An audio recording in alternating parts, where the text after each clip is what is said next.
caught up in the streamer's snafu. You hit the go live button and your body responds.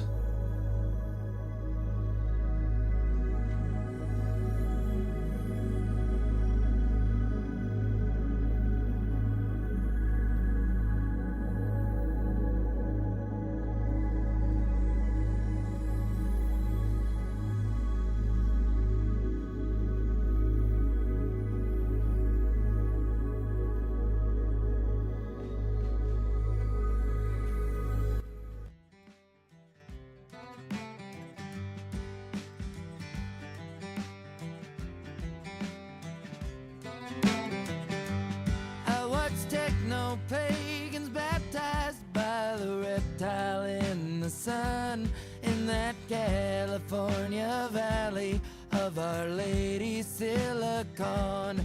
Antichrists were bargain priced and the sky was oh so clear, always sunny, always funny, and the end was always near.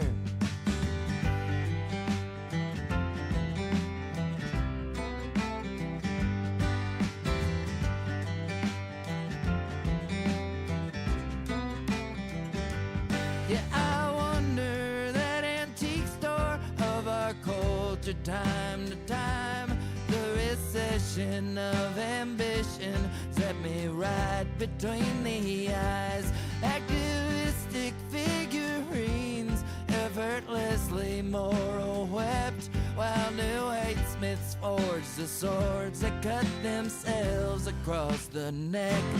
I don't love it, I don't hate it, I don't even know what's real.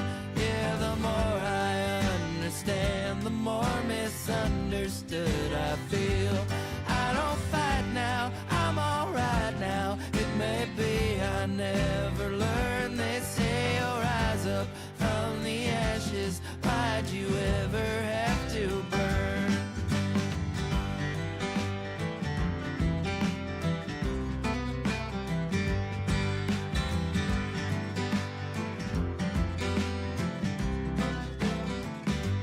With a lizard's disposition and a lab coat for a dress, Lord, they synthesized the genuine. We all were wedding guests. Hairless wolves warn desperate sheep. Revelations, rapture's nigh. The benevolence of predators will always blow my mind. I don't love it, I don't hate it, I don't even know what's real. Yeah, the more I understand, the more misunderstood I feel. I don't fight now, I'm alright now. It may be I never learn. They say you'll rise up from the ashes. Why'd you ever have to burn? The more that I understand, the more misunderstood I feel.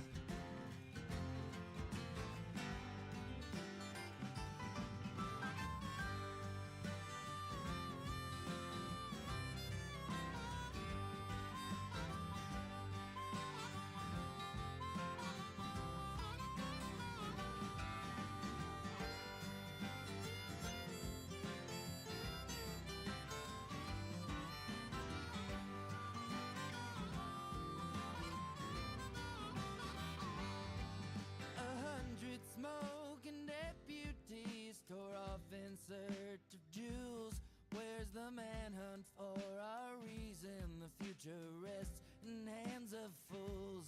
When that kismet asteroid hits, bury me down in the crater. You can scream at the abyss. The abyss returns the favor.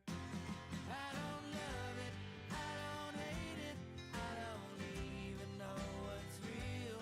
Yeah, the more I understand, the more misunderstood I feel. I don't fight now, I'm alright now. It may be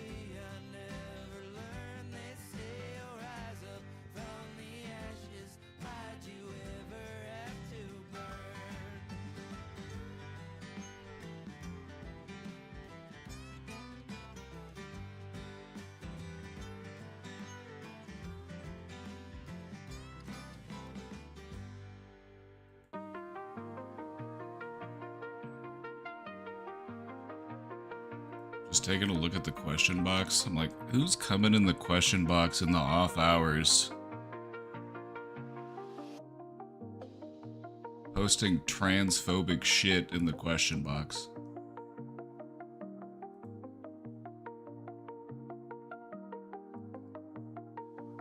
Like back to back too.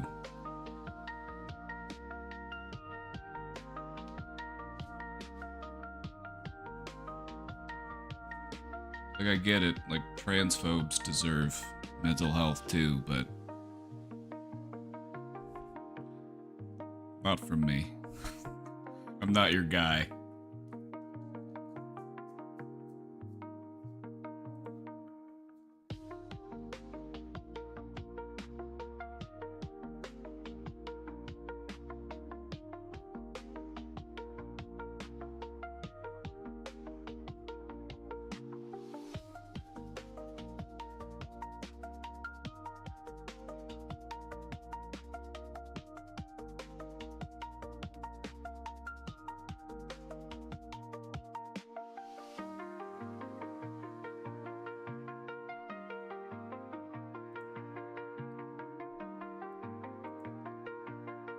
I'm just reading this post. It's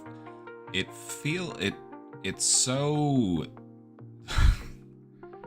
it's just so like psychologically damaged. I'm just like, is this fake? Is this satire, or do people actually think this way? I'm not gonna show it because it's kind of fucked up and I don't really care to rebroadcast this type of sentiment.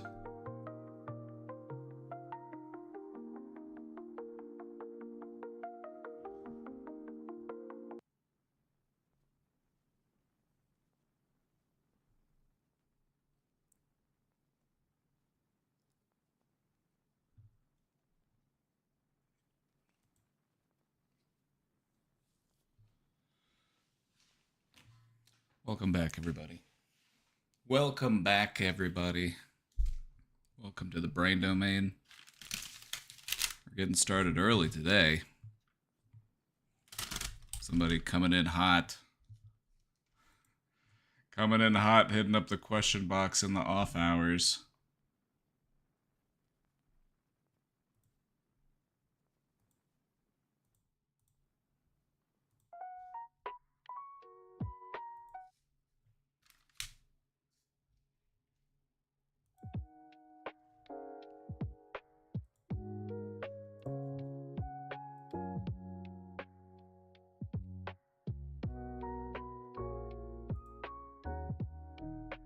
Just kind of scratching my head because did I wash my hands? No, I'm not a coward. Yes, I washed my hands. Allegedly.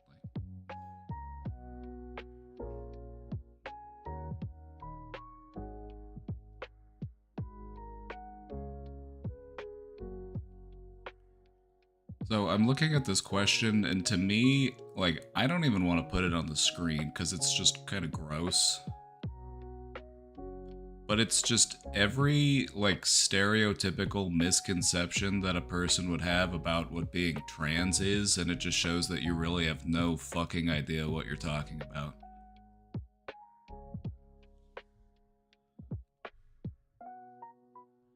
Like, I might read a small amount of it just to kind of showcase. You said, I would rather have my right to an abortion be taken away than participate in this farce. I reject the notion that it's okay for a man to enter women's spaces just because they put on a skirt and claim to be one. That's a very small-minded way of thinking. Because, yes, nobody is in support of what you're describing. What you're describing is not what you're actually criticizing.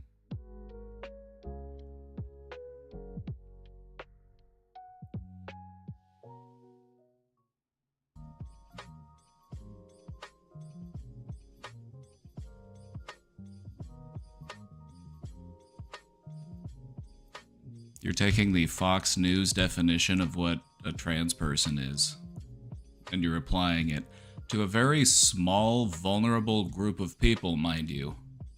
Trans people account for like 0.1% of people. Why are you so focused on them? Aren't there other issues that are more deserving of your attention? Aren't there actually people being killed by government agencies in our country right now? Aren't our tax dollars going towards starving people out, blowing people up? And that's not more of a concern for you than this?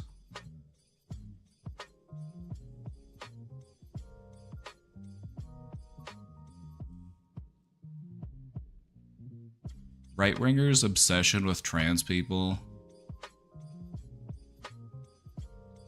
it's just so stupid.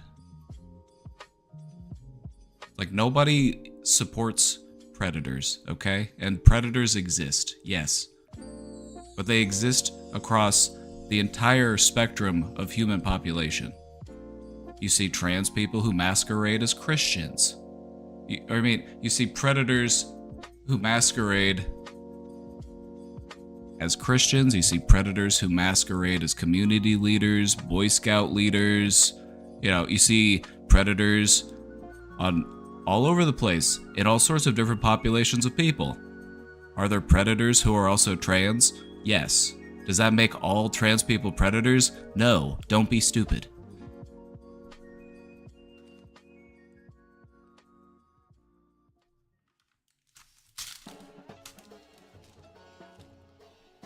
Do you think a man that wants to sneak into a bathroom is gonna go through all of the trouble, all of the hassle, all of the stress of transitioning just to go into a bathroom? Just to go into the bathroom and prey on somebody? No, they're just gonna do it because that's just who they are. It's like you're pointing out the fact that fucked up predatory people exist, and you're attributing that to an entire population of people. And that just goes to show that you're a fucking idiot and you have no idea what you're talking about.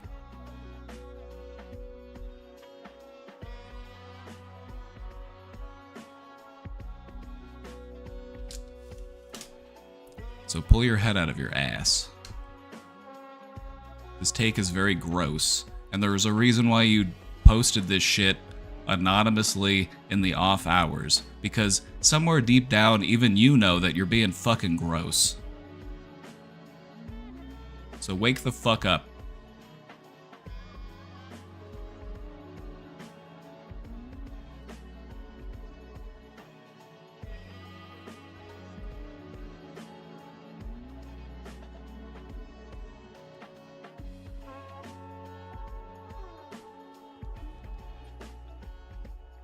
Got the blood pumping today. Yeah, I don't even want to show the message because it's just fuck. Like, I'm gonna keep it in the box just to serve as a reminder, I guess. I just don't really care to show it to you. It's just making some gross accusations about people. It just highlights a very deep misunderstanding that you have. You've bought in too much to all of the fear-mongering and the propaganda, so wake the fuck up. Lock the fuck in.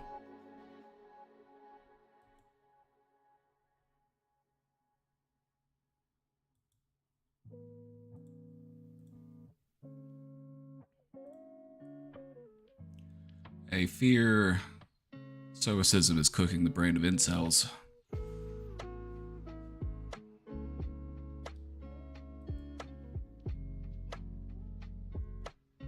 The things I hear as a therapist when a stoicism red pill male comes to therapy after suppressing their emotions to uphold the patriarchy. That's the thing that gets, like, I find it frustrating that people will take from stoicism just the parts that sound good and convenient to them.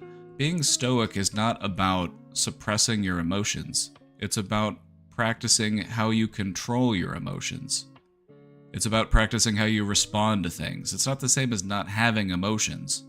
It's just about not letting your emotions run your life.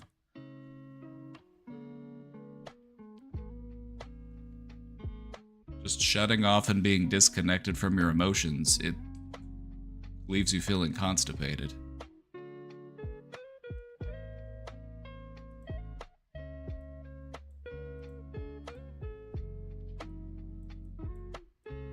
Fuck you. You have no idea what the fuck I deal with every fucking day. I fight demons every goddamn day of my life. And you have no idea what the fuck I do. Fuck you. You have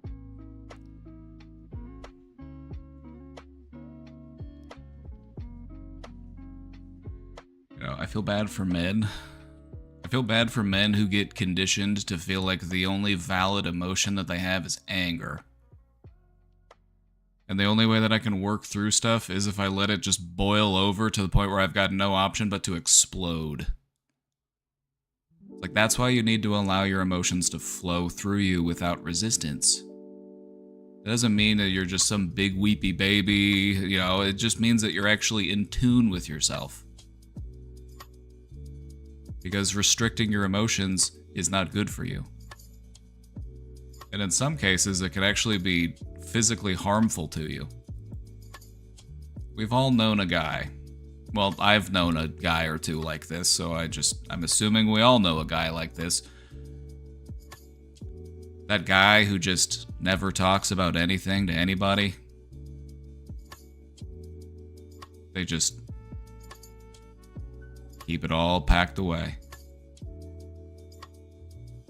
The only real emotion you see from them is just frustration or anger. And then what happens? One day they're 50, 60 years old.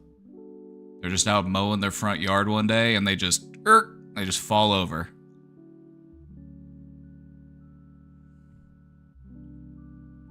All of that stress, all of that tension that's just accumulated and built up. It just gets to the point where your heart just finally just gives out. Or it leads you to have some sort of violent blow up, but that's thankfully not as common, but it does happen a lot.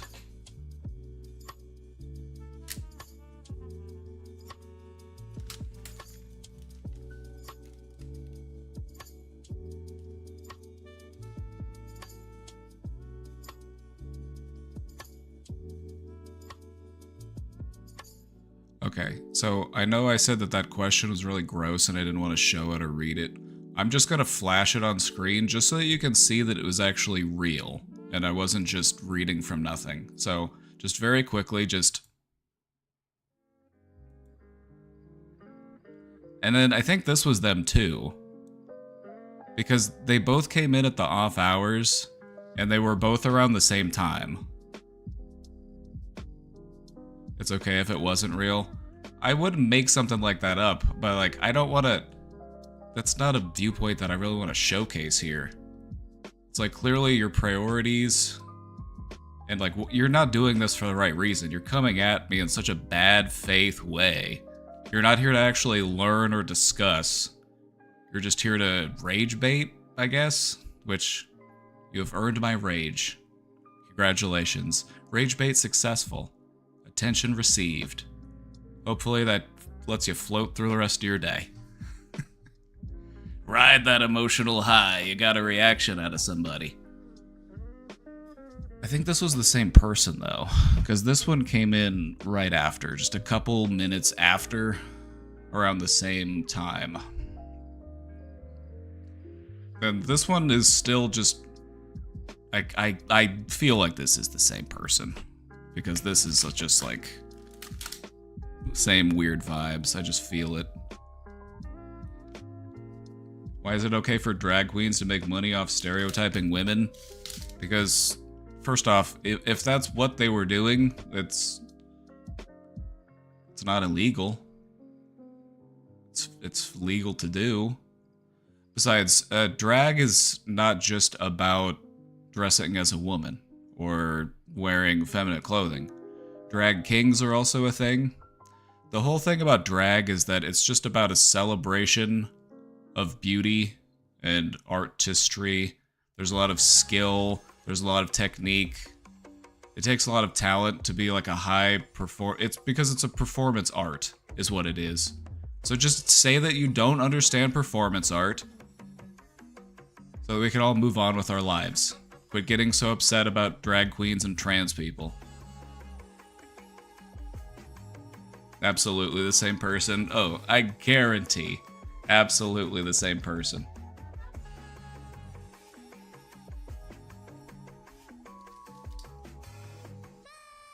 Like, there's a reason why you ask these questions anonymously in the off hours, because if you did it in real time, people would roast the fuck out of you. You ever think about why that is? Is it because everybody's brainwashed and only you see the truth? Surely it's everyone else that's out of touch, not me. But yeah, it makes sense that a person who thinks the way that you do would not understand performance art. It's a bit high concept. You wouldn't get it.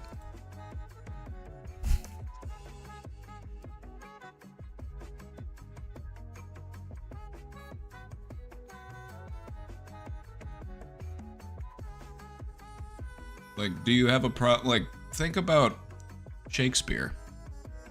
During Shakespeare's time, women were not allowed to perform, and so men dressed as women, or they played all of the women roles in their performances.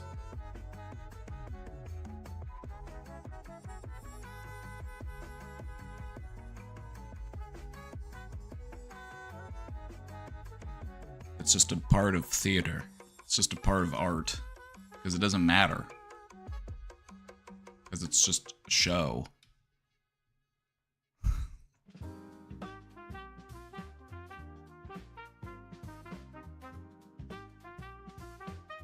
The drag queens are grooming the children. They're doing transgender for everybody. It's like Pete Hegseth just announced that they're gonna start doing gender-affirming care for the fucking military. They said we've got a low testosterone military and they need to bump those numbers up. We need our troops feeling that blind rage.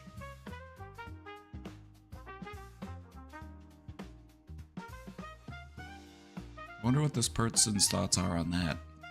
Gender-affirming care for our troops. How do you feel about hair plugs? How do you feel about all of the gender-affirming care that Elon Musk has received in order to feel more like a man?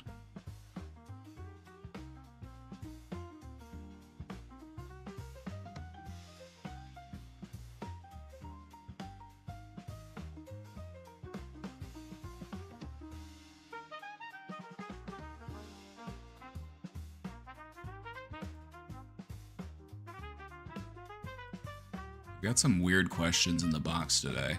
This one says, I used to be hot before Casey made me fat. First off, Casey didn't make me fat. I do all of the cooking here. I do all of the cooking here.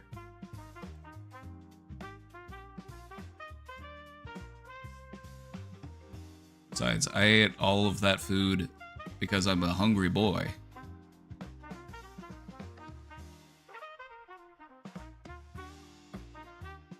Also, having a little bit of fat on you before you go into the apocalypse is actually a good thing, so it's strategy, dumbass.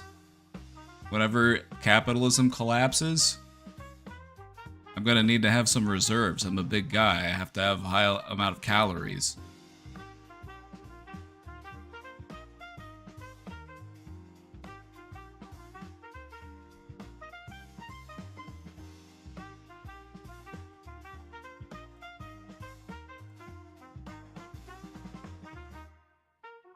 Yeah, you gotta have a little bit packed away for the winter.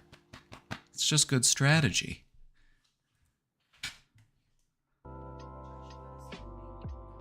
Let him in.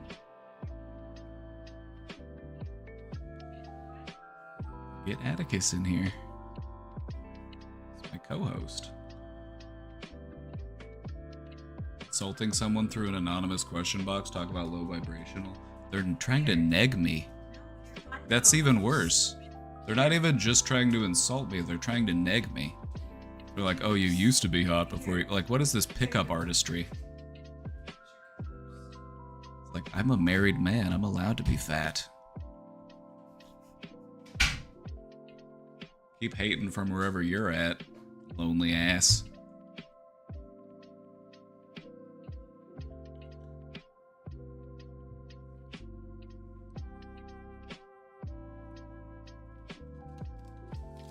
Do not mistake my kindness for weakness, alright? I can be very mean when I want to be. I've had people tell me this before. Like, people try to razz me and then I'll like razz them back and they'll be like, hey, I thought you were supposed to be nice. I thought you were a therapist. Why are you being mean to me? It's like, there's no rule that says that I have to be nice to you. Or were you telling me that you were only being mean to me because you thought I was going to be nice to you back? Pay me. If you want me to deal with your bullshit, pay me. Then I will help you. But if you're going to do it for free, anonymously...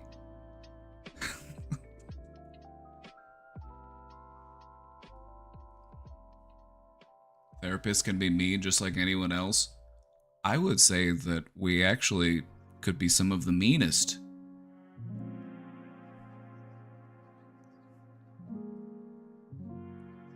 I'm probably somebody that you especially don't want to fuck with.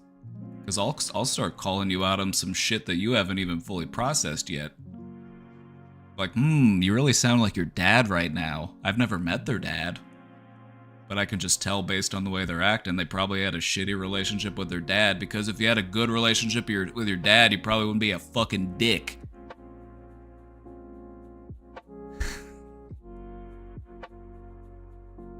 But no, it's like, you have to be careful, because I've got a lot of experience and a lot of practice looking into people and seeing what is hurting them.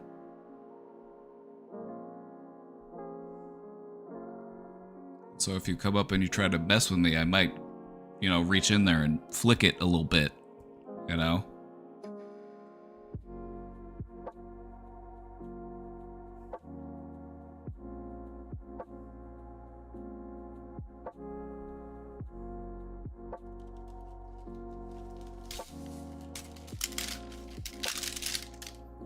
Anyway.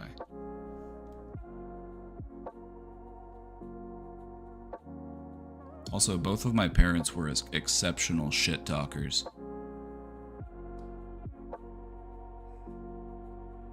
Right, so it's in my blood. Trying to get all the weird stuff out of the way before I get to the actual questions in the box.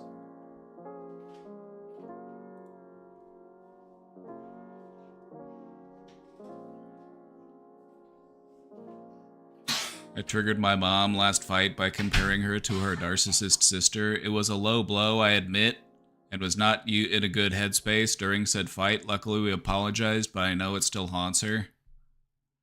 Hopefully, it gives her some stuff to think about.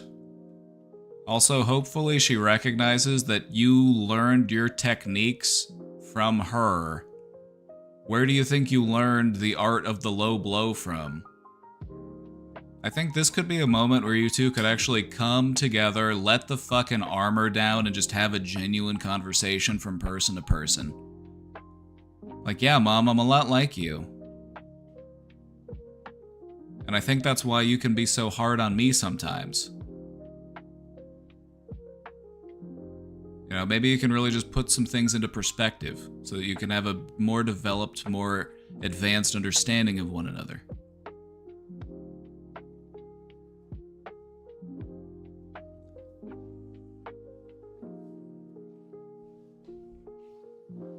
If you want to grow closer to somebody, you have to be aware of what aspects of yourself you are projecting onto them.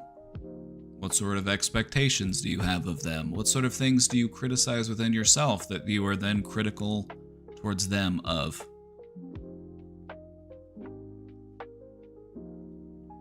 Also, just a reminder that if being hypercritical of yourself did not help to fix those issues that you're seeing in somebody else, what makes you think that being hypercritical of them is going to help them? If it didn't work for you, so maybe try a different route. Maybe compassion is the key. Maybe empathy and understanding are a better starting place.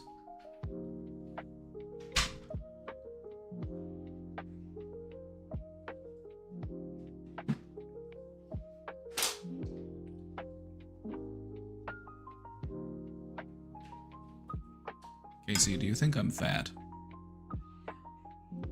That's right.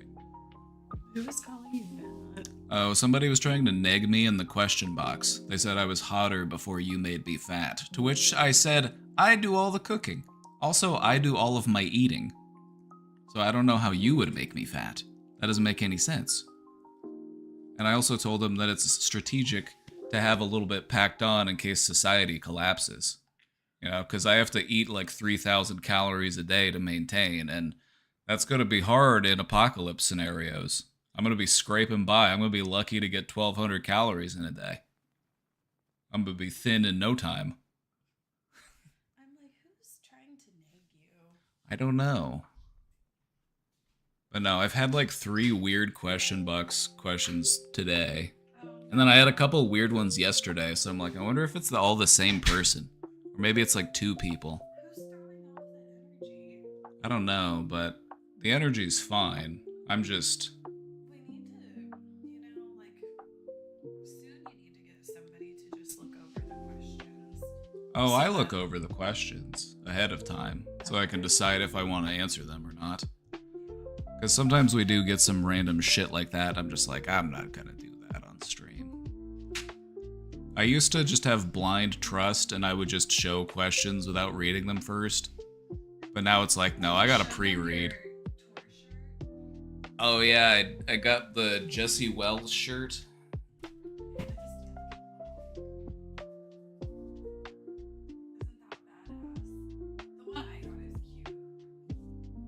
I'm so fat. Look at all this.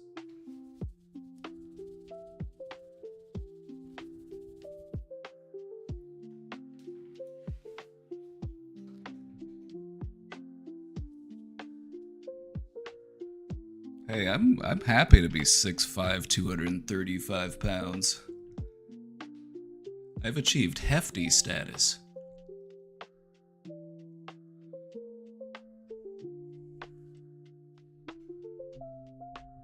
But I only wear a 34 inseam in my pant loop. It's only a 34, it's not that big.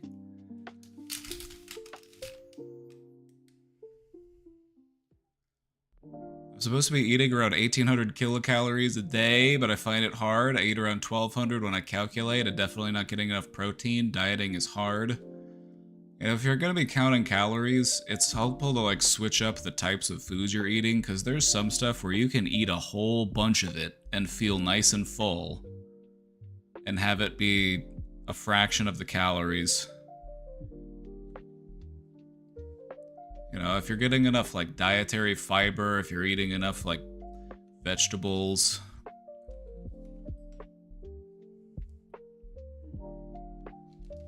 getting your good protein.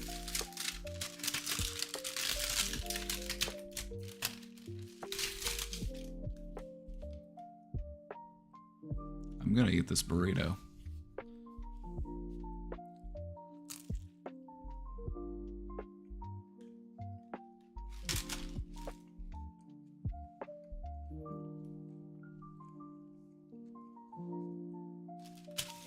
I'm just disappointed. If you're gonna nag me, do it to my face.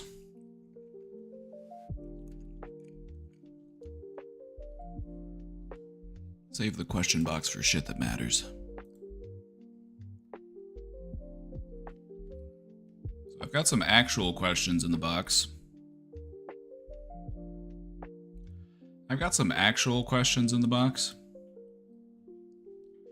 So we're gonna shift gears.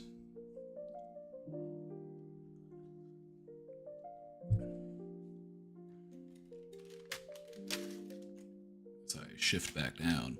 You got me all fired up. Thanks for the energy boost. You know, it's weird. It might sound weird, but I can appreciate my haters because they honestly help to energize me in a way that nothing else does. It really helps to get my fire going. But now I just have to, like, alright, the fire is lit, the fire is hot, but I need to wield it like a cutting torch and not just some big bonfire.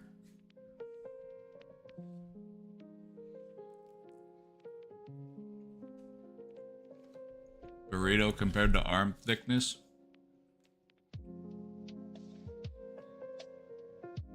Pretty big burrito.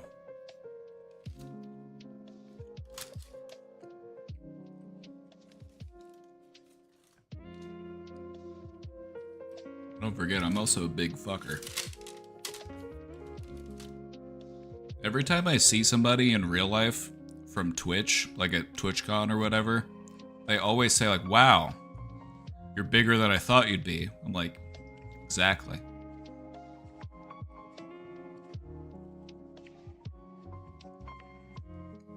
Do I not put salsa on it? I've got some. I just needed to crack open the top a little bit so I can pour it in. If I pour the salsa just directly on the top, it's gonna just roll down the sides and make a big mess.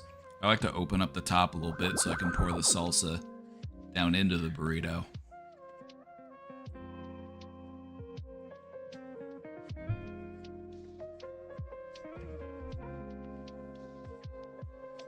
This is my sign to order a burrito this weekend. This is a sign to make a burrito this weekend.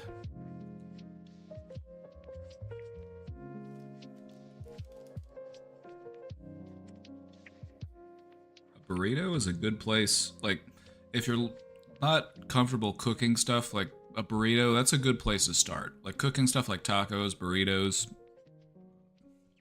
pretty straightforward. Things like soups, not that bad, not that hard.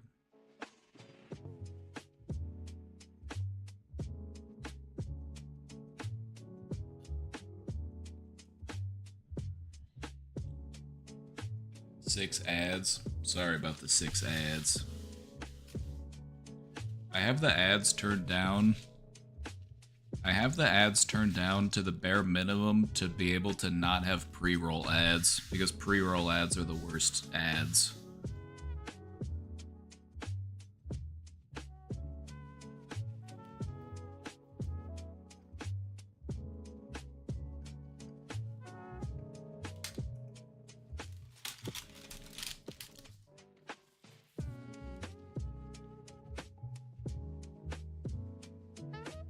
Oh, help me. Alright, now I'm ready. What can I do you for?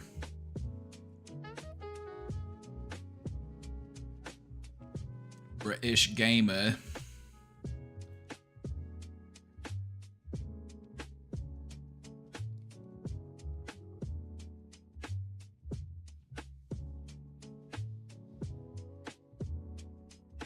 Dealing with nosebleeds and wisdom tooth infections. I'm losing brain cells.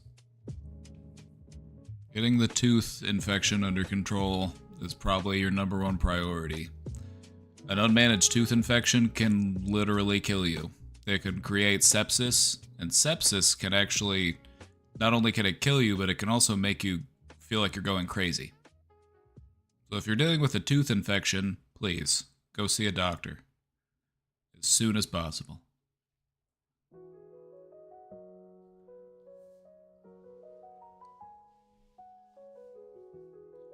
Tooth infections were one of the leading cause of death pre-dentistry. It was killing people left and right.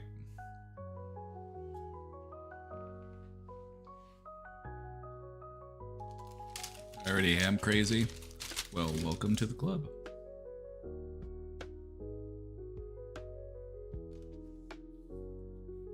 I'm waiting for surgery. Hopefully it's not too much of a wait. But I'm glad you got that taken care of. Glad you got that looking forward to.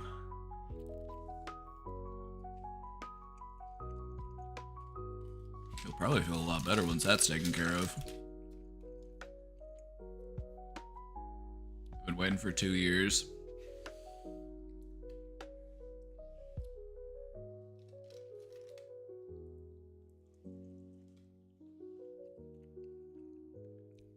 My condolences.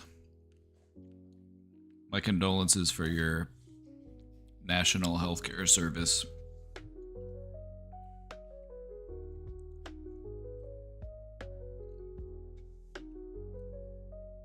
You know, there's like Britain, the UK, the United States, we have a lot in common.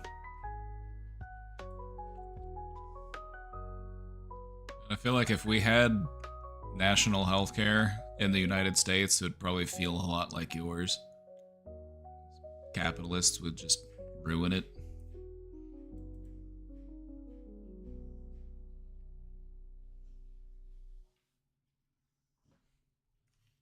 It's fucked, excuse my language. It's fucked, bruv, ain't it?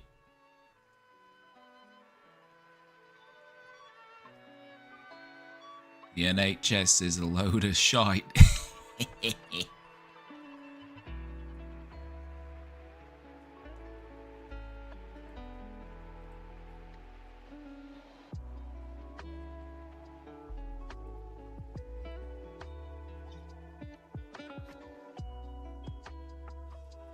Such a little wet wipe, bro. Thank you, sir. Thank you. I appreciate your kind words.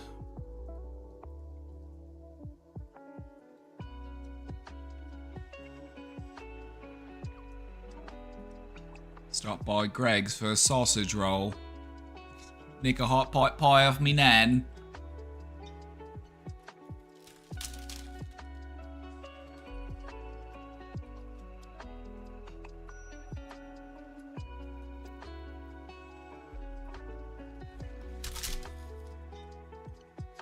Maybe later we can go get a jacket potato covered with baked beans and tuna.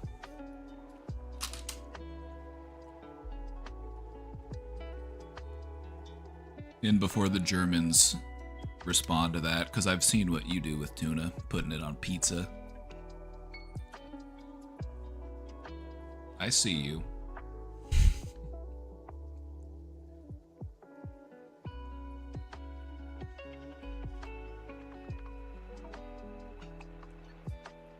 I've been dealing with a problem for about 5 years. Basically, I got used to ignoring my emotions so that I wouldn't feel bad, and now I'm in a constant state of numbness.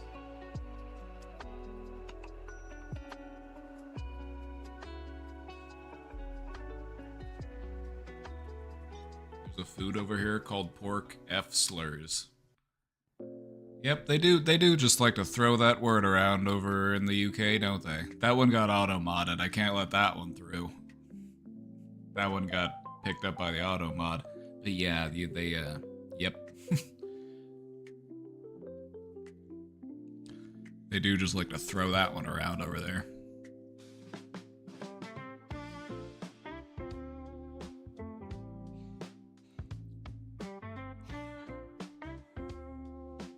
Alright, questioner. So we've shut off our emotions so that we wouldn't feel bad. And now it has resulted in us feeling bad.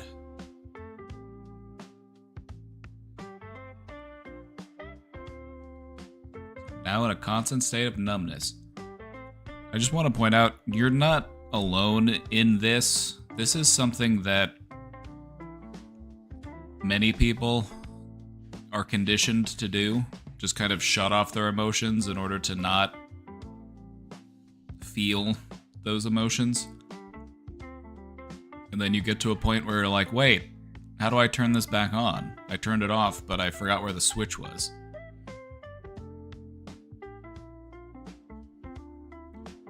Sometimes I feel disconnected from myself and unaware of what is happening around me.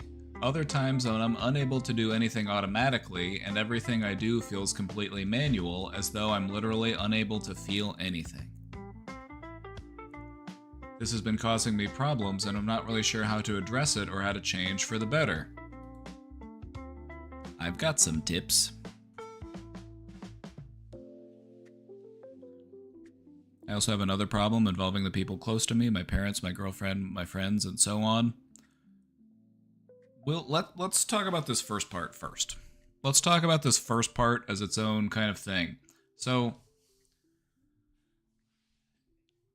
distancing yourself from your emotions is a completely natural response that people will have, especially if they've had to deal with emotions that are especially challenging or difficult or painful. It's a sort of survival mechanism. And what you're noticing is that while it has blocked me from feeling pain, it is now also preventing me from feeling pleasure.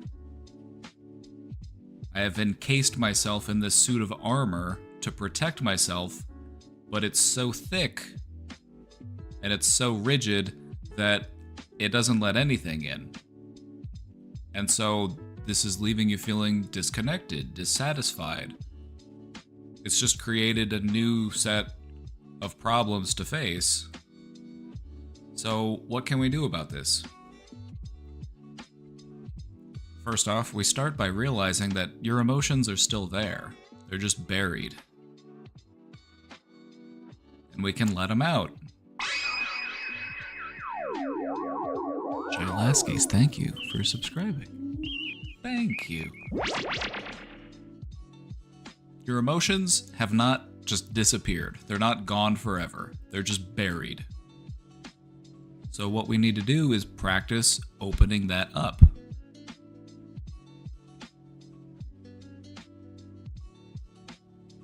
There are many different ways that you can do this.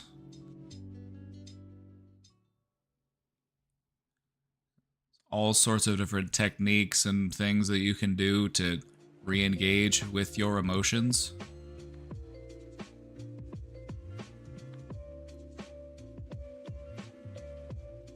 Some of them are best done in conjunction with somebody else. You know, there's so much that you can do all on your own as far as self-assessment and working on yourself, but having an outside perspective can make a tremendous amount of difference. So having somebody that can work with you through this process can be invaluable. However, there's still a lot that you can do all on your own. So think back to a time in which you remember feeling emotions. Try to find a place that you can reconnect to as a sort of entry point to start exploring your emotions. Think of something emotional from your life. Think about something that you remember feeling very strongly about. And we're going to use that as kind of an entry point into re-exploring our emotions.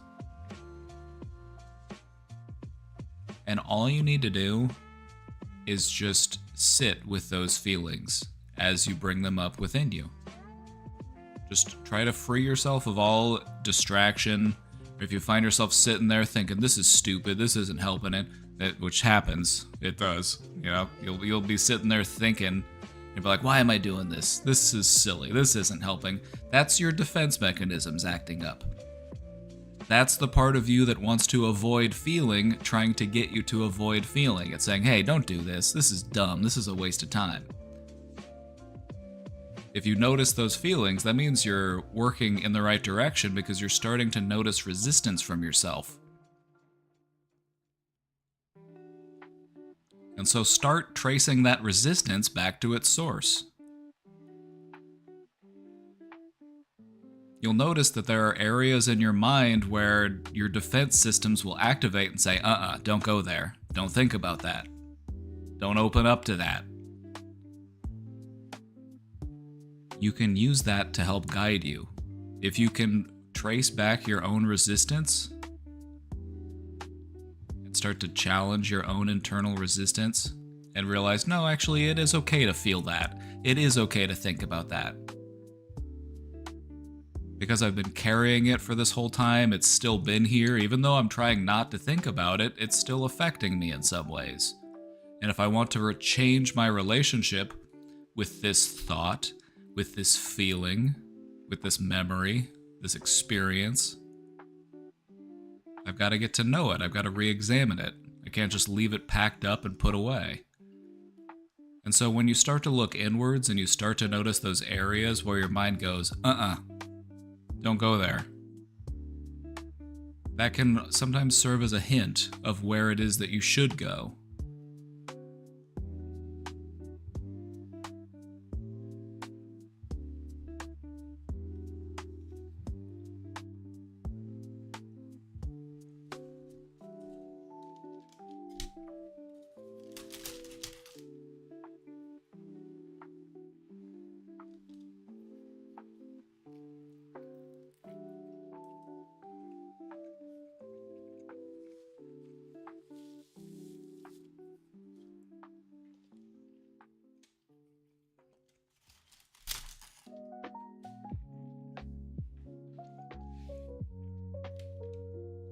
Another one, and this one's going to sound a little bit sillier, but you're just going to have to take my word on this. You can also help to reconnect with your emotions by manually doing things that are like physical representations of emotions. Like smiling, laughing. Even if you're doing it yourself and you're making yourself do it, your brain can't tell the difference of where it's coming from. You do it for a few seconds and your brain goes, oh, I actually am laughing. Oh, I actually am smiling.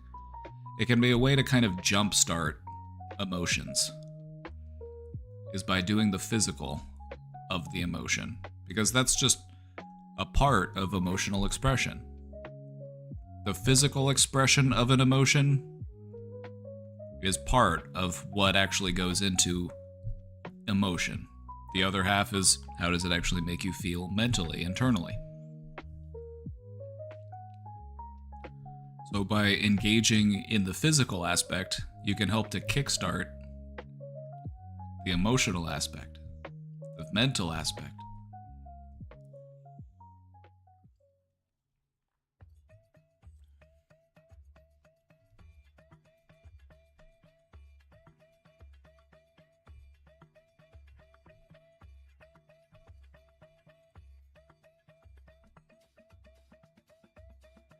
I also have another problem involving people close to me, my parents, girlfriend, friends, and so on.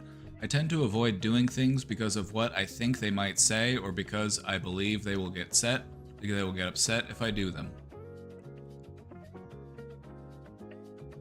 How does it make them feel when you avoid doing things with them?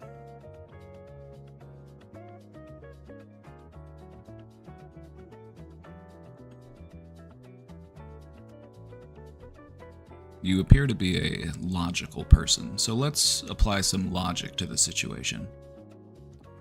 If there are people in our lives that we care about, and we are avoiding them because we don't want to upset them, how is avoiding them supposed to make them feel?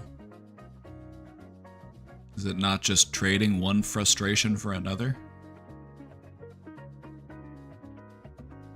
I think that they would rather spend time with you, especially if they are inviting you to do things or if they want to be around you.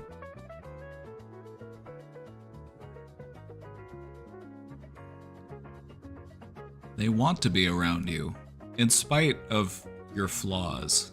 Each and every one of us is flawed.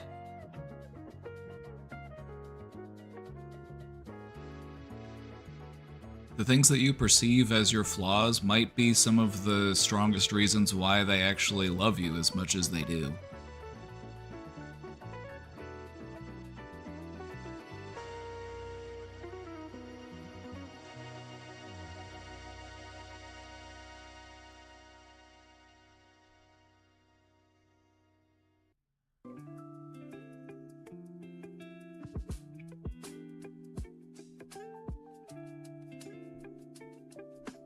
I think, just me personally, I think you would be better served by spending time with them and just trying to show up as your best self.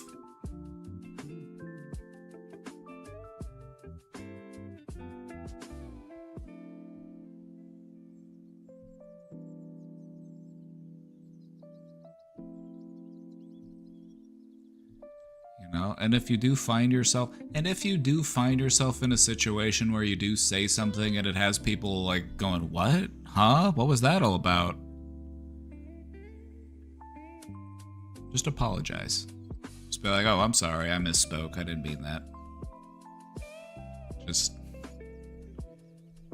let it go. Move past it.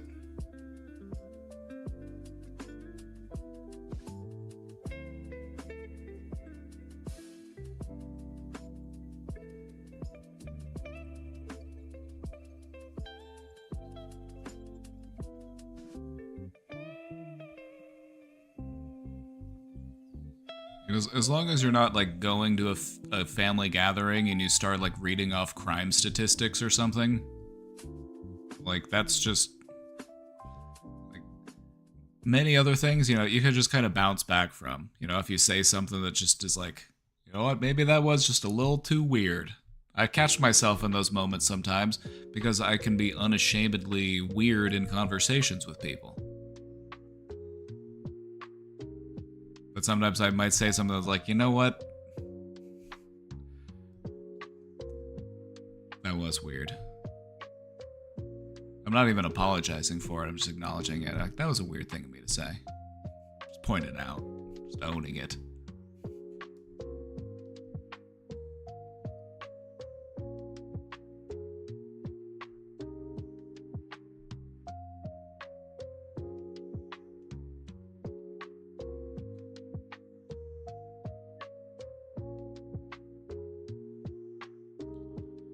In this position recently, turned it into an explicit conflict, and we'll see how it goes.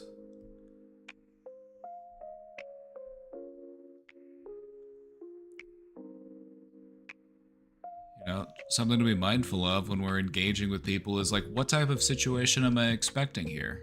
Am I preparing for conflict? If I'm preparing for conflict, I'm gonna find conflict. If I go with peace and good intentions, I will find peace and good intentions. If I show up on the conditions of peace and other people show up on the conditions of looking for an argument, I'm not going to give them what they look for. You're not going to find any fight within me, because that's not what I'm here to do.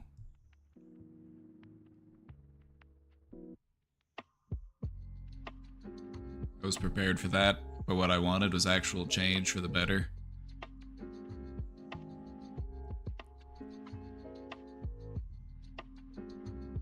Sometimes we have to be extremely patient in waiting for other people to make changes.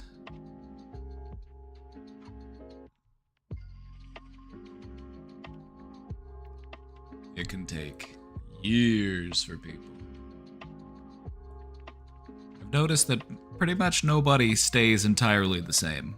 Everybody's changing at their own pace. Some people, it's very glacial. Very slow, gradual change. I just finally tried a new sandwich at the place that I go eat the same sandwich at every day. For the past 15 years, I finally decided to try a new sandwich. Like, that's the level of change. Because I live with my parents and assumed they would object. It'd still be an option. You might still be able to correct course here.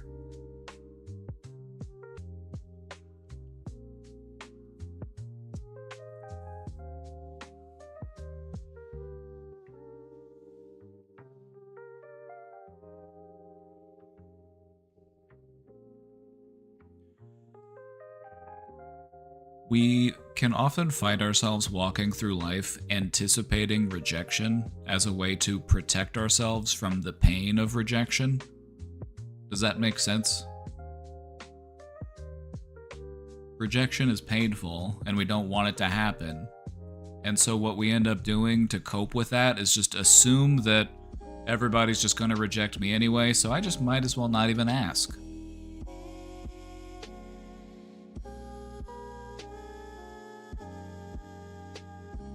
I tried to fix it, but it's too late. It's never too late to learn from it, though. And to do differently next time.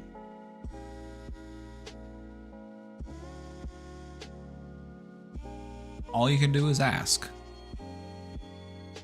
If they reject, they reject. If they don't, they don't. But all you can do is ask. Because otherwise, you are the one that's rejecting yourself.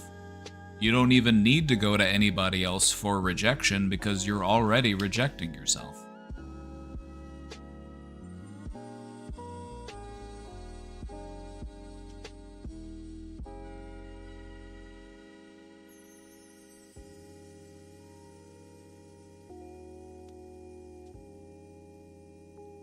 Something small. It's a good place to kind of build from, is to just get into the habit of asking yourself, what if they said yes? What if things went right? Just rewiring yourself to consider the opposite polarity. If we get stuck in that negative headspace and all we anticipate is rejection and stress and conflict, what's that going to do to us? It's going to make us avoidant, it's going to make us fearful, it's going to make us angry, disconnected.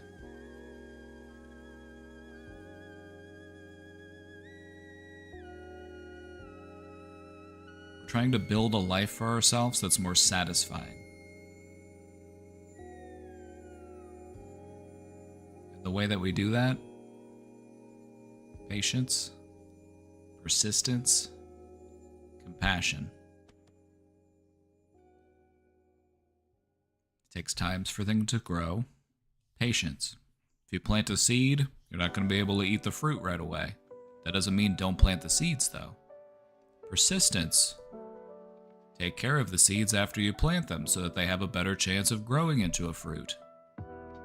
Compassion. Understanding all of the effort that you put in to enjoy that fruit when it finally comes around. To recognize that I was worth the work. And that my true strength comes from embracing my emotions rather than running from my emotions or bottling up my emotions.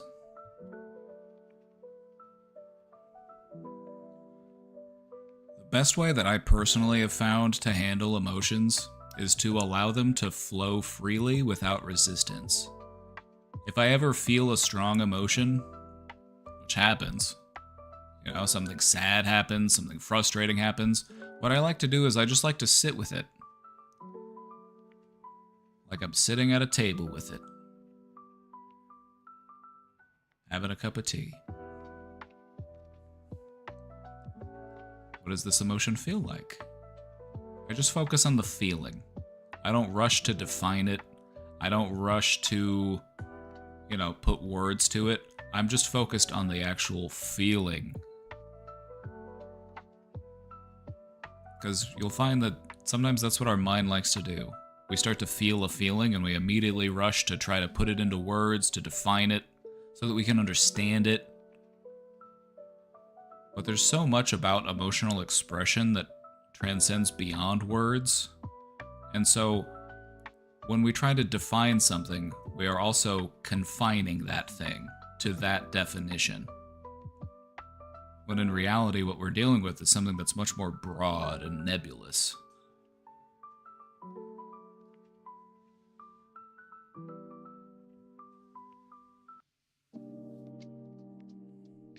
So let those feelings flow through you.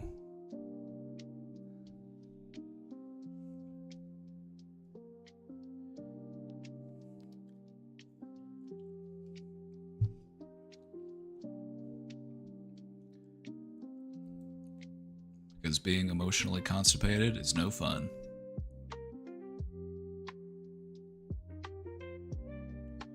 I'll be better next time. I'm just trying to learn how to be stronger so I don't let my thoughts win again in a situation like this. Alright, one more thing for you before we go on. Something that can be helpful to give a person motivation to doing something that they might be apprehensive about doing is to think about how it would feel to have done the thing.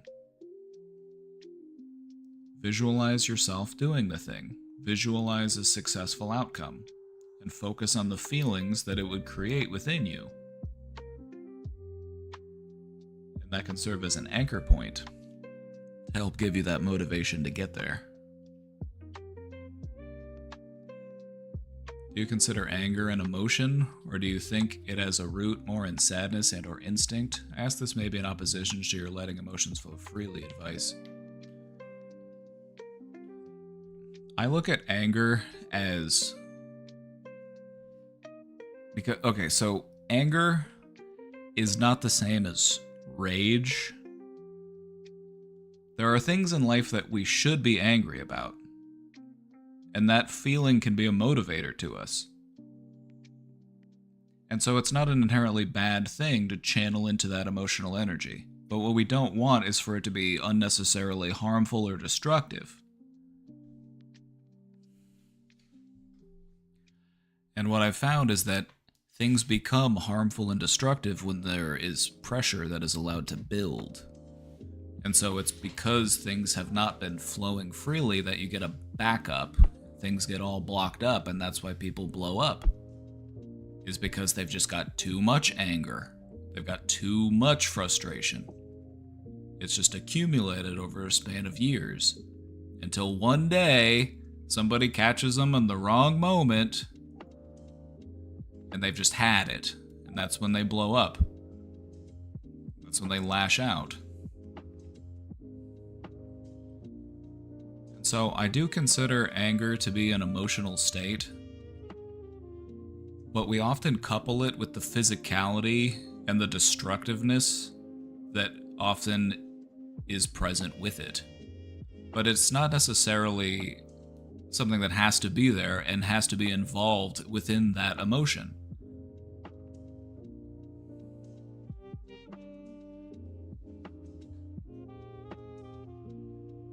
There are things out there that you should be angry about, and that anger can motivate you to get up and do something about it.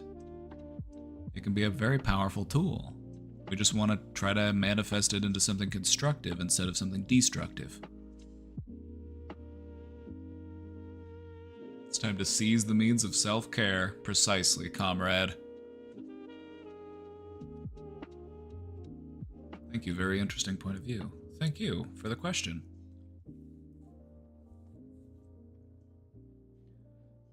You know, I say allow your emotions to flow freely, but I also say this as a person who's had a lot of practice in introspection, a lot of practice in meditation, a lot of practice in emotional regulation.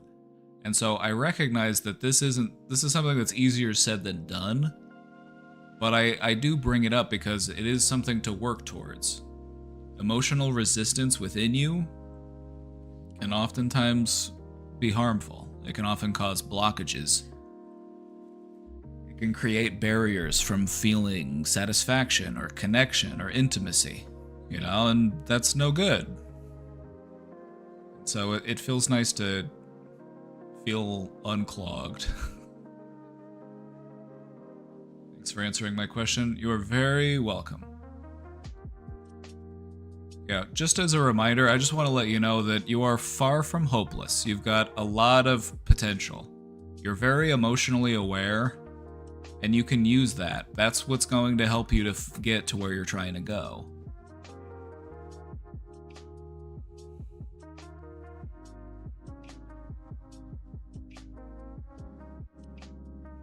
It's not a license to throw emotions out at anyone at any time. Exactly. That's what yeah, exactly. But I could see how it couldn't be interpreted that way, especially if you're just thinking about some random person out on the street. They're just like yelling and screaming. You're like, what's going on? There's like, I'm just allowing my emotions to flow freely. Oh, okay, please carry on.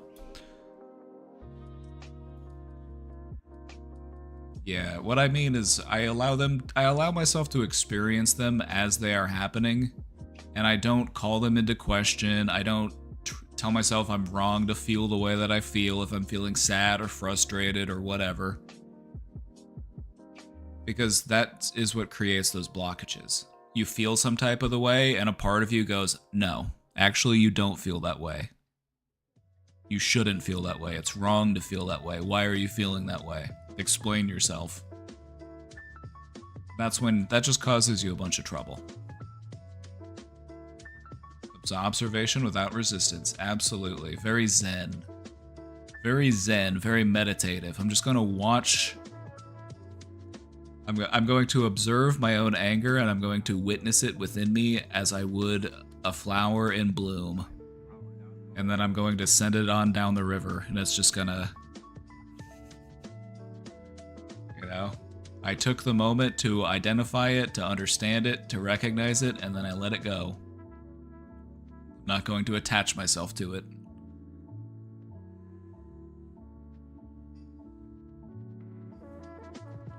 But yeah, it definitely is a very zen place to be, to just feel comfortable enough with your emotions to allow them to flow without feeling like you have to constantly call them into question or call them into judgment because you're worried that you're thinking or feeling the wrong thing.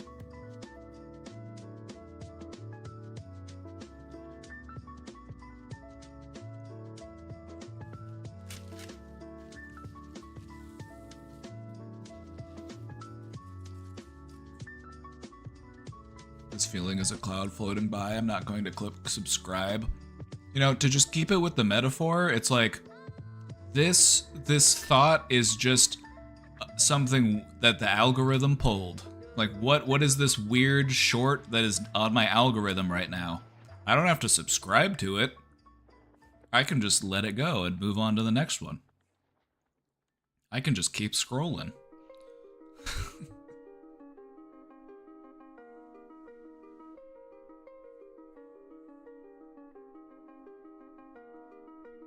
New to the stream? Well, welcome in.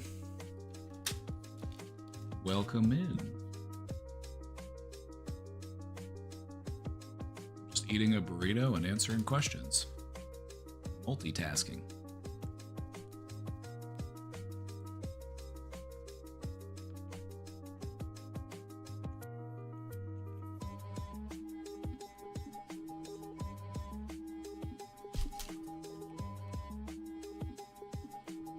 Sorry, bro, didn't mean to neg you. You're still here? For 6'5", you should be around 185 to 190. I looked like a goddamn scarecrow at 185. I feel most comfortable at around where, like, maybe a little bit lower than I'm at right now. I'm at like 230. Or like 215, 220. Awesome. 6'5", 185. What? I'm not trying to fit into a small t-shirt.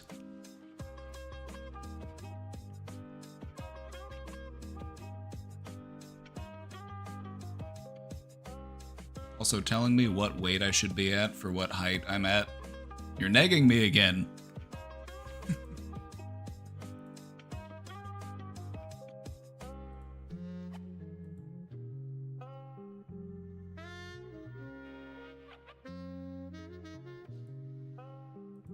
Besides, I'm not doing it for the male gaze.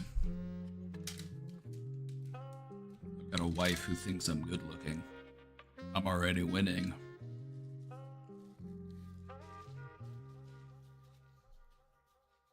But no, like, I've been 180.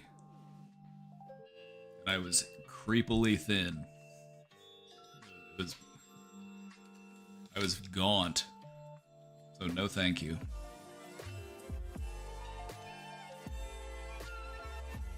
Am I within this optimism? Basically, I'm like 232. I'm like right there.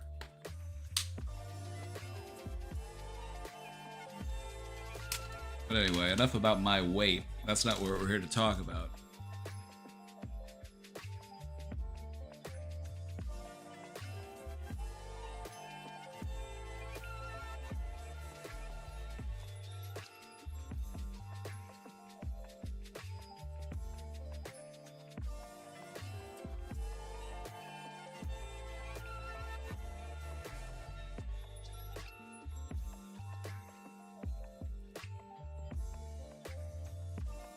Alright, you got some more questions in the box. Let's get to it.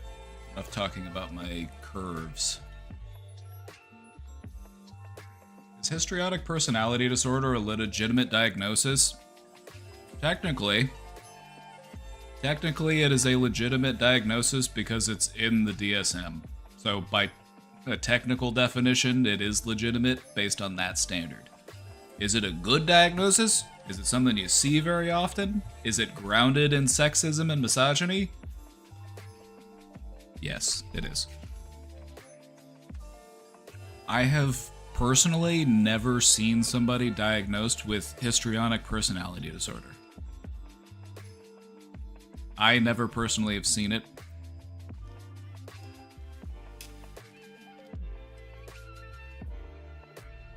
The symptoms describe someone in my family near perfectly, but I see some debate online about it being based on misogyny. Curious to hear your take. Thanks. I'm going to offer my opinion on this. So, my opinion is histrionic personality disorder it's more likely just a different set of symptoms for a different disorder that already exists. It's more, in my opinion, it's more of how a person expresses themselves as a result of a different disorder. You don't really, like, I don't know if anybody's ever seen anybody actually diagnosed histrionic personality disorder, please let me know. I've never seen one. I have met one such person who was mostly faking illnesses in a dramatic fashion. Yeah, it's like that kind of stuff. It's typically pretty rare, but there's other diagnoses that might be a slightly better fit for it, because histrionic personality disorder, it is very like... Hold on, let's just look at it real quick. Let me show you what it is.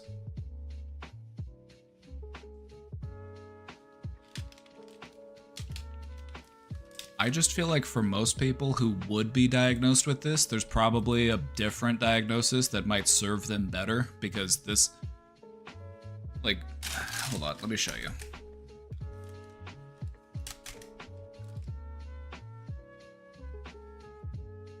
It's like in every facet of life. Yeah, exactly. It's like the type of person that's going to actually have this diagnosis, very rare.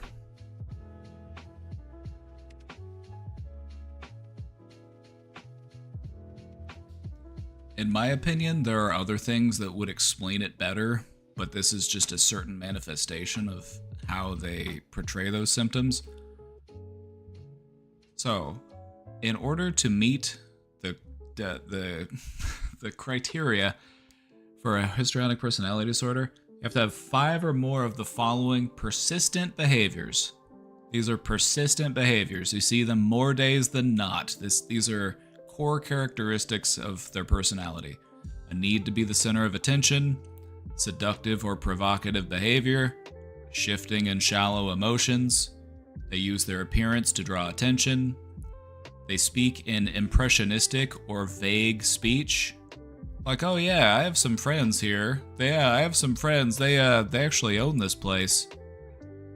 Oh yeah, I don't want to bother them though. Yeah, just they'll kind of, they want you to be very impressed by them. They want you to, but they're intentionally vague. Anytime you try to follow up or ask for details, they're just like, they won't give them to you. They also engage in very dramatic or exaggerated emotions. They tend to be highly suggestible. Or they find themselves thinking relationships are closer than they actually are. Now, if you're going to look at any of these types of, like, depending on the person, I feel like you could probably argue for a different diagnosis, and these are just some of the symptoms of that diagnosis. There's a lot of overlap here between this and other stuff. And historically,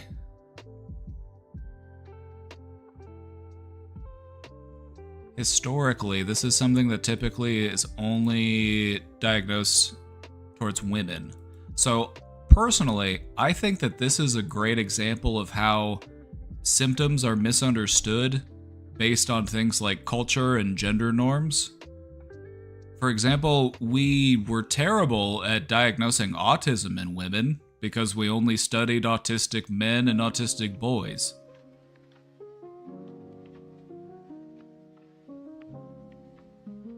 That person was actually male, interestingly enough.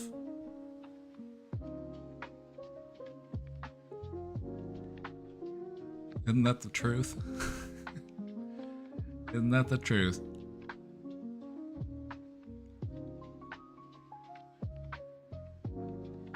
So, let's just look up the definition of the word histrionics. Hold on, I can't see with my sunglasses on. What are histrionics? Theatrical arts or performances, exaggerated emotional behavior, calculated for effect, stage playing, acting. And so these types of people, they're very over the top, very theatrical.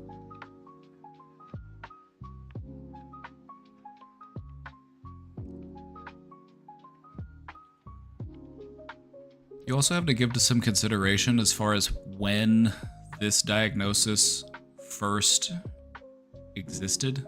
Like, how long has this diagnosis been around? What was the state of psychological research when this concept was conceived?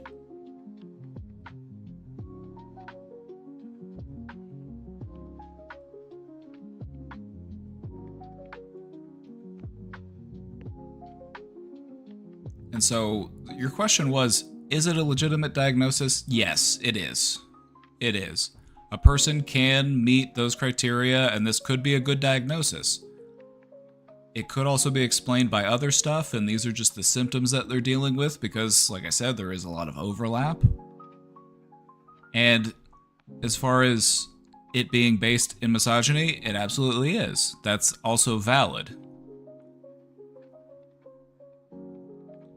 And so what I would look at instead is if you have somebody in your family that is struggling with symptoms, if you have somebody in your family that is, dealing with something mentally, try to just focus on what their symptoms are. Don't worry so much about what disorder they might have.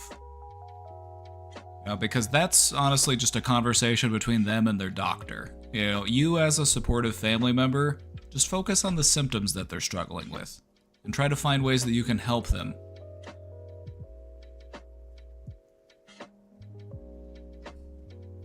Whenever we notice that something's off, we often try to rush to, finding what type of label best fits it so that we can understand it. Just look at the symptoms. If the symptoms fit, symptoms fit.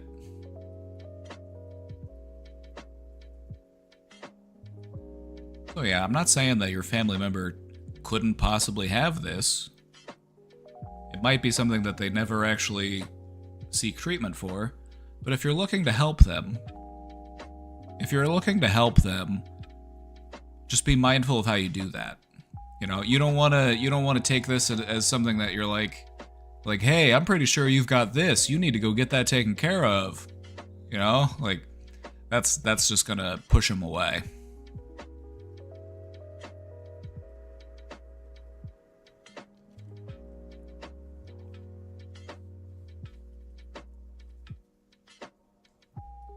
But yeah, I highly recommend that if you're ever going to talk to a friend or family member about mental health, talk about symptoms. Don't talk about diagnostic labels, because as soon as those start getting thrown around, the conversation will shift. Because those labels come with all sorts of stigma, those labels come with all sorts of misunderstanding, and so I highly recommend avoiding using those types of labels if you're trying to support someone that you care about in regards to their mental health. Feels judgy? Exactly. It feels like, here I am, a mentally healthy person, telling you that I think that you have this condition, even though I'm not trained as a counselor, I'm not trained to do assessments, I just Googled the symptoms. If you're there to support them, lead with compassion and understanding. Like, hey, I noticed that this has been, it has appeared to me like this has been stressing you out quite a bit. Is there anything that you'd like to talk about? Is there anything I can do to help you? Have you ever thought about talking to somebody about it?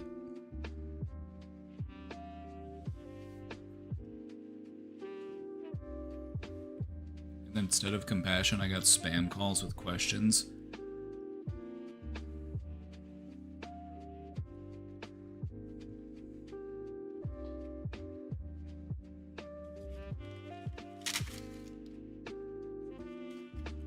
There's just some sort of...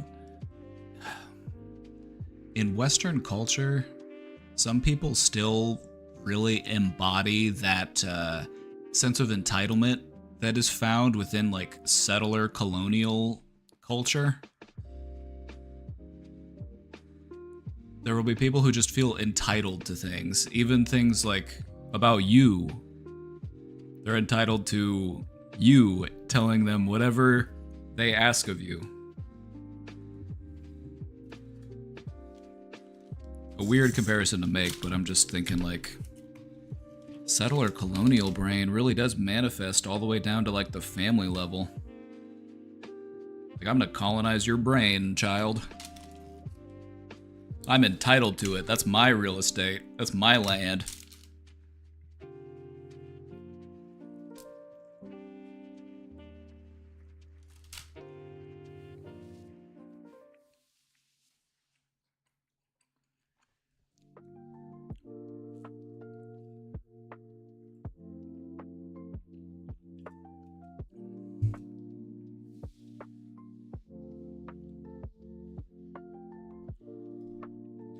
I mirrored this behavior at them to see if they liked it. They didn't. They never do.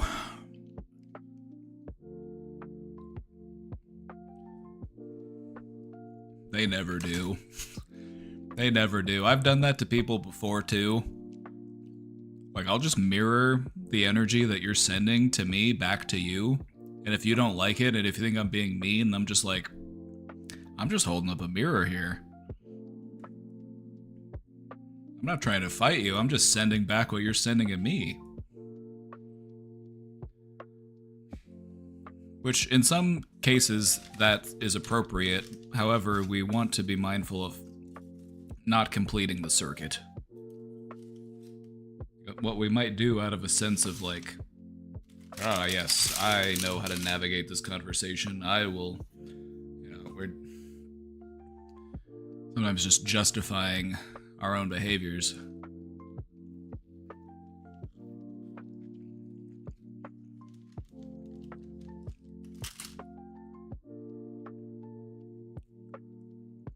I have a circuit breaker ready on both ends. Exactly.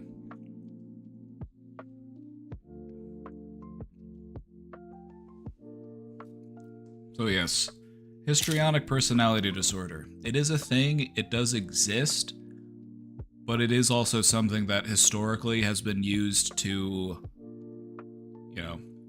inaccurately describe women, which just leads into an understanding that there's a lot of misconceptions and misunderstandings about how symptoms manifest based on a person's culture norms, based on their gender, based on their upbringing.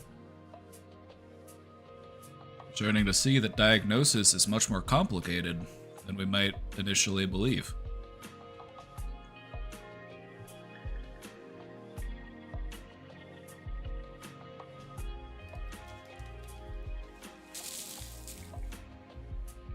Like, BPD is another one that tends to get overrepresented in women.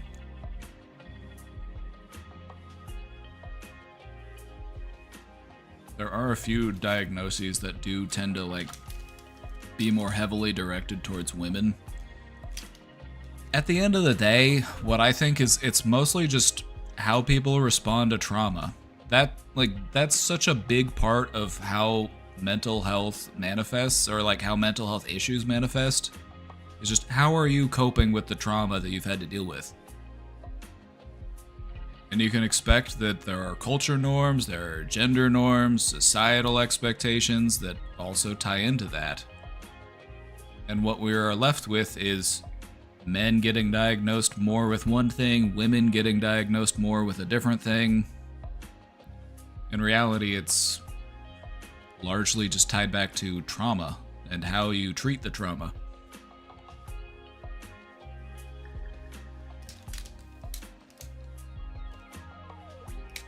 I missed that. I missed what that is. Do you mind explaining it again? Histrionic personality disorder. Just imagine somebody who's just very over the top, very theatric. They need to be at the center of attention, rapidly shifting and shallow emotions. It's like, oh, they're the life of the party. They're talking to everybody. Very dramatic and extremely emotionally expressive, even if it's embarrassing to the people that are there with them.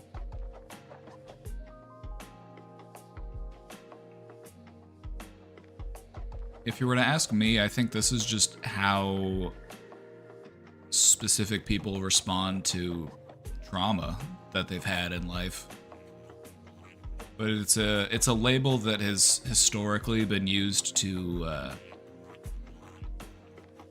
label women as a personality disorder. But lately, I'm of the mindset of trying to look at everything through a lens of understanding trauma.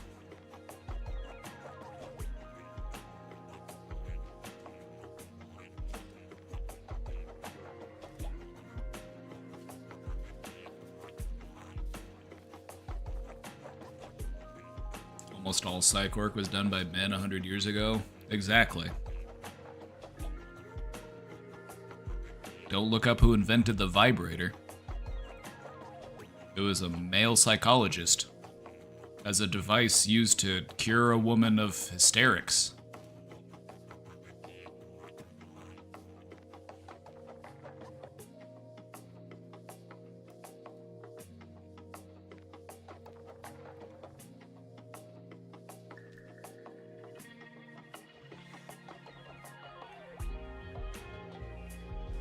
It actually works at times, but it's never men being bad at sex.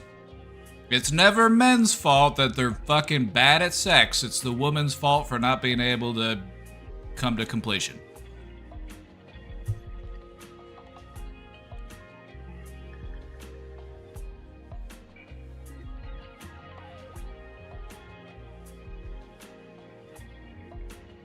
Yeah, the only reason they invented the vibrator is because the doctor's hand would get tired. And that fucked up?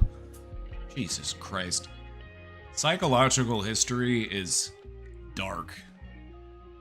I went to the psychiatric museum. They've got some really messed up stuff there as far as how they used to treat people's mental conditions. It's crazy how barbaric we were.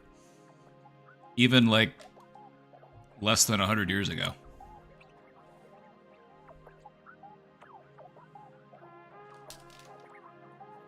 Anyway, let's move on. This is getting crude. Let us proceed. You have been unfortunately enlightened.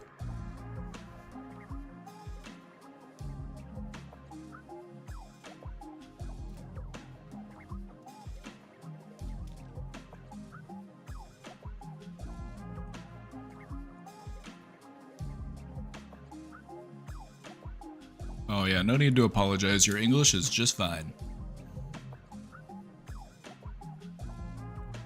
I actually have a rule against apologizing, though. You're not actually allowed to apologize. If you apologize, you get bonked. No apology zone.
Ironically, asking a white man.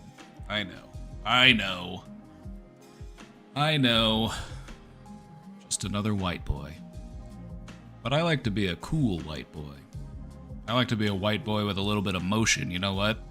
I'm not like wearing boat shoes and a polo shirt being like, would you like to go to my parents' vacation house?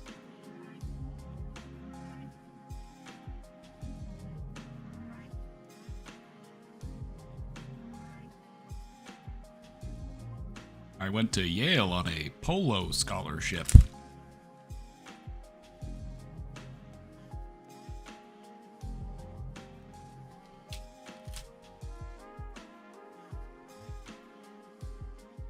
I try to be a fun white boy.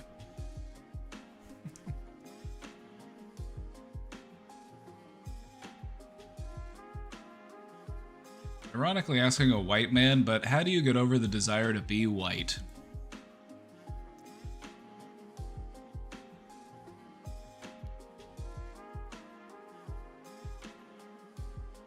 Trying to think if I'm the right person to answer this question. I'll try to answer this question. Am I equipped?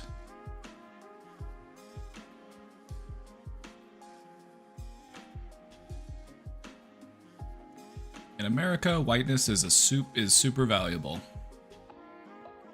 Especially in some parts. In some parts it doesn't matter as much. In some parts it really does matter.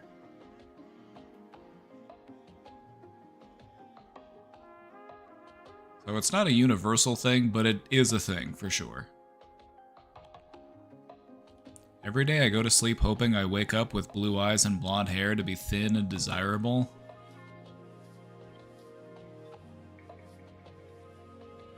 I think waking up as a stranger would be very jarring for you. And it would very quickly remind you, I don't know, I just feel like it wouldn't be what you're looking for. You'd just be faced with a different set of circumstances, a different set of expectations and frustrations.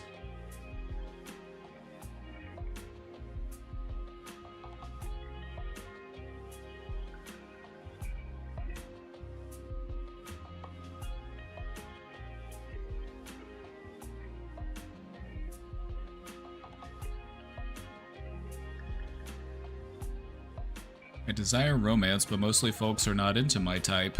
Even POC I'm around have hang-ups and desire white partners. In my friend group, only the white people are married, dating like crazy while the rest of us are left on the shelf. I'm middle-aged, so I have lots going against me in the romance department. Anyways, how do you get over the desire to fit into this society? Thanks for your time.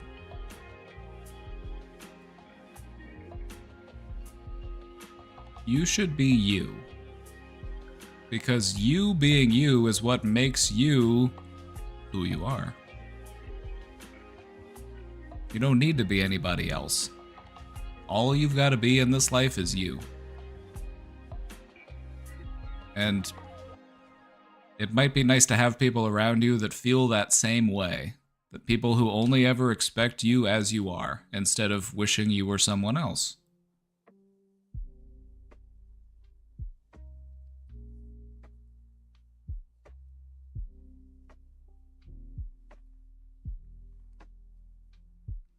And so that's what I would encourage you to do, is to find people that help you to feel beautiful in your own skin. You don't need to wear anybody else's skin. That's what serial killers do.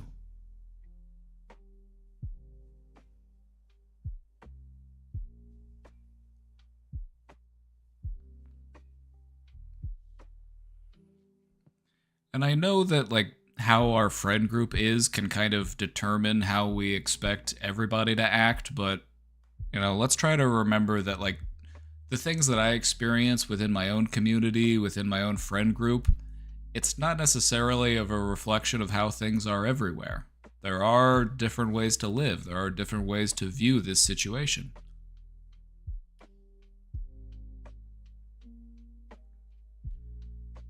So I would say, try to find things that you can celebrate about yourself. You don't need to be anybody else.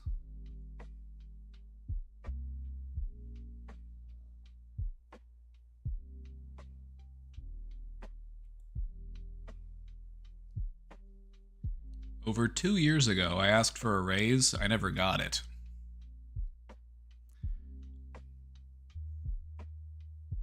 Tisk, tisk, tisk.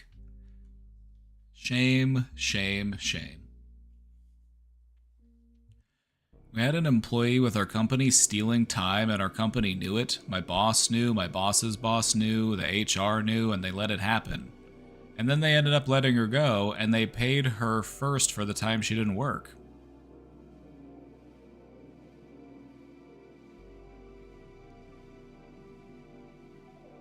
He refused to give me a raise, even though I was picking up the slack of the entire team. So I started stealing time. That was 2 years ago. I got the raise here recently, a very substantial raise, but I can't seem to stop stealing time. I've gotten too comfortable. Am I broken or in the wrong? I really want to speak my mind on this one, but let me think for a second. Let me think of how I can phrase what I'm feeling.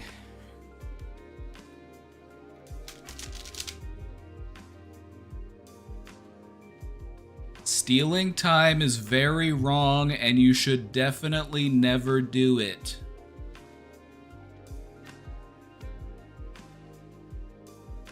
It's wrong. Don't ever do it.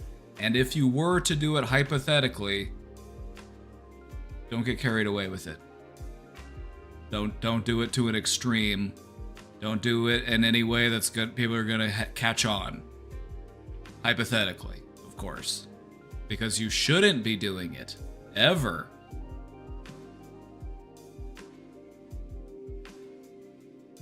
So, don't ever do it. But hypothetically, if you were left with no choice in Minecraft, just don't get carried away with it. Don't do anything that would raise any undue level of suspicion or scrutiny towards you.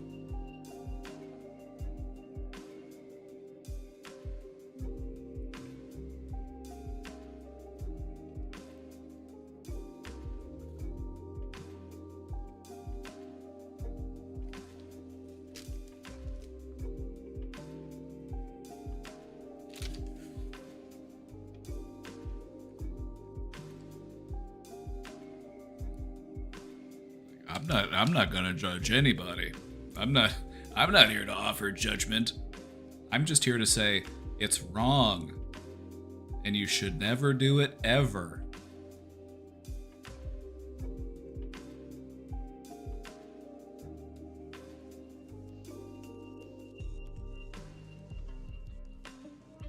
Am I broken or in the wrong? I don't know. I'm probably not the best person to ask this question, if I'm being completely honest. Because in all honesty, if I'm the type of person who will turn a blind eye to certain things, and I will not be elaborating any further.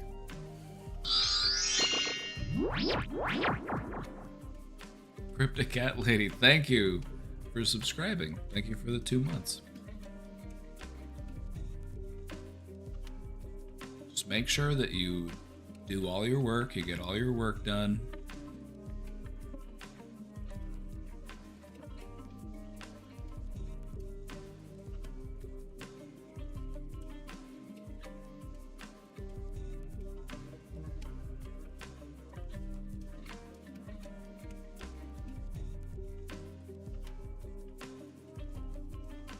Just don't do anything that's going to get you in trouble.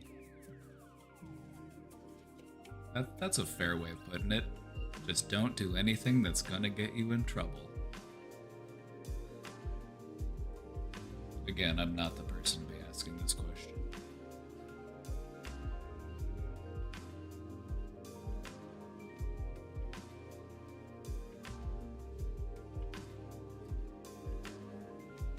I'm the type of person who, whenever I worked in an office, I took all of my poops at the office. I didn't poop at home for months.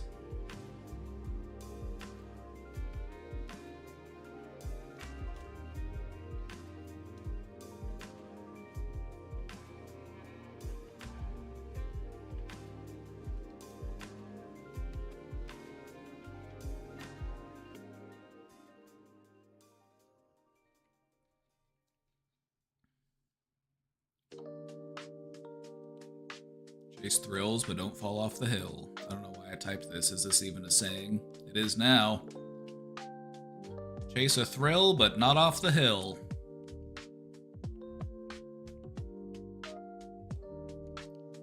I can dig it.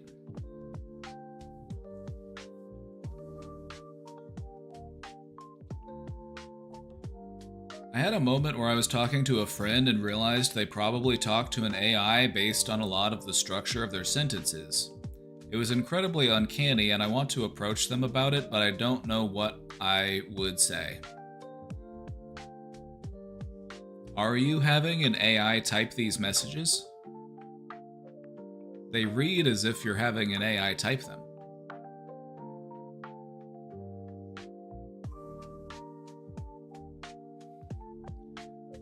That's just me. I can be very direct with people sometimes. I could see how this is definitely something that people are going to encounter in their relationships, though. They're going to be texting somebody, and it's going to feel like they're texting fucking ChatGPT because everything that the person responds to just sounds like an automated canned response.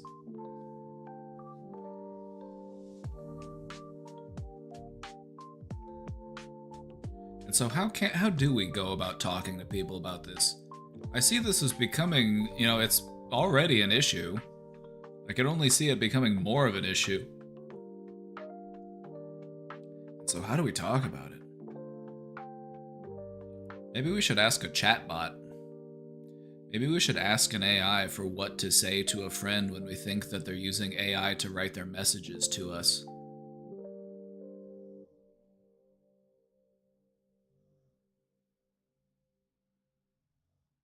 My sister apologized to me, but it looked like it was from ChatGPT. Does this make it look less authentic? Yes. Yes, it does. Because it didn't come from the heart. It came from a cold, lifeless computer. It's like, well, the thing is, humans have been doing this shit for a long time. Just look at greeting cards. Just look at greeting cards. Like, I don't need to write nice words for you. I'll just buy a card that has nice words in it already, and then I'll just sign my name on it. And so it's that, except to a whole other level.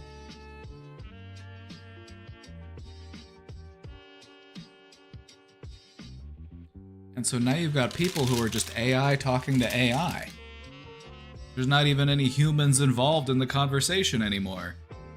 Like, I get an AI prompted response from them, I send it to my AI, and I figure out how to respond. I have my AI write the response for me. It's like, what are we doing here?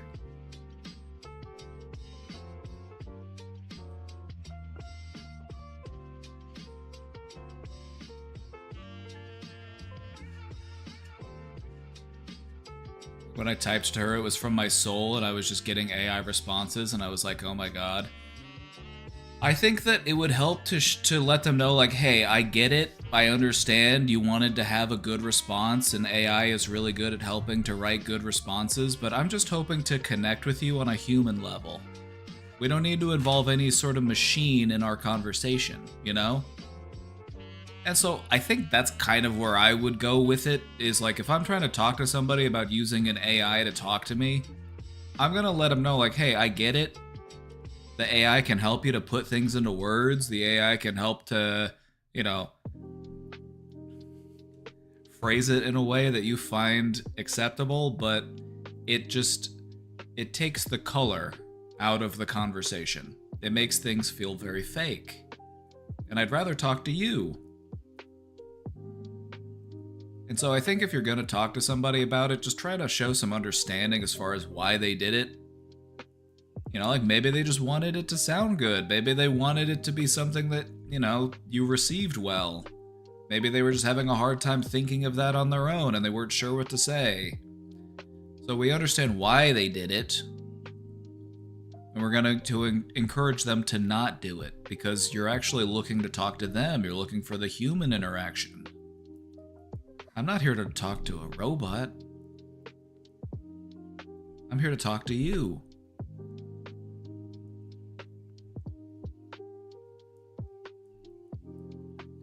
Did you see the video of the guy trying to get 3 AIs to count? I've seen videos where people had their AIs talk to each other, and then they start using their own language that only the AIs can understand, and that's when I'm like, we need to unplug this shit immediately.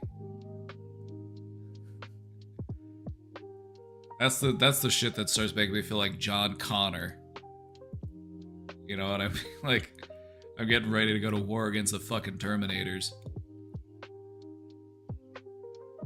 AI asking to polish my emails. That they're forcing it into everything. You're seeing it in like text message apps and stuff. They're like, let's have AI spruce that up for you.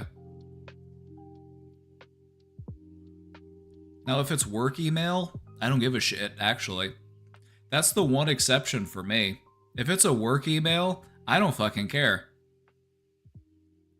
If it's a personal communication, though, don't leave the machines out of it. Like, you don't need an AI chatbot to send a holiday message to your grandma. You don't need an AI to tell you how to tell a friend, hey, I'm sorry that happened. It sounds really difficult. We should hang out sometime and catch up. It'd be good to see you. You don't need an AI to tell you how to do that.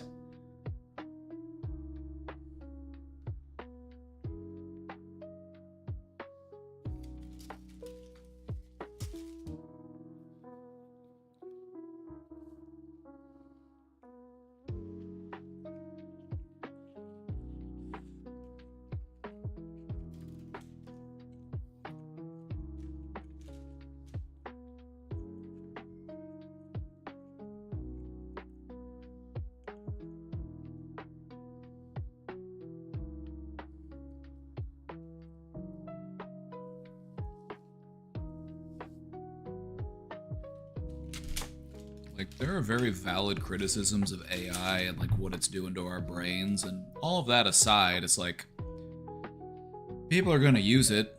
So if you're gonna use it, at least try to use it in a way that's not gonna melt your fucking brain, alright? If you're doing it to automate some mindless tasks from work, I don't fucking care. Go for it. If you're using it to craft messages for your loved ones, what the fuck are you doing? Like, what? Like, what are you doing?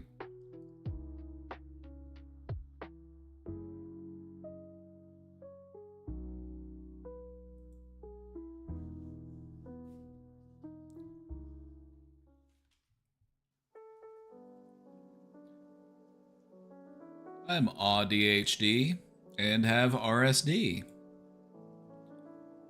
Let me break down those acronyms real quick.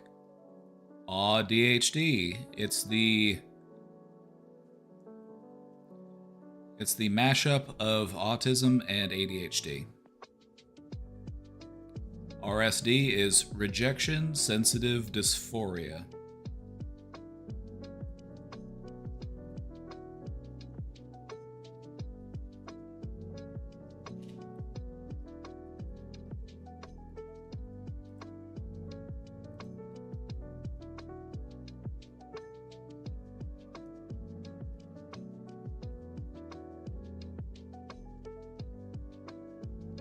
Rejection-sensitive dysphoria is when a person has very severe emotional pain because of a failure or feeling rejected.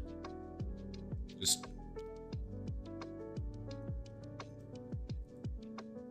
a simple explanation. How do I stop myself from overthinking about social interactions? By redirecting your thinking. When it comes to changing your thinking, it's not about stopping thinking. How can a person stop thinking? Quick, stop thinking. Don't think about anything. Think about nothing. Stop it. Don't think. Empty. Nothing.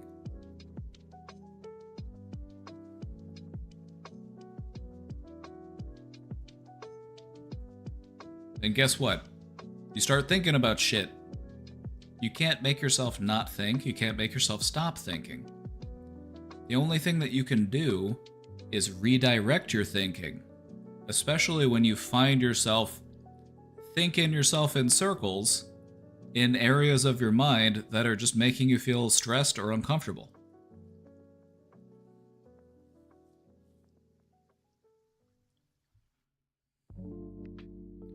I can usually distract myself to get rid of other thoughts, but the overthinking about social interactions is really difficult for me to get away from. Sometimes this goes on for weeks or months over one interaction. It's maddening. I know what's happening, but I can't stop it. Which is why we're not going to try to stop it. We are going to try to redirect it. You know, we're not going to stop this train by just standing on the tracks and holding our hands up. We're going to switch it over to a different set of tracks so that we can take that flow somewhere different. So instead of spiraling on what I think went wrong with this social interaction or hyperanalyzing every little thing that I think went wrong or what the other person thinks about me, I'm going to think about the things that I did well. What went well? Nobody ran away screaming from me. Nobody threw anything at me. Nobody dumped a big bucket of pig's blood on my head. That's a win.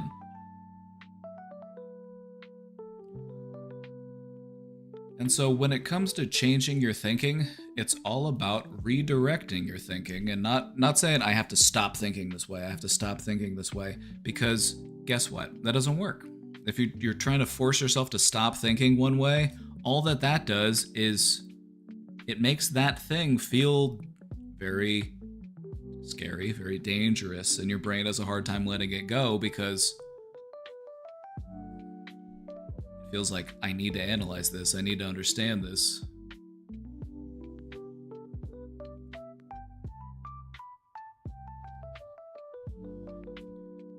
Another thing that can be helpful is when you're in social interactions, affirm yourself. I'm having a good time right now. This has been a lot of fun. It's been really nice to see you. We should do this more often. I'm having a good time. And so that way, when you think back to the social interaction, you'll also remember all of those things. You won't just hyper-focus on the one time that you misspoke and said a word in a funny way. You'll have other things to think about regarding that interaction. You'll have other mental bookmarks that you can look back to and say, yeah, you know what, I did have a lot of fun.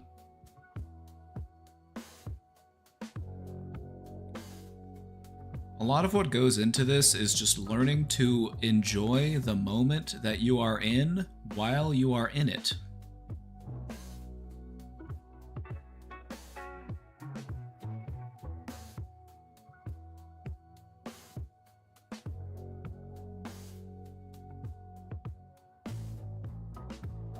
If I'm not imposing, where are you on schizoid personality disorder?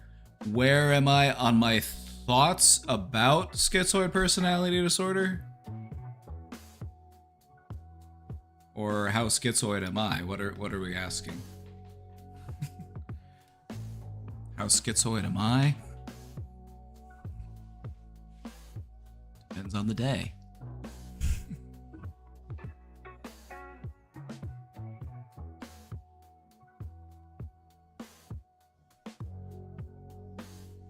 Depends on the time of year.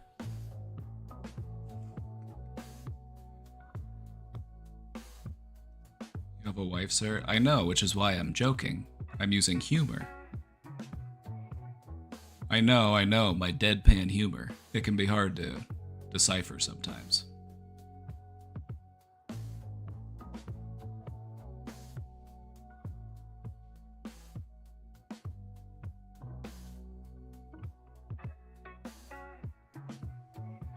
Oh, questioner. Ultimately, what we're trying to do is redirect that energy. We're trying to redirect that mental energy somewhere else.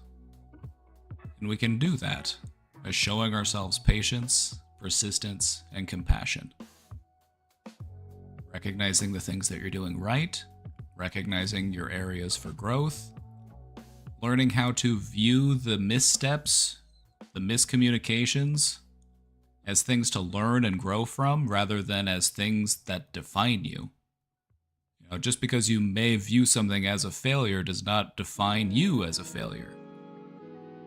It's just a moment of growth. It's something to learn from.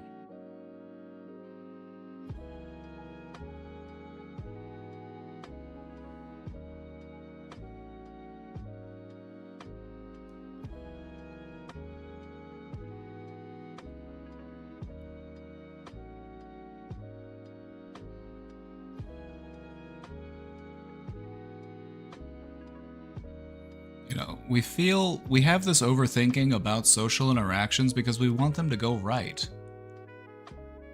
And as simple as it sounds, a way that we can help to reinforce that is to just play more of a role of an active participant in highlighting those moments to ourselves. In those times where you are having a good time, in those times where you are having fun, in those times where it does feel like things are going well, point it out to yourself. Speak it out loud. Make a mental note of it.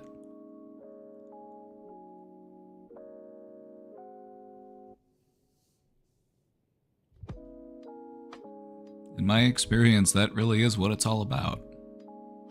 Just slowly shifting that pathway of energy in our mind so that we're able to redirect that neurological activity out of those old loops, those old spirals, and we're able to start forming new connections and new perspectives.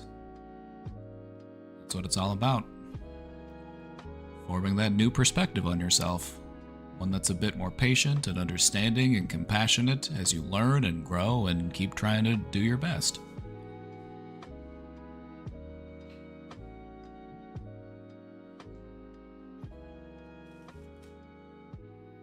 Also, another thing about social interactions is that people are going to remember things that you have forgotten, and people are going to forget things that you remember.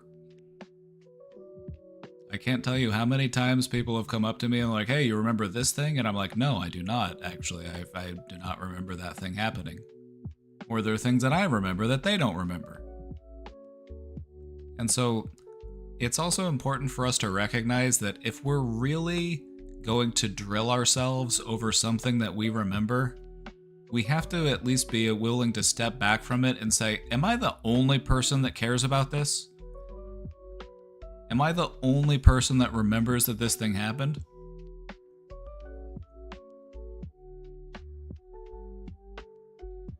Because it might surprise you how often that is the case.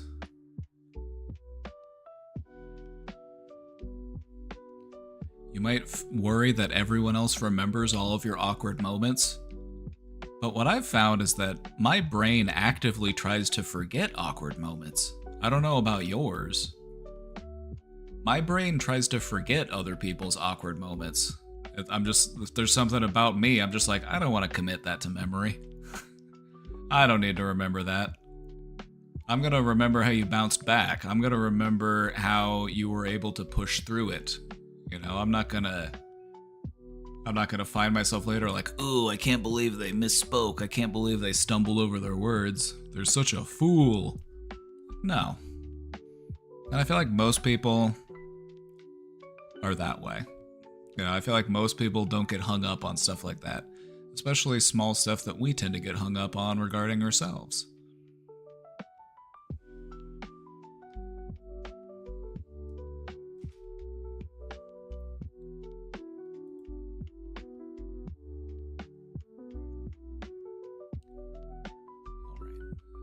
Got a couple more questions, let's take a look.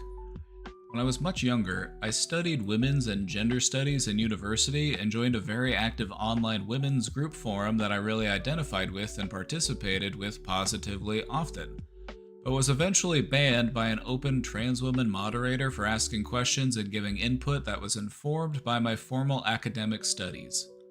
I see. Okay.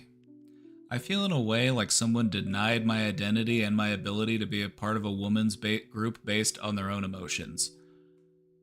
What you have encountered is the fact that online communities, regardless of what that community is,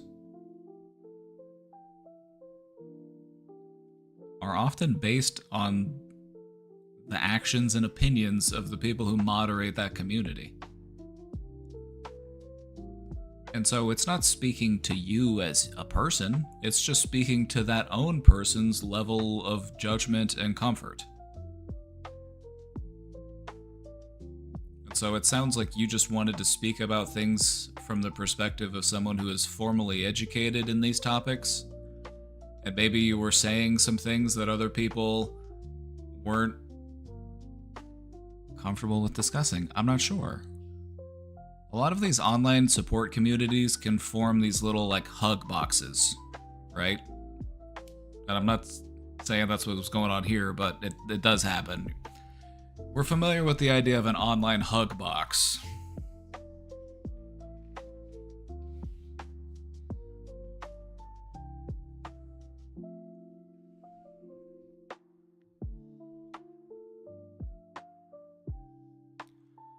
Some of the other moderators reached out to me. They tell me they supported my stances afterwards, but since that time I found it very difficult to try to assimilate with groups of other women, even though I know I should be able to participate. You should be. But it's also fair to expect that we're not going to receive unanimous agreement all of the time. You know, if we're going to talk in a space with other people, it's, you know, especially if it's something that's meant to be a place to facilitate meaningful conversation, it does not suffice to just have an echo chamber. There's just so many echo chambers on the internet these days. But it must at least feel good to know that other people reached out and they're like, hey. You see what I mean?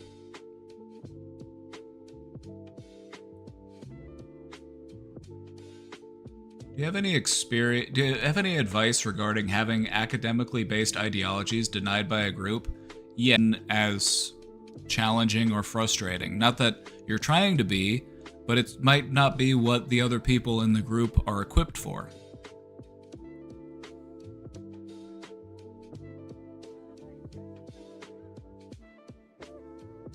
And so I would just consider this to be an intellectual exercise for yourself.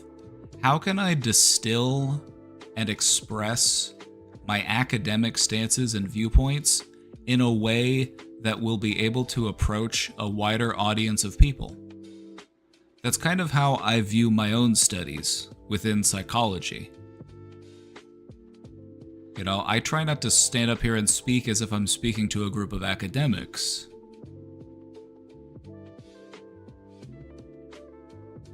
Because there are things that if I were speaking within that context, they just wouldn't translate to the average person. And that's what it's, in my opinion, that's what it's all about. If we're going to share information with other people, we have to be effective communicators. We can't just leave it up to the other person to know what we're talking about. We have to find a way that can create that bridge of understanding.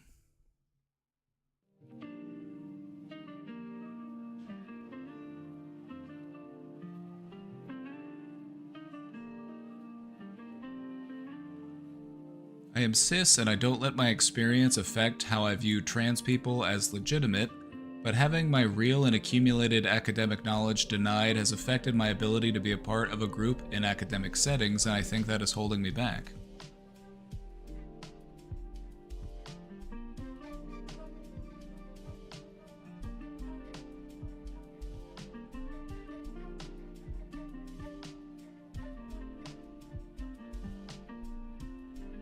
What you're also witnessing is the divide between the academic world and the rest of the world.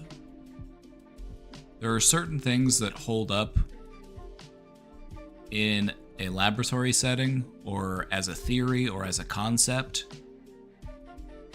but those aren't necessarily the ways that we want to engage with like a regular average person about those topics and concepts.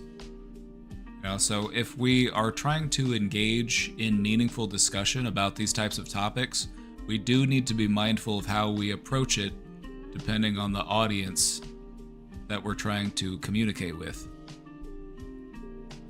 And so I don't think that you've been deprived. I mean, it is frustrating getting banned from a community for engaging in a discussion. I'm not sure what the discussion was, but...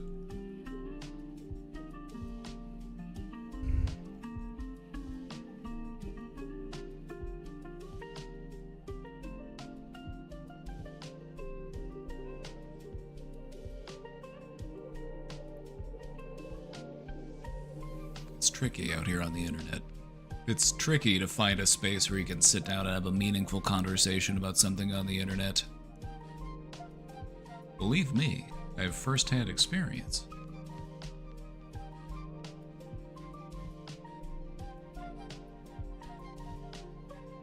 It's more of a question about you, if I'm to frame it well. A question about me? Right.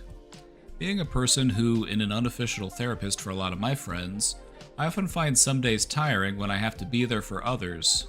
While I do maintain the boundary and let people know if I'm not feeling well enough to listen to them, I still wonder what would be the best way to give my mind a break from it. I'm glad to hear that you are setting those boundaries and letting people know, like, hey, I can't right now, because that's good. That's good. You have to do that if you're gonna keep yourself sane. If you're gonna keep yourself from burning out, you have to be able to say, I'm not gonna be able to do that right now. Sorry to hear that you're going through that. Fortunately, there's not much I can do at this time.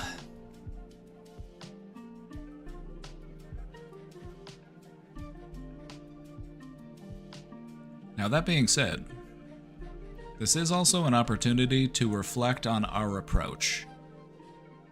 If we are the person within our friend group that is supportive, if we are that person within our friend group, there's probably people here who are that person within their friend group. You're probably not the only one. I sometimes find myself in that position within my friend group. Surprise, surprise. So, my advice would be, seek support from others when you need it. It might be surprising what support other people are able to offer to you. It does not always need to be you offering support to others. It's okay to lean on each other. It's what friends are for.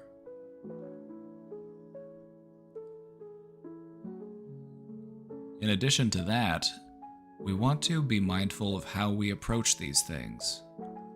What do I do when a person comes to me looking for support? What sort of things do I do for them?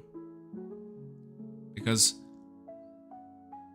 we don't always need to give them advice and guidance, feedback. Sometimes it's just okay to just be there and just be present. It's not as much work. Just be there. Just be a place where they can talk. It might surprise you just how much that actually does for somebody when, from your perspective, it doesn't feel like you're really doing anything. You're just kind of going, yeah, that sounds hard.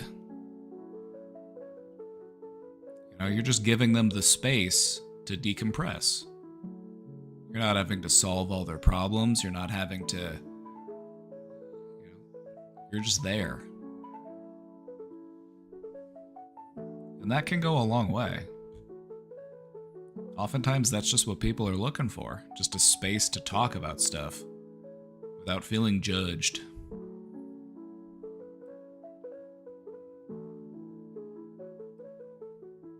Considering you do something similar to my case, but with so many people in chat as well as others who you might be helping offline, how do you manage to keep yourself calm and content after all that? Are there some ways to do it? Ah, yes. I treat my own self-care as something that's important to me. I want to make sure that I'm properly taken care of. Because if I'm not in a good place, I'm not really in a good place to help others, now am I? And so I need to make sure that I'm taking good care of myself. I need to make sure that I'm taking breaks, I'm taking time to enjoy life and do stuff that I want to do, I like to go outside, spend time in nature, read books, play games, talk to friends.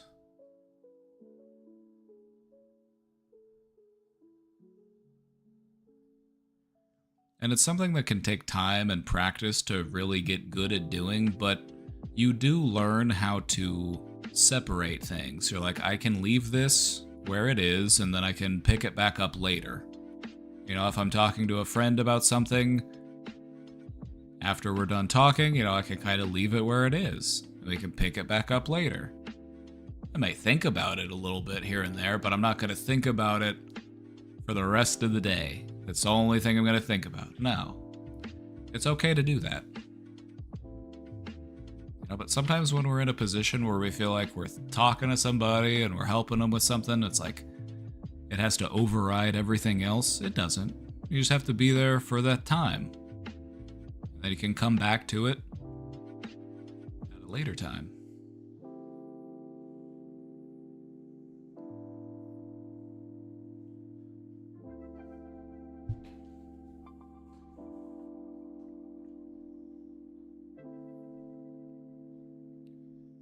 It's juggling.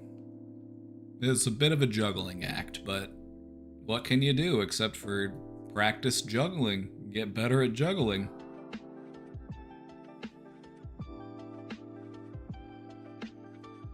But yeah, most importantly, don't be afraid to ask for support yourself. You know, if you're the type of person who's always looking to help everybody else, it's nice show that same level of care and compassion to yourself. Make sure that you're getting the support that you need.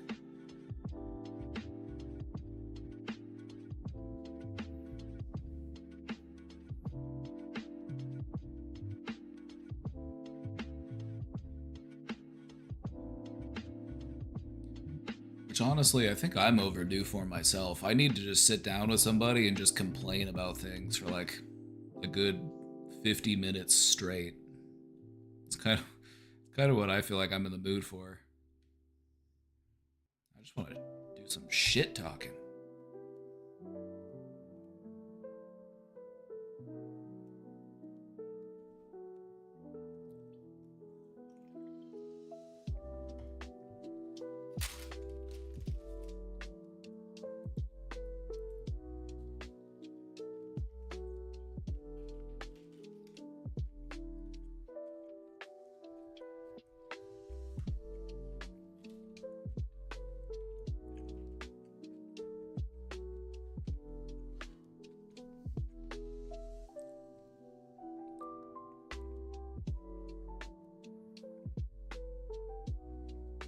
Extreme idea, just shit talking for an hour while chat supports you. I do have to give you all credit. You are very good at it.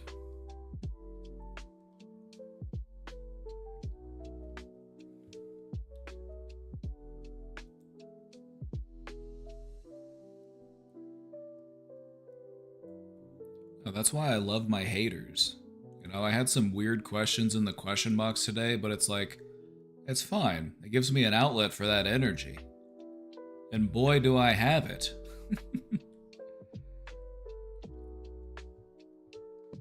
Thank you for providing me an outlet for these emotions.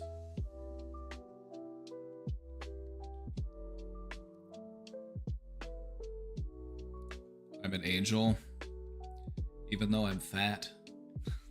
Joking. I'm joking. Somebody said I was fat because I don't see it. I could get fatter. I might, actually, just to piss you off. You're telling me to lose weight? Too bad, I'm gonna eat even more.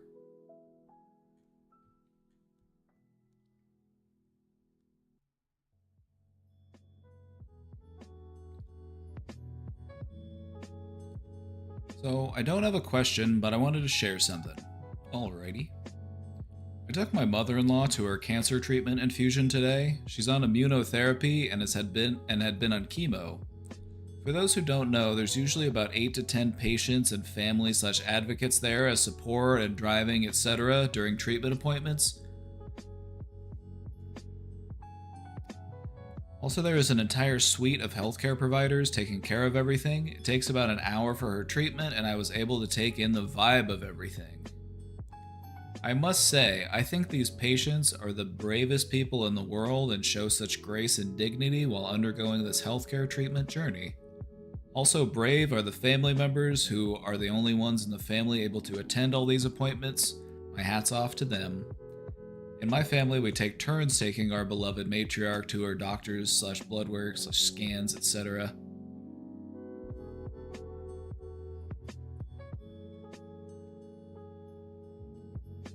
I also want to shout out those who have been caring for the patients during treatment. They're angels, IMHO.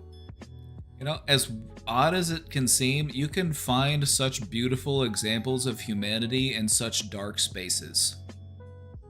Isn't that neat? Just how much compassion and understanding and care you can find in these places that are bereft with sadness. Isn't that remarkable? Isn't that inspiring in a strange way?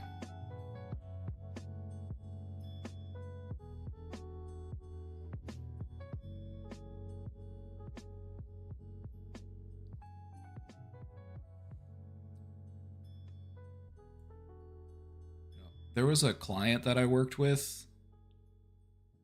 It was this family, and they had a young kid who was in treatment at a children's hospital. And the child themselves was not diagnosed with cancer, but because there wasn't space on one of the other floors, that's the floor that they were on. They were on like the children's oncology floor. And so even in those moments where I had to go visit them, even though the person I was working with did not have cancer, just being there,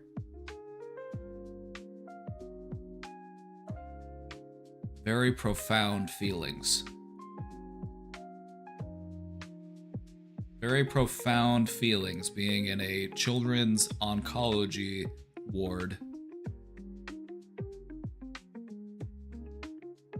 It'll offer you a entirely different perspective on humanity. Profoundly sad, but also inspiring in many different ways.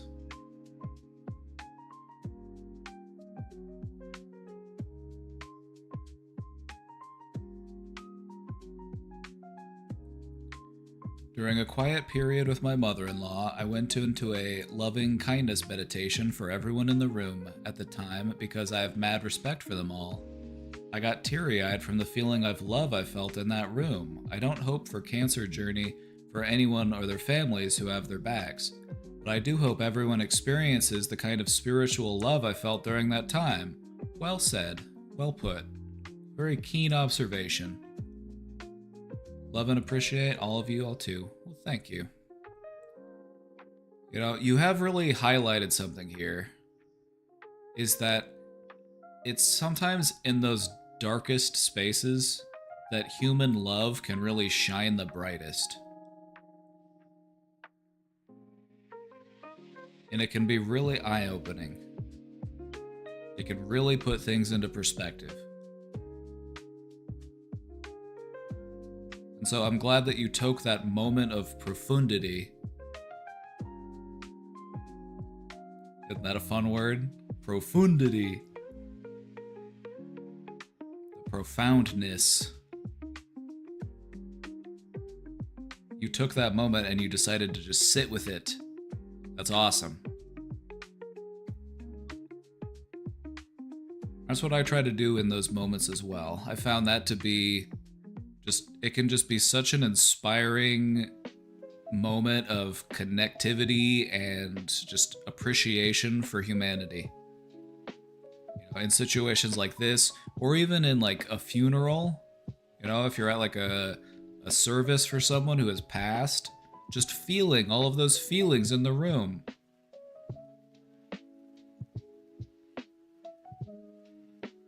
It might surprise you just how intense it could be if you're in a room that's full of people feeling something. How much it can uplift your own feelings. Because we are social creatures.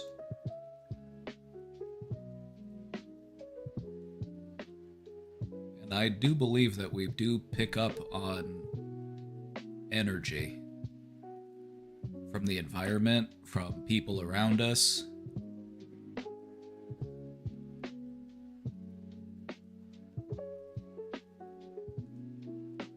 Funerals are too much for me. I can't do them.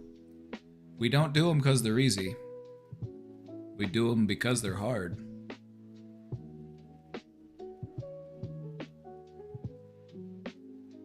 It's an opportunity to pay our respects to the dearly departed.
One of the saddest funerals I've ever been to was for someone that I had been working with. They were actually a client of mine at the time.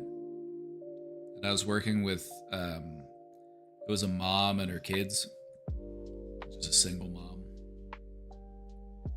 And, we had been working together for a while. I've been making some good progress. And the mom ended up dying in a car accident. So I went to the funeral, and my supervisor even came with me because she could tell, like, this was fucking me up. Like, this was really tough. But no, I just remember the mom's daughter. She was this young girl. She was probably like, I'm trying to remember how old she was. I think she was like 12 or 13 at the time. And she was so brave.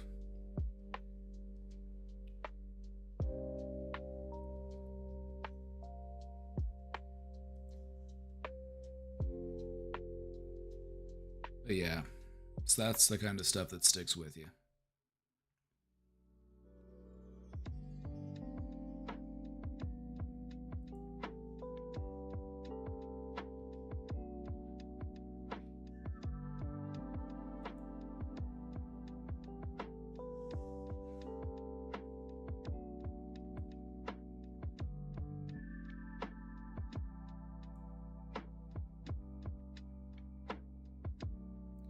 I've seen some of your presentations when I can, but have you ever talked about commitment? I don't think we have formally. Not like as a formal presentation topic. I hate the idea of commitment. How do you feel about gardening? How do you feel about eating food? All of those things require commitment as well.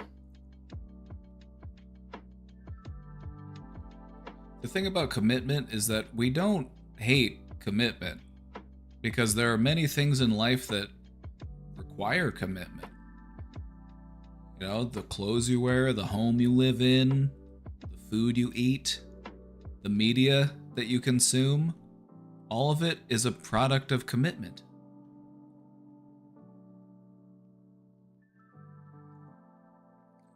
And so we're not anti-commitment. Except for in a specific case. Committing ourselves to another person. You want me to decide for you? Good luck. Even relationship-wise, I avoid it.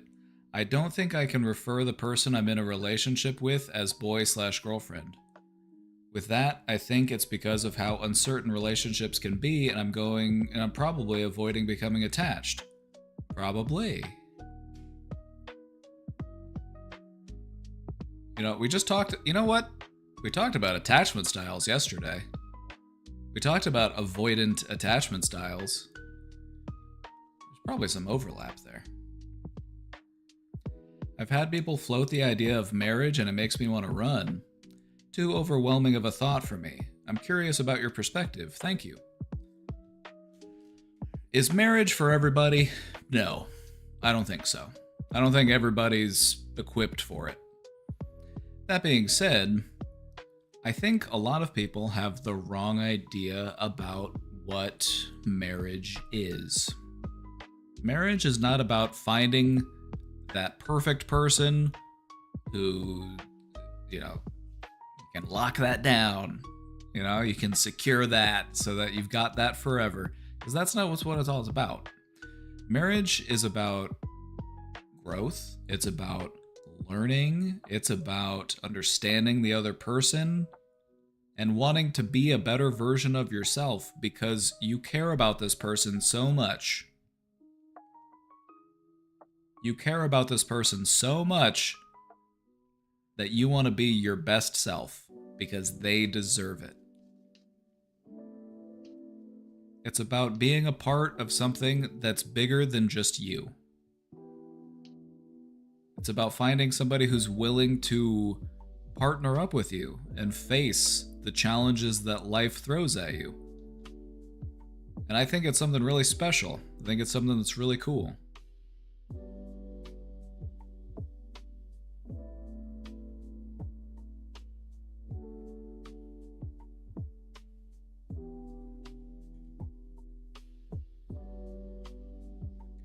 And so, since you're asking me about it, since you're asking me about commitment, I can't help but wonder if this is something that you're not sold on within yourself. If this was something that just wasn't questioned, if this was something that's just who I am, who cares? There's a part of me that thinks that maybe something within you is conflicted about this. Maybe I'm not completely sold on the idea that I don't ever want to be attached to anybody else. Because maybe it could be fun.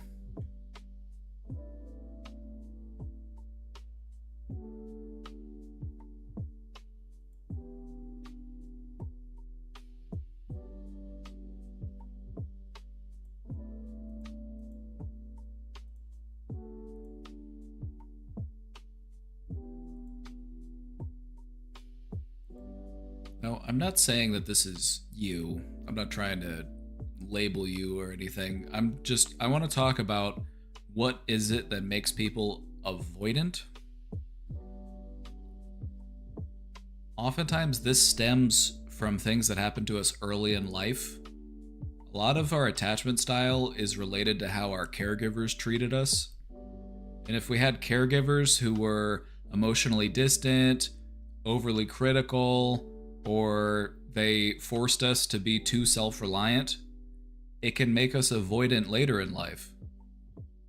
Because it changes how we view the concept of connection and intimacy. Instead of viewing it as something that's to be shared, something that we can enjoy together, it's viewed as this loss of independence. I don't want to have the answer to anybody else. I only want to march to the beat of my own drum. Which is fine so long as you just like drum solos. But when you come together as somebody else and you play two different instruments, you can make all sorts of fun music.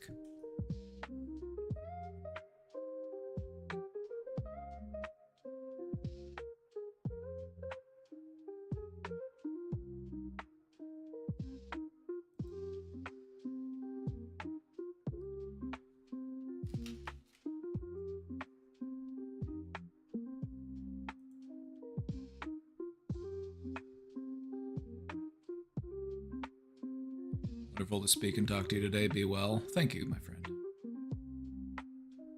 I don't like people who are avoidant of commitment, not gonna lie. I get it. I get it. And I understand why you would feel that way.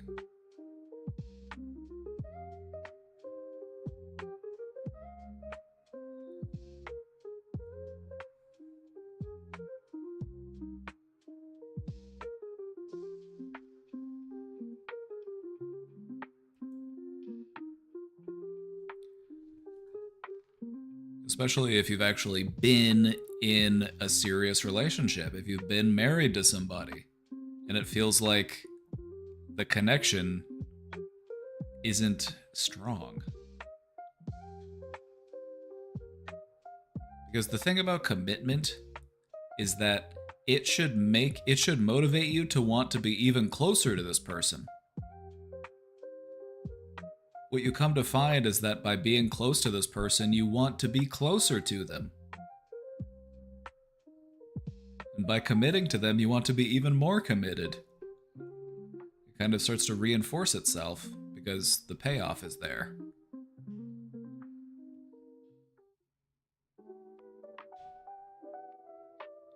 Commitment can be a lot when you're going through a lot internally. Oh yeah, absolutely. If you've got too much on your own plate, and you don't have room to take on somebody else's stuff, absolutely. And so, yeah, we do owe it to ourselves to try to figure things out within our own life before we want to get tangled up with somebody else, that's for sure.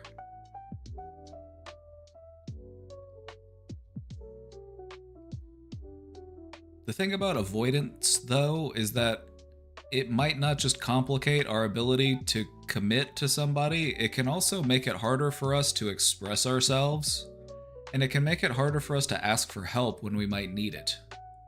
We might develop this sort of hyper-independence. Because it's not just that I'm afraid of committing to a relationship, I'm also worried about being too entangled with anybody. I don't want to owe anybody anything, I don't want to feel like I'm indebted to anybody because I asked him for a favor. I want to keep a clean slate.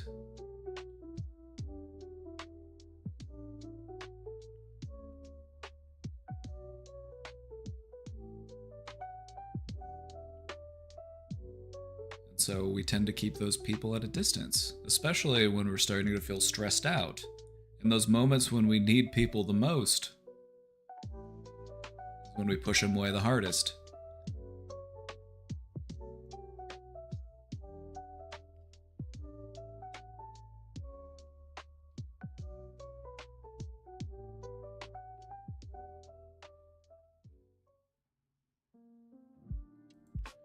I would just say to just take things as they come.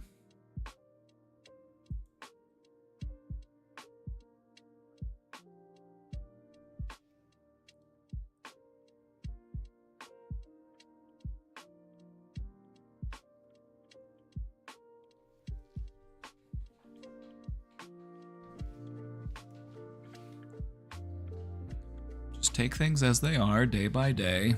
But also, don't be afraid of trying new things. A label might be fun. You know, you might avoid that label of like boyfriend, girlfriend, whatever. But there might be more fun to be had. To explore those things.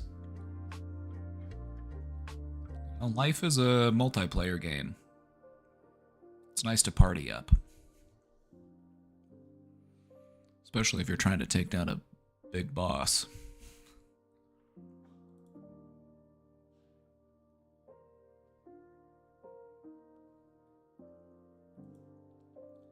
Thank you. I'll watch yesterday's presentation because embarrassing to say that avoidant attachment is me. Thank you. Hey, it's not embarrassing, okay? It's not embarrassing because everybody has issues with attachment. Everybody does. Life is just about forming more secure attachments with people. It's not about being perfect. It's just about doing better. And so whether you're anxious or avoidant or a little bit of both, you owe it to yourself to recognize that so that you can course correct, so that you don't end up in a place that leaves you feeling disconnected, dissatisfied, or some other type of uncomfortable emotion. So yeah, nothing to be embarrassed about. You're just recognizing that you are human, and you got stuff to work on, just like everybody else.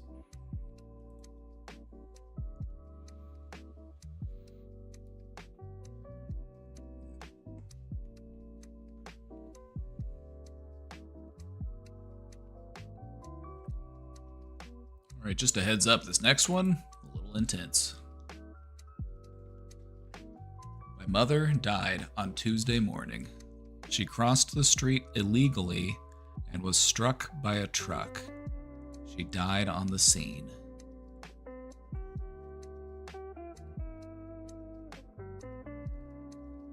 Really sorry to hear that. That's honestly...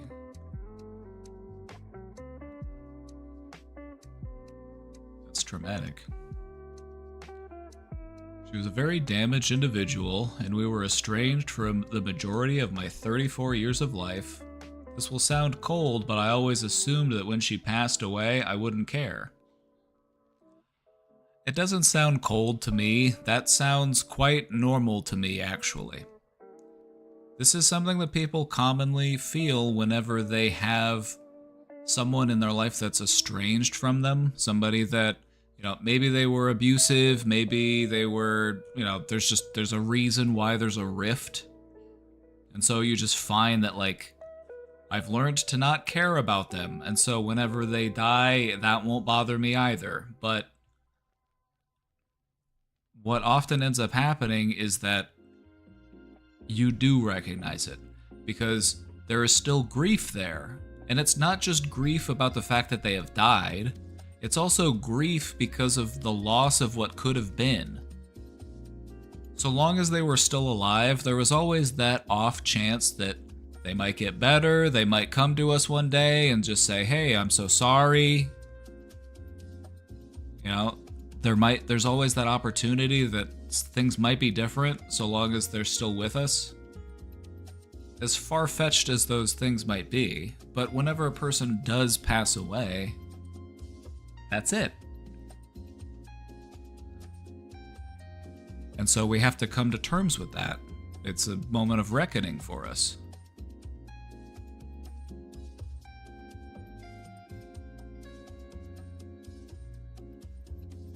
I feel that way about my mom, but she was abusive. Even in those cases, it's still normal to have very complicated emotions whenever that person does die.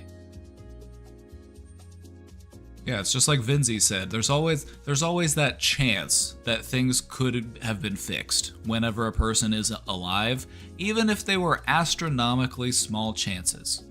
Even if it was 1 in a trillion that things could get better, the option was still there.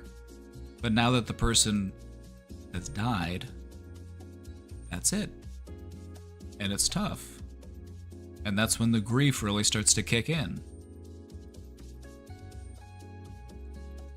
I mean, she was essentially a stranger, so who cares, right? Doesn't make it any less sad that this person died tragically. Well, it turns out that I actually care very much. I didn't expect to completely break down like this. I'm just really struggling to process all of this. Can you give me any advice on how to navigate this? Let those feelings flow through you. You're gonna feel all sorts of things. You're gonna feel confusion, sadness, anger, guilt, all sorts of things. Just try to let them flow through you.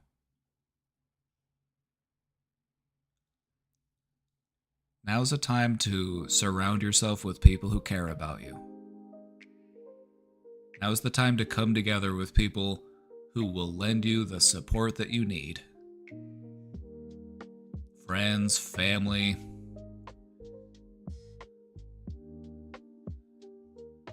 This isn't something that you have to go through all on your own.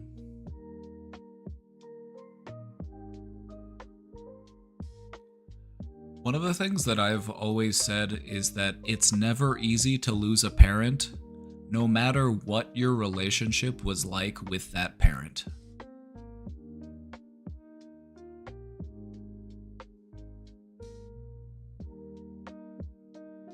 It's always going to be a challenge.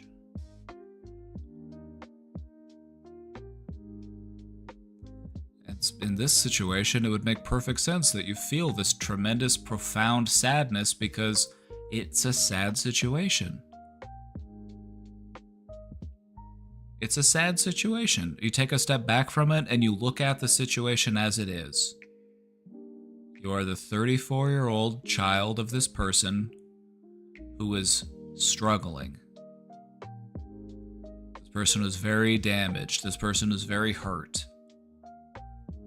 And because of that, they hurt other people in their life.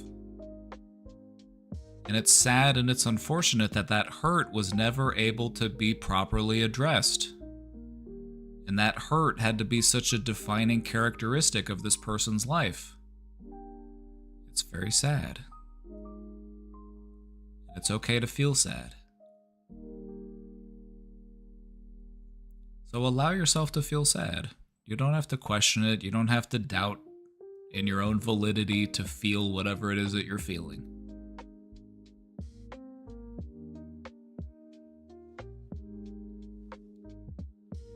So my heart goes out to you.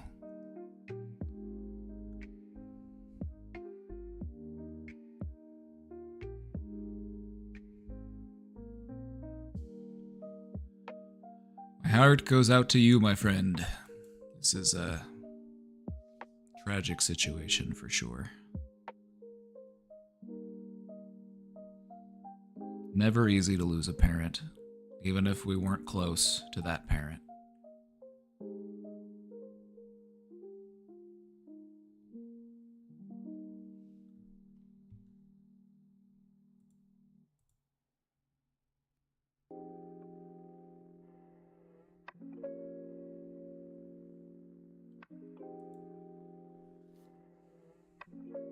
How do I get over the feeling that my friends don't actually care about me and wouldn't care if I died? They're your friends, aren't they? It's such a simple case of something I don't fully know is true when it hurts so bad when I can tell I'm putting more effort into talking to any of them as opposed to them doing the same. Okay, so there's a couple things going on here. Let's talk about it.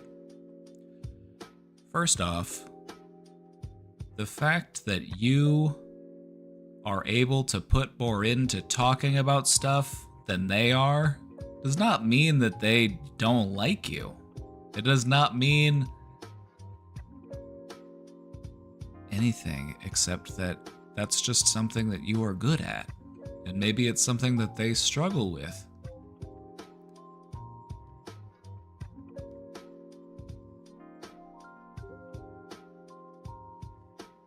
And so it sounds like you're looking for relationships or friendships where you can feel that reciprocation. You're looking to find relationships that give out what you put into them.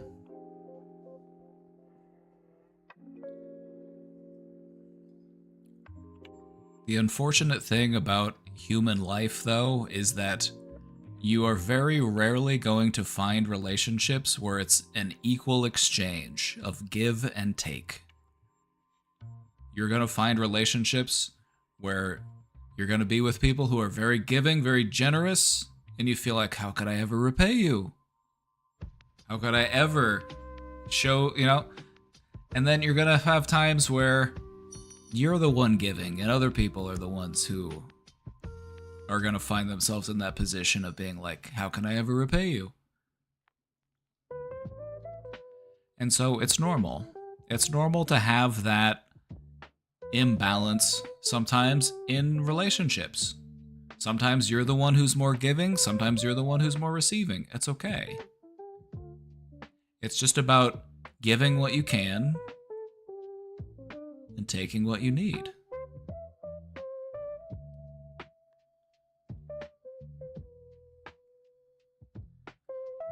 If you're feeling that your friends don't like you,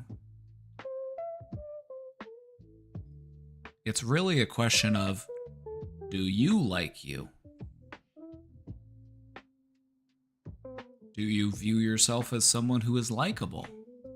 Do you consider yourself to be someone that people are capable of liking? Oftentimes when we feel this way, we feel that insecurity about our friends, it's often a reflection of our own insecurity related to ourselves. It's hard to believe that other people could like me if I don't like me.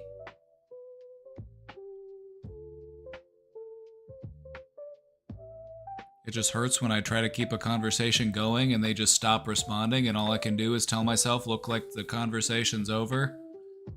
And it's time to start digging a new well. If that one is run dry, it's time to start digging a new well.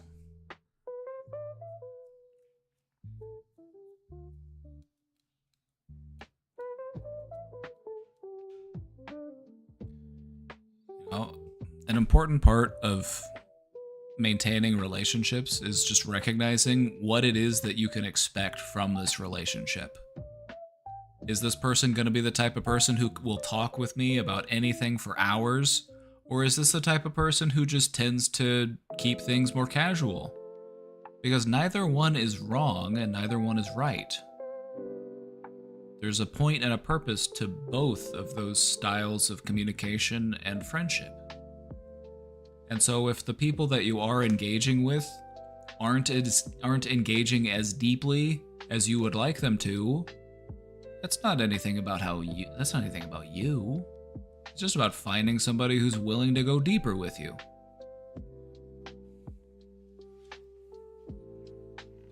Because not everybody's equipped to do that.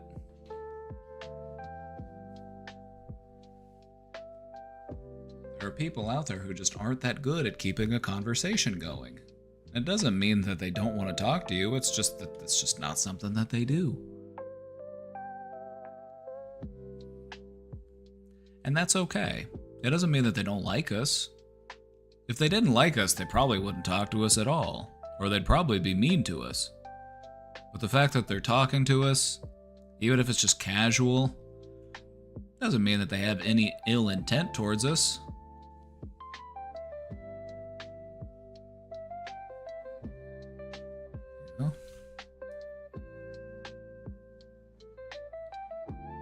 And that's the thing that I appreciate about friendships, is that there are friends that you can go to for certain things, certain types of conversations.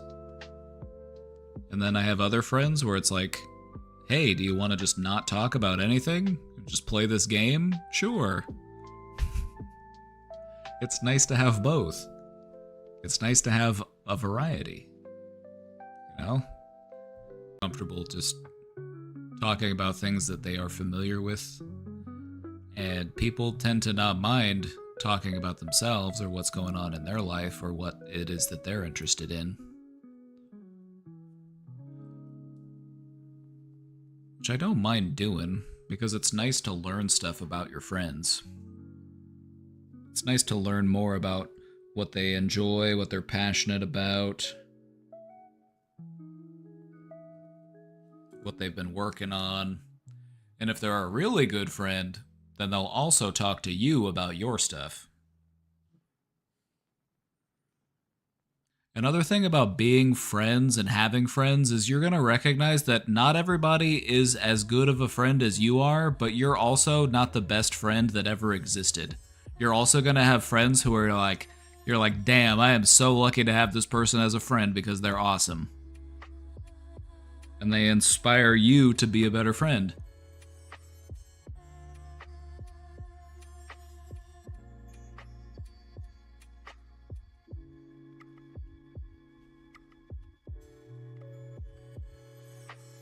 Like my neighbor who made me that brain domain lamp for Christmas.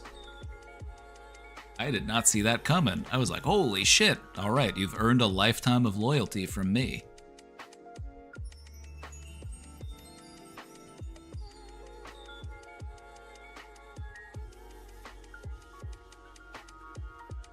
I was like, alright, you need me? I'm pulling up. I'm your guy.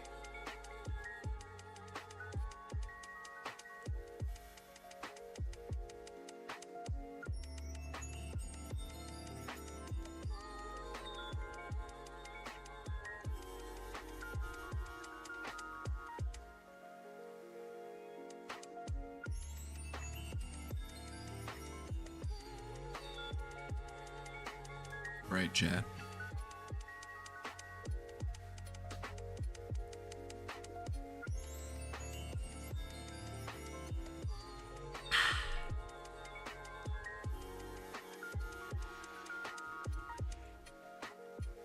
How we doing? How we feeling?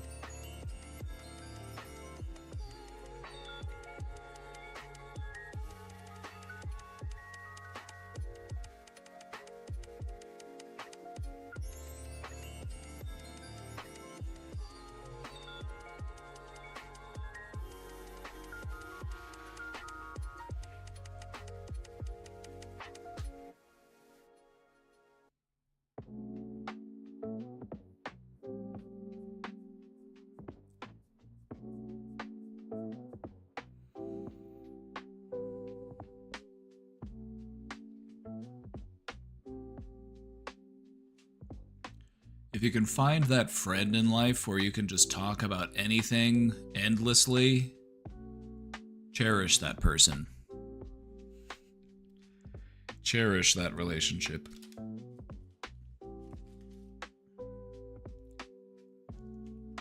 Going to a doc appointment? Have a good time.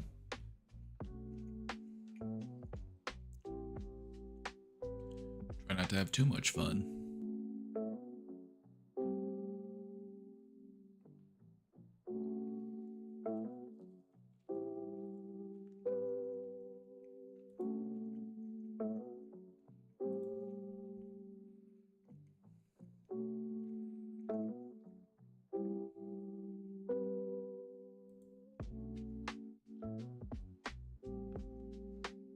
I think there's some songs on this DMCA free playlist I've been playing that actually did get DMCA'd on my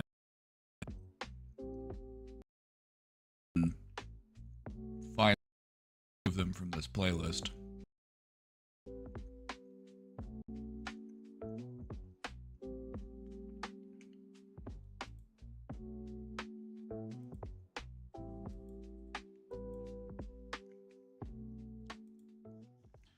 Yeah, there's a...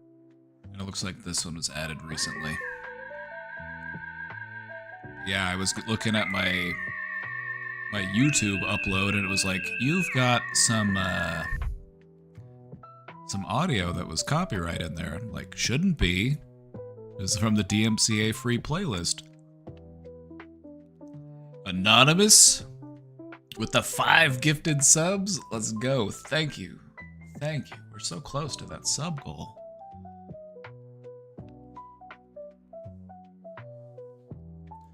We're so close.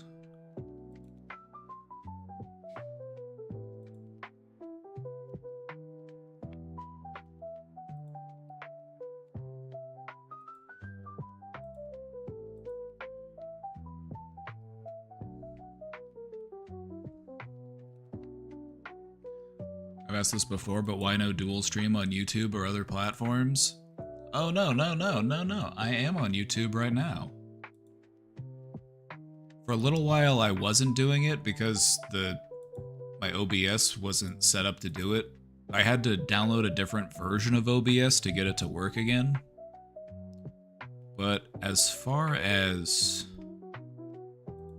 being able to stream on YouTube,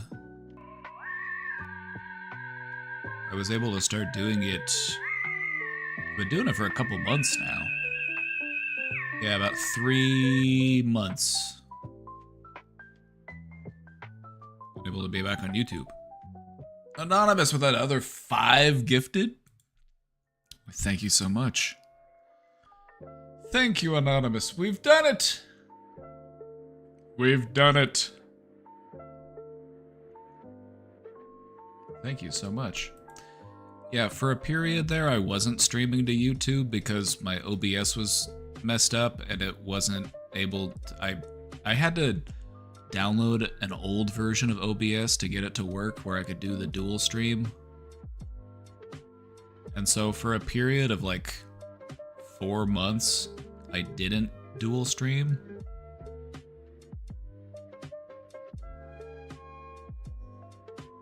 But yeah, it's been back up and running. All these streams up here on YouTube. Hey, look, there's Beaver.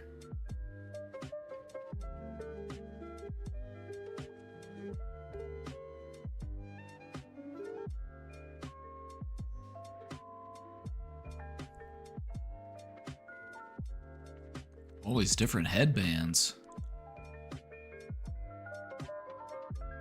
At a beanie era? That was in the winter. Was it? Looks like winter weather. I'm wearing a beanie and a cardigan. Oh yeah, that's winter. Miss Poopy.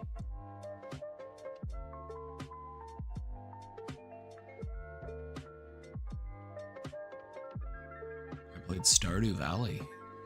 Forgot about that.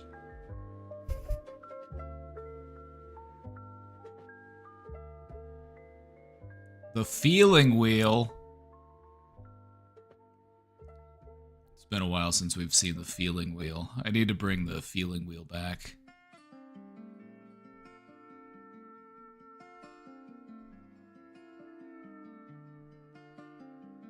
Hey man, how you doing?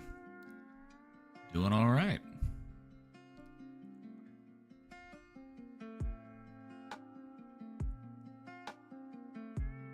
I'm gonna be going to pick up, I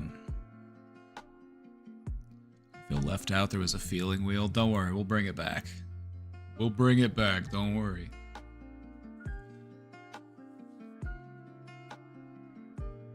I'm doing pretty good. I'm gonna go pick up our cousin soon. I'm gonna go pick up our cousin because, been trying to get him studied up for the written section of the driving test so that I can teach him how to drive. I'm gonna go pick him up here in a little bit. We're gonna make some dinner.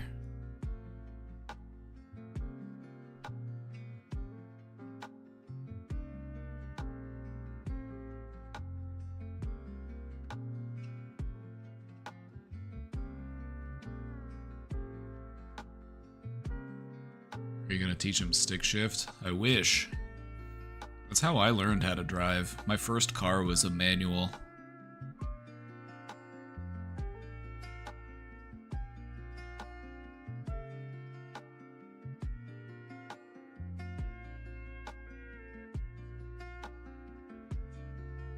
I haven't seen an actual manual car in a while.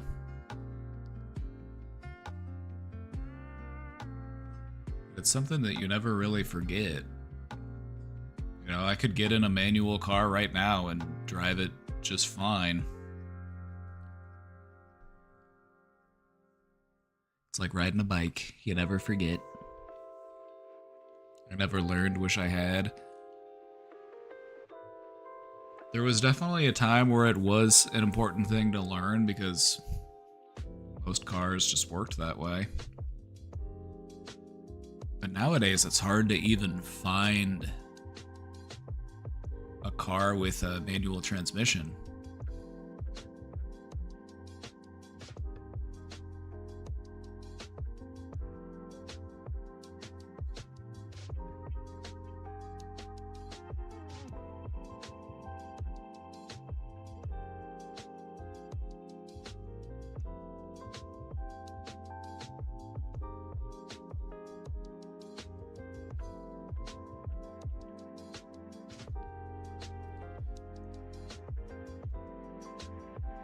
'91 Ford Ranger. Oh, and nice.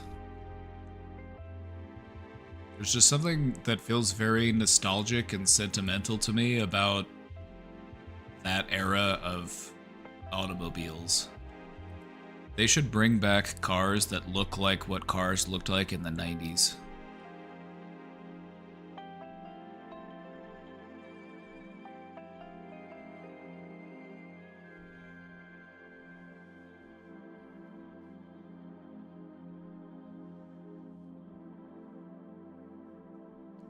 I just want a car that works. I don't want a car that's got a computer for everything. I don't want any touch screens.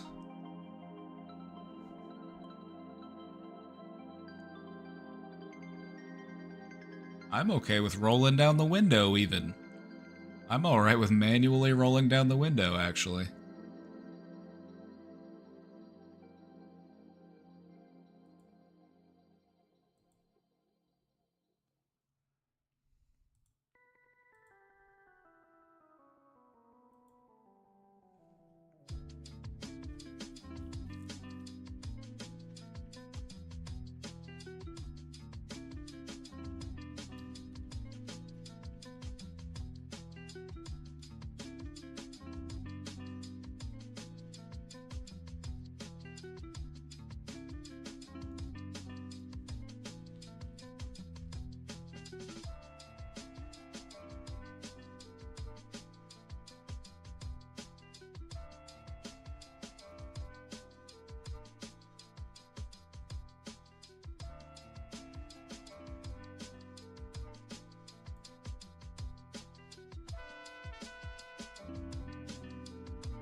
They are actually starting to make some cars like this.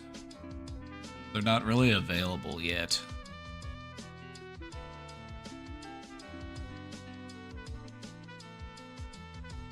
There's a couple of different ones. I've seen a couple different companies that are making cars like this, but they're not out on the road yet. This is just one of them. But this is the electric one.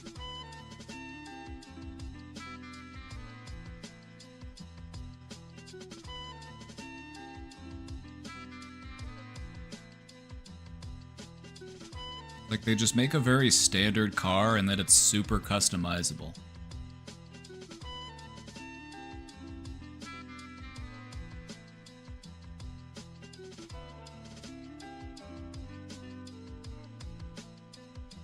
I saw another company that was making cars like this, but they didn't have any pictures yet. But you were available to pre-order it somehow? I don't know. Also, this one's electric. They're electric cars.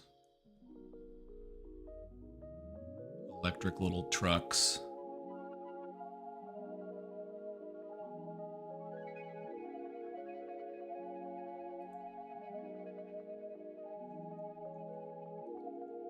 Yeah, I think that the market is shifting because they realize that people just want simple vehicles that work.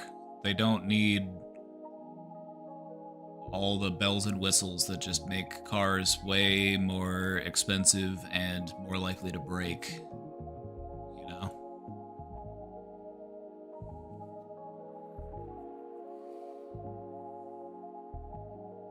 Thank you, Anonymous. God bless Anonymous.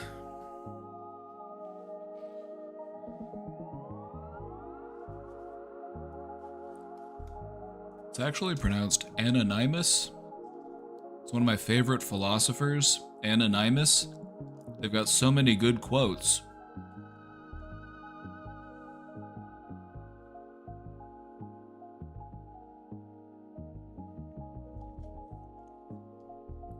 When I was a kid in school, we had this planner that they gave us at the school, and it had quotes on like every page. And I was just looking through all the quotes, and what I noticed was like, damn, a lot of quotes are attributed to this anonymous person. This person, Anonymous, they sure did have a lot of quotes.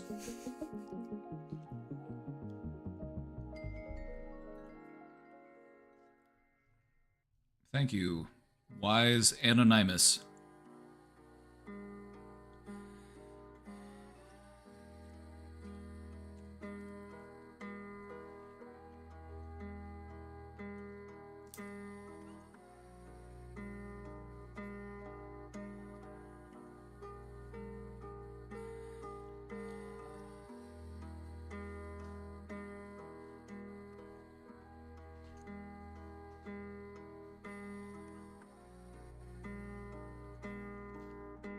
Being unemployed sucks. True, especially when you need money to live.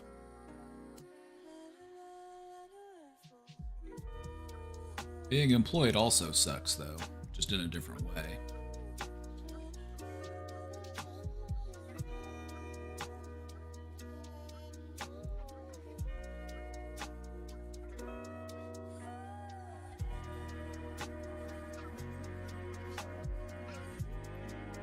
Wish I could find a job. The market fucking sucks.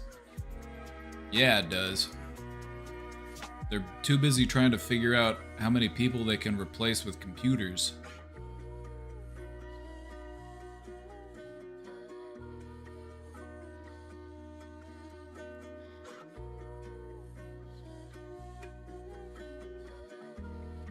It's all an emotional salary. Grocery stores don't accept feelings as payment. That's too bad. I wish I could go to the grocery store and just be like, I really want to eat this. I'm feeling very motivated to eat this, and that should be enough for you to just give it to me. The fact that I really want it. Yeah. Too bad. Humans had to go and invent money. The thing is, I'm not even anti-currency. I'm anti-inflation. I'm anti-interest. Why do you have to make money on money? I think that's the big scam. Whoever invented interest, that's who I have a problem with. You've ruined money for people.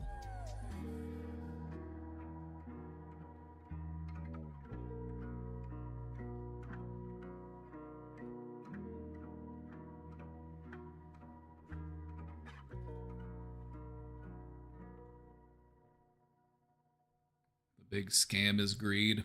Oh, you're right. You're right, it is.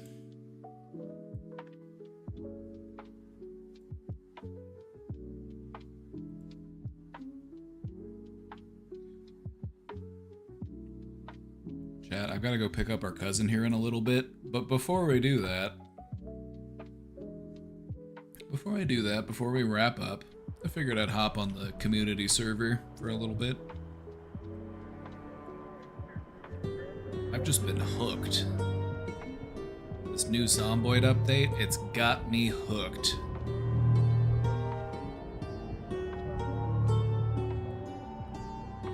Can't just take care of people because it costs too much. And that's a terrible reason not to do it, isn't it? Isn't that a terrible reason to not do something, is because it would be too expensive? It's like money is made up! It's made up!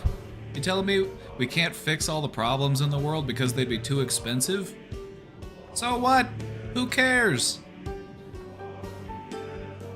Life isn't all about making sure that somebody gets fucking paid. It's about improving conditions for as many people as possible, so that human existence can continue instead of slowly fade away.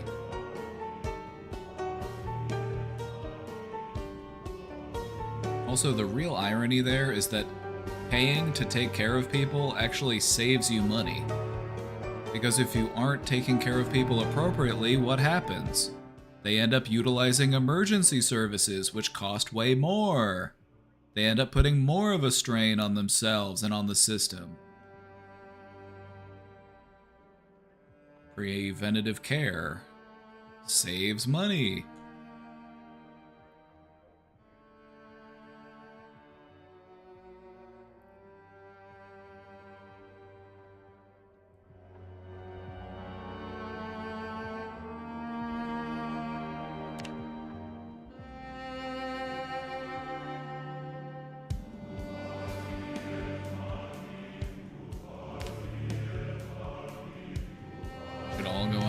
Strike. I'm with you. I agree. My birthday's coming up. If everybody for my birthday would just agree to just not go to work on that particular Tuesday, that's all I want.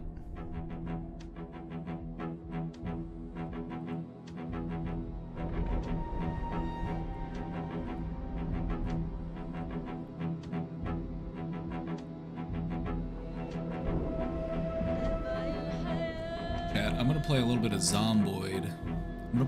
Zomboid. I'm on the community server. We've got a community server thanks to CatDev. The information is pinned in the game channel on the Discord. If you got Project Zomboid and you want to play with us. So far, I've been having a lot of fun. I really like the new update. The new update's really cool.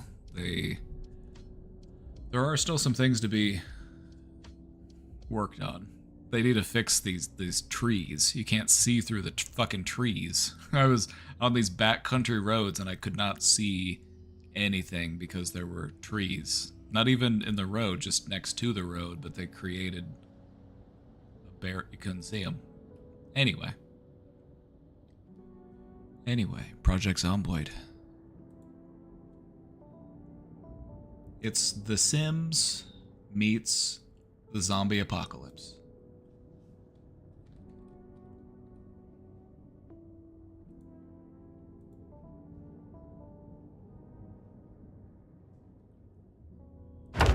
Let's see where I left off.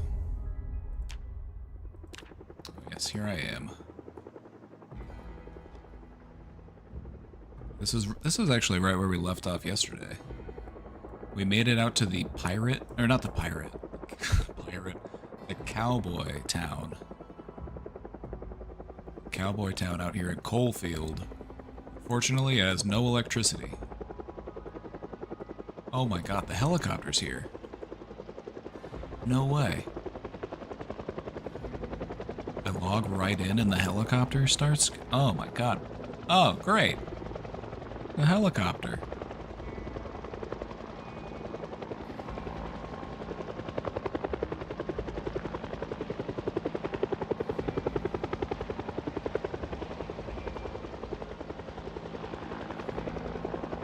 It shouldn't matter too much because I'm out in the middle of nowhere in a car. But if you're in a crowded area and the helicopter comes by, it could very well kill you. Because what happens is, it's an in-game event where a helicopter will fly by, and if the helicopter sees you, then it will like follow you around and make a bunch of noise, and it attracts all of the zombies to your location. Thankfully, I'm out in the middle of nowhere in a car, so it's not that big of a deal.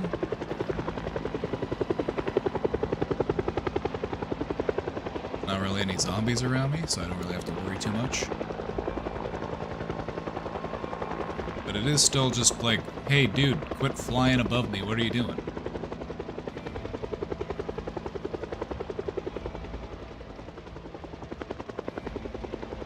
Just gonna wait here for a sec while I do this thing that I'm about to do.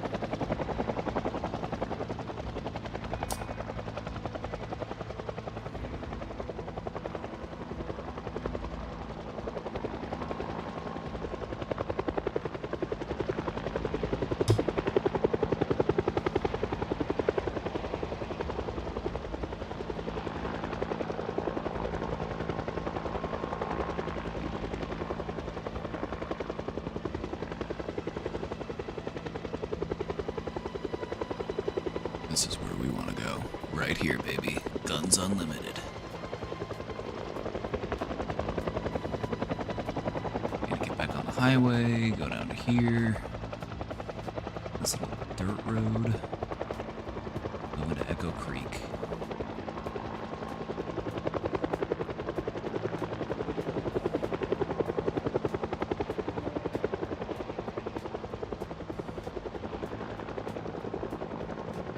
Time for the helicopter to show up.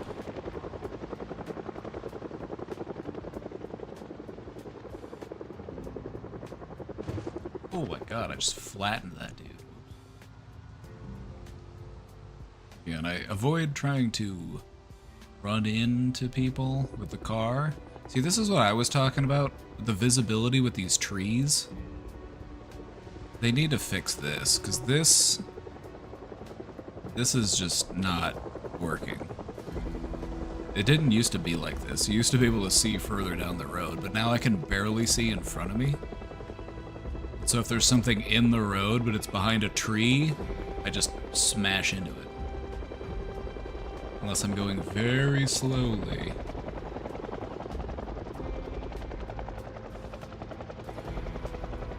What's over here? Let's see.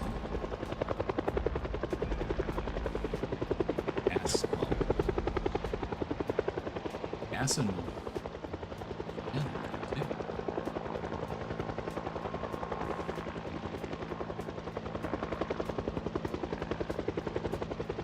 Yeah, the helicopter just like flies above you for a few minutes.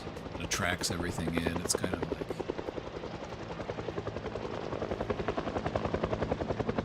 if you're out driving around, you kind of just have to wait until it leaves you alone.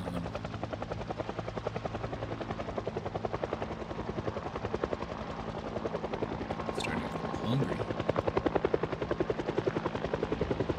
Yeah, so I went to the cowboy place and I stole all of the boxes of cap gun ammo. I mean, I didn't steal them, I looted them. Now I've got all this cap gun ammo. Like that'll be good for a laugh.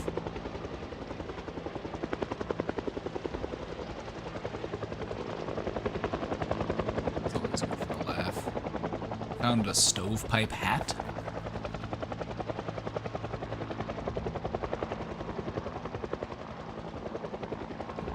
Got some good loot in here. I've got such a big trunk. I'm full of stuff. You know where else I want to go? The beef jerky factory.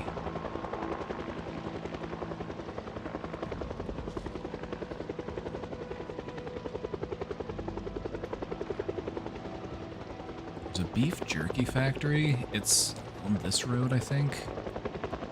I want to say it might be this place right here.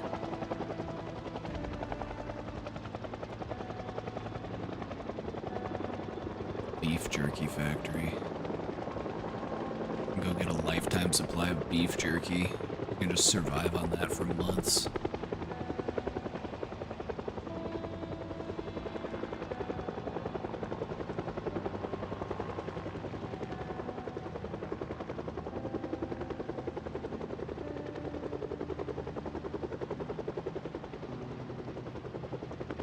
I need to start working on my mechanics skills so that I can fix my car up.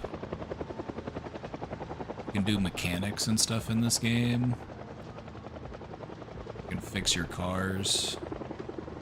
You can swap parts around. Really nice to know. Also, if you get enough skills in both mechanics and electrical, you can learn how to hotwire vehicles, which is really nice.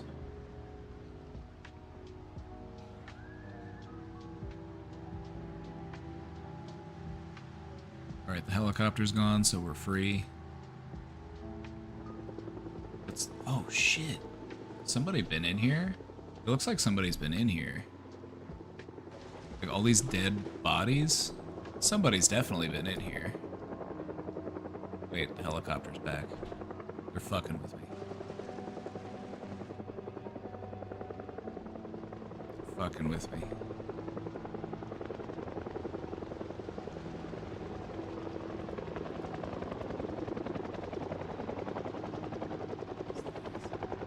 Mad Dan's. Yeah, it's Mad Dan's Den. It's the furniture store. Somebody has to have gone in there, because there's no way that there'd be so many dead zombies outside of this random furniture store. Might have been Jennifer Lopez.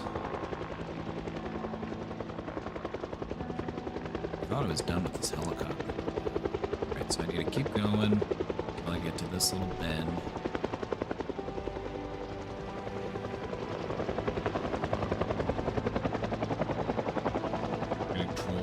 Helicopter. That's basically what it does, is the helicopter flies in and then it trolls you for like 10 minutes.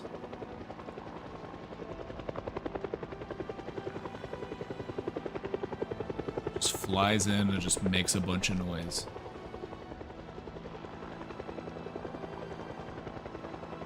Doesn't land, it doesn't help you escape, it's not gonna evacuate you. It's just there to draw noise in and kill you.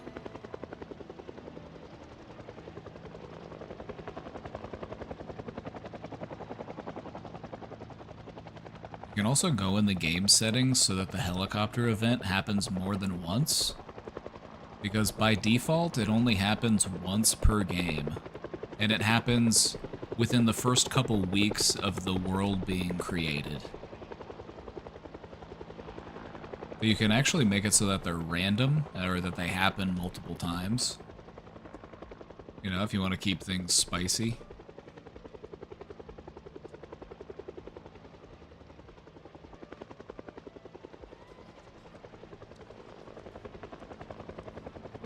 I'm so done with this one, though. I'm like, this helicopter needs to fuck off. Like, I'm... got stuff to do, helicopter.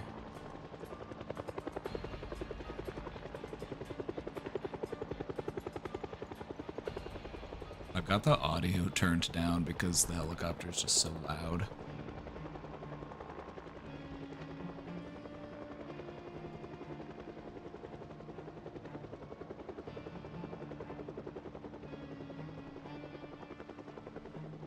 Be really careful driving around these trees. Yeah, this is something that they'll probably fix. You used to be able to see through trees like this, but for some reason you can't now, so I think it's just a bug, and I'm sure that it'll get fixed soon. Looks like somebody's been over here, too. What the hell?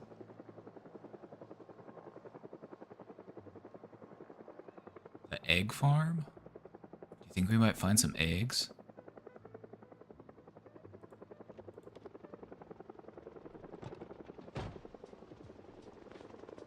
I know the helicopter's out there, but...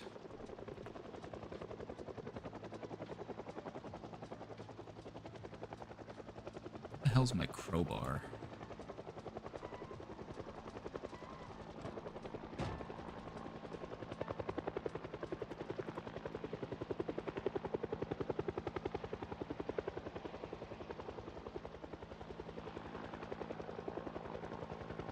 This helicopter is driving me insane.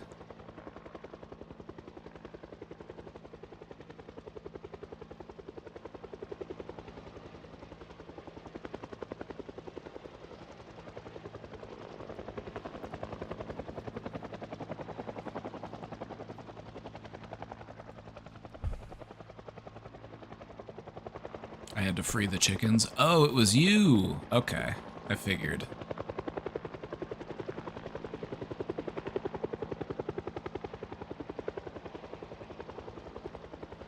Nice.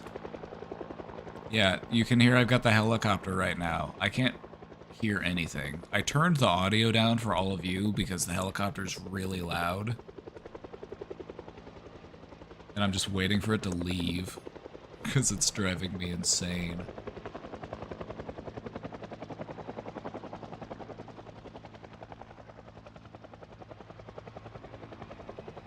I'm trying to get into Guns Unlimited. But I can't do this with the helicopter buzzing around me.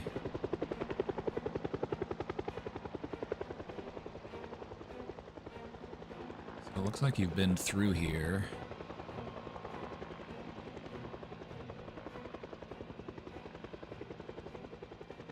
Let's see. Shop, looks like.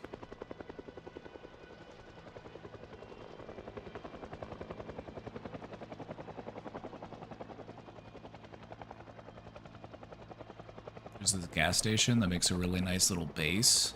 There's an upstairs apartment area. Then you got gas pumps right outside. Super convenient.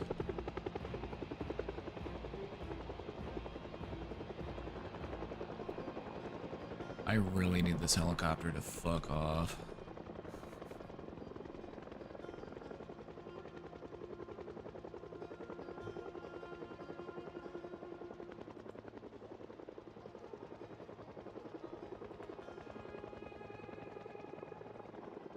Ekron has a great setup. Yeah, I'm in Echo Creek at the moment. I've been to Ekron a little bit. Ekron has this awesome community college that's got all sorts of stuff in it.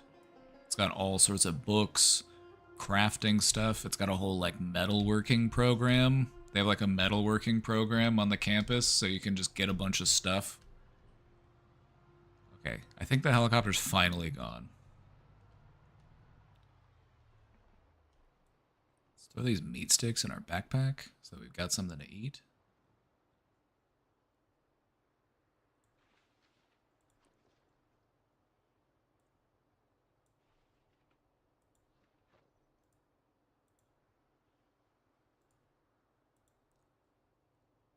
So if you're gonna throw something like something flammable and you need to light it on fire, you have to equip the one item in one hand and the other item in the other hand.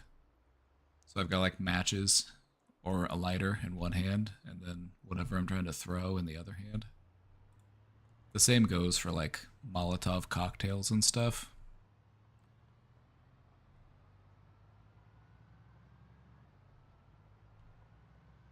So we're going to Guns Unlimited. We're going to Guns Unlimited, which is essentially the Bass Pro Shop. The Bass Pro Shop of the game. Do I have that revolver on me? I do, okay. Just making sure I'm nice and loaded up on ammo. Because I'm probably going to have to shoot some zombies outside of the gun store.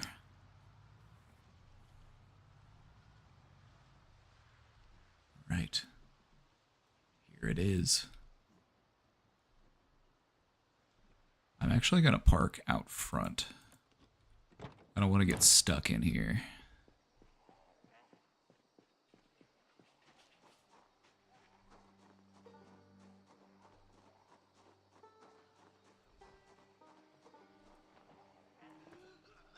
Does this work? Hold on, maybe I did this wrong.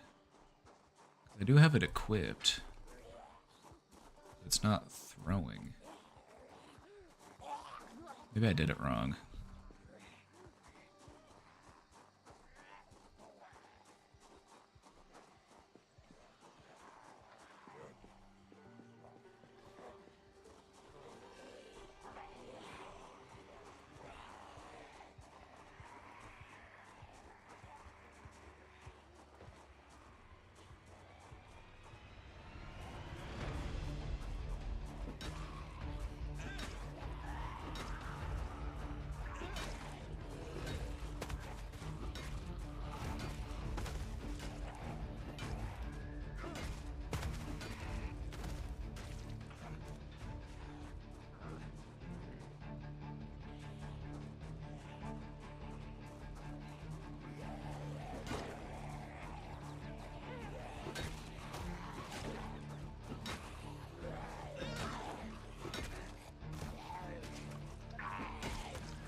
How do I throw firecrackers? I thought that was how you did it. Because that's how you do Molotovs. You equip the Molotov in one hand, you equip a fire source in the other hand, and that's how you do it.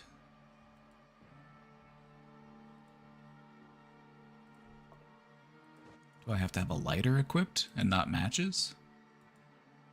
Let's try that.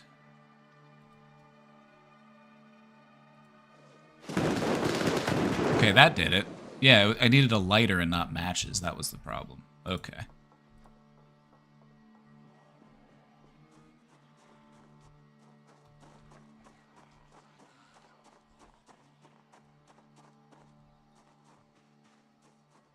That was my problem.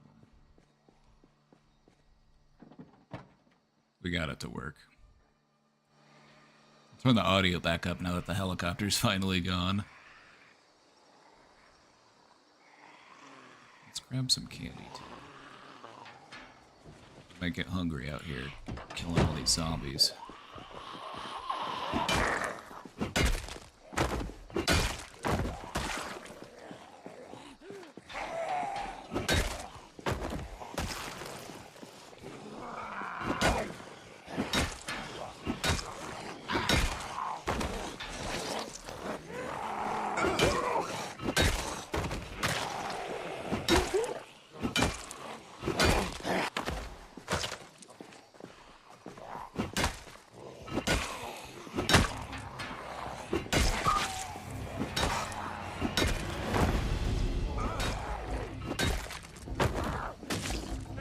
Like such a chud.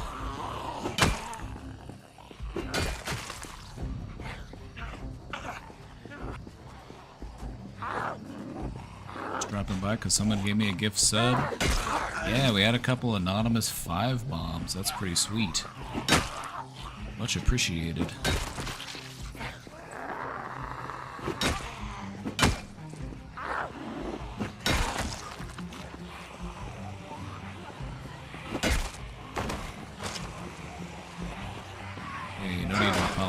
Happy to chat with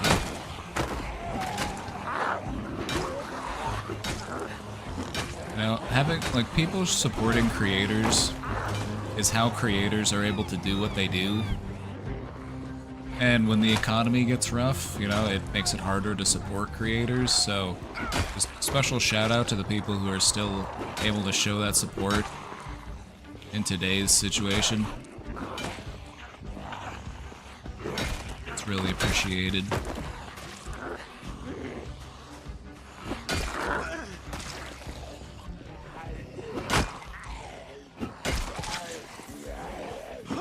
Wonder how full this place is going to be. I'm not sure what the population settings were for this server. It seems relatively normal. My god, it's already getting super stinky. Come on. There you go.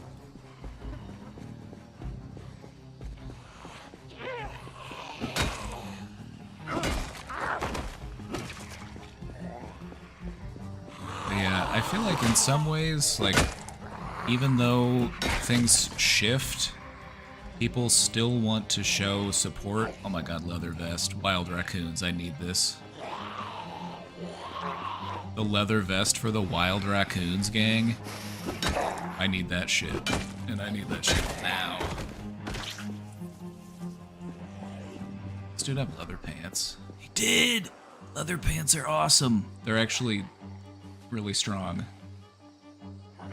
Some riding boots, some fingerless gloves. Oh, that's sick. Taking those leather pants. No joke. Leather pants. They're a good item in this game. Where did I put them? I throw them in my bag. Yeah, leather pants. They give better bite defense and scratch defense than the pants I'm wearing right now.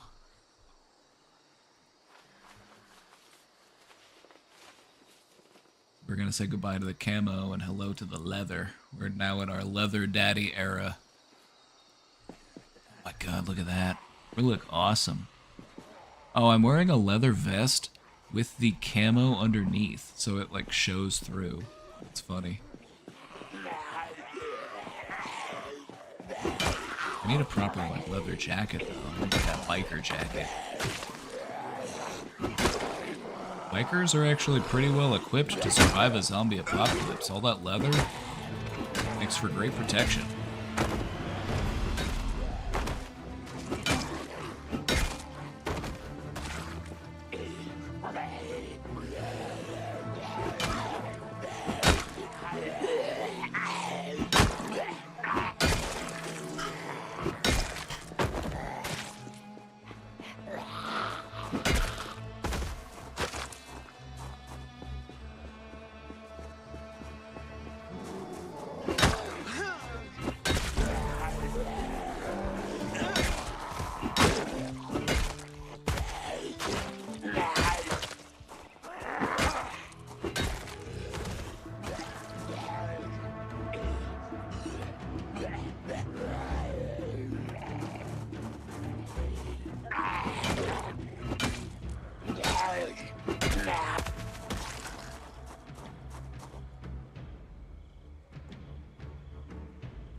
That empty bag.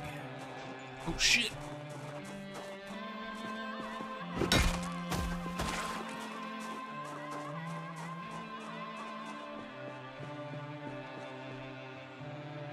Okay, looks like there's still quite a few of you out here.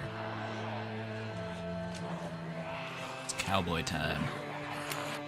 I don't have any ammo in here. Shit. My gun wasn't loaded. Quick, pull out all the ammo.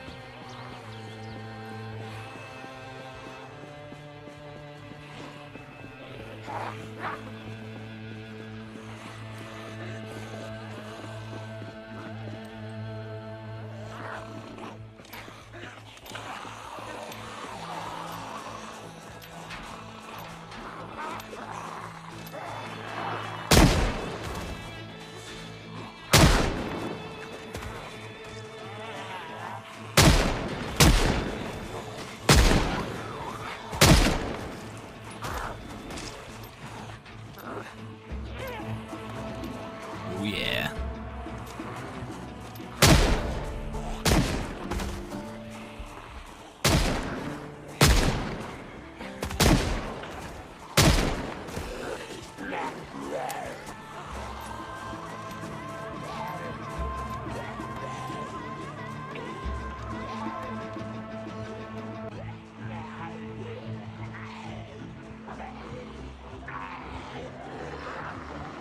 Got our work cut out for us, but the prize is legendary. It's the biggest gun store in the game.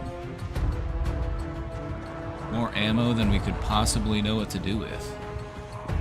So if we gotta, you know, use some ammo to clear it out, you know, I don't see the problem.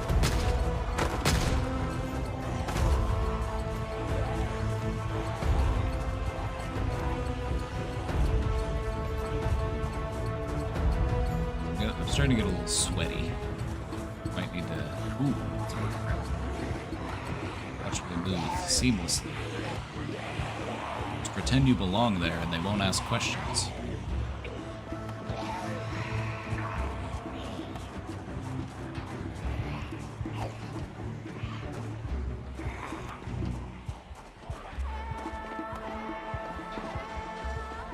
Maybe some stuff in here. There's like some crates in here. I can find some. Oh my god, there's still so many of them.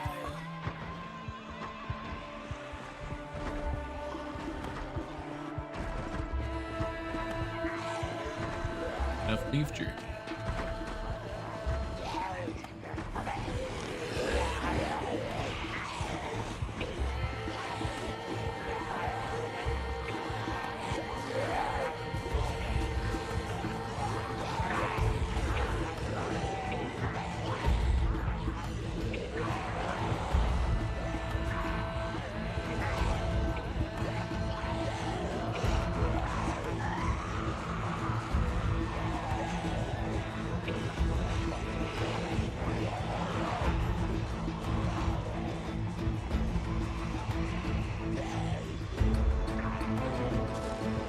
Maybe my butter chunkers. Okay, we're getting too sweaty.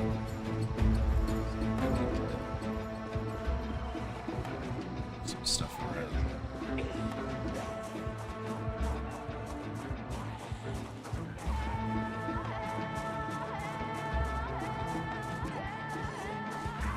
Off this vest, it's making me hot. Let's take off our jacket because we're getting sweaty.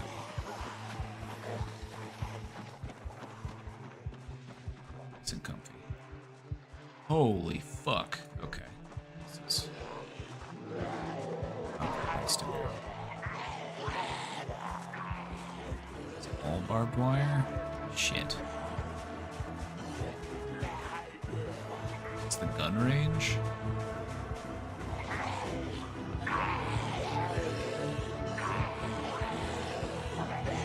It's like a gun range.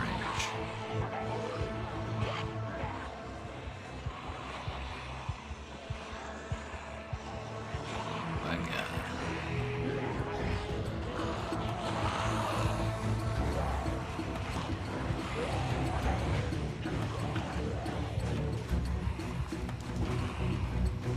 Empty. Oops.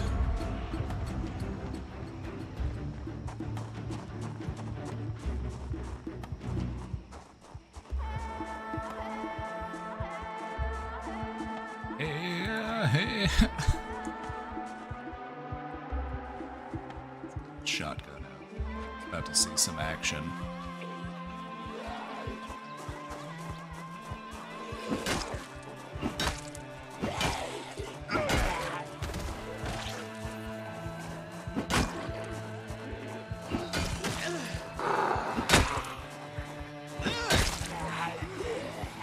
I do not want to get caught in this alley. I need to get out of here.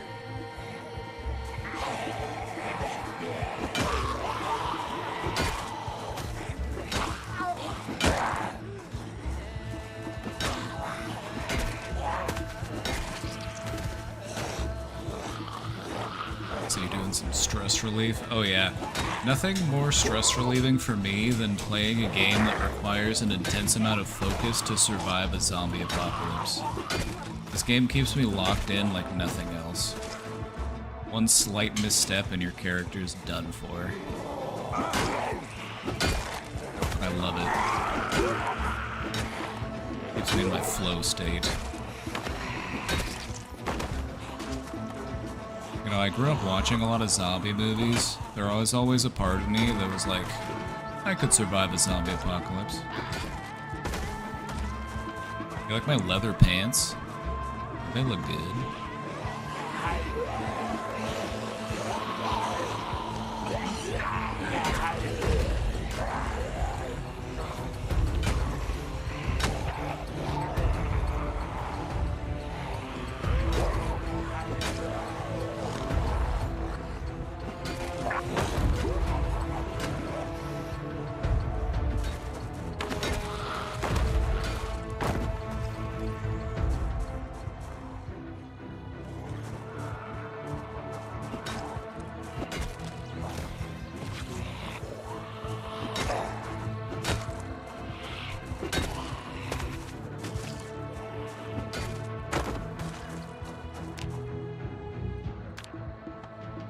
$4.95. Almost to 500 zombies. In only 3 days. Almost 4 days. It's pretty good. It's a lot of zombies.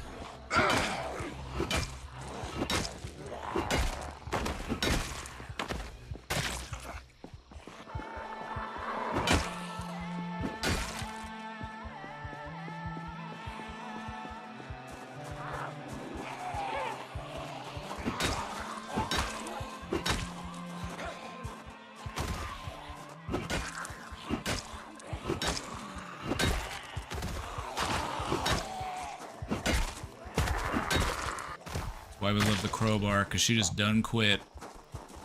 You be bashing zombies all day with that bad boy. The crowbar is one of the highest durability items in the game. That being said, I have broken several crowbars just through using them. I've had some crowbars where I've killed like 600-700 zombies with a single crowbar, and it finally breaks.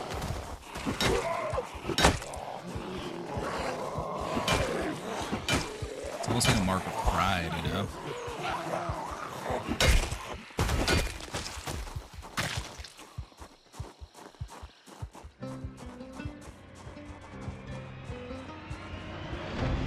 Where the hell are you going in such a hurry?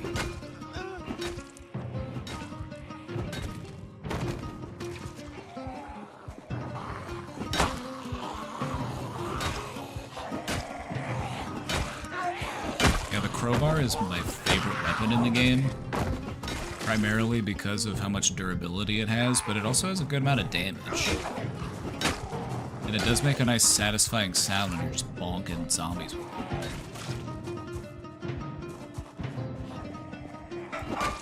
What I really would like to find, though, is a metal bat. They added metal bats to the game, but they're kind of rare. I've only ever seen a couple. But those make a pretty satisfying sound as well. So this tent here should have a bit of stuff in it. Yeah, it does. M16. 5 M16s! What the fuck? 5 M16s? Holy shit.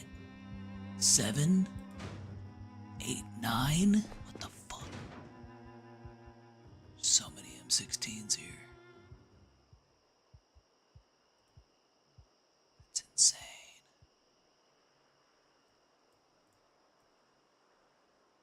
We're gonna take one.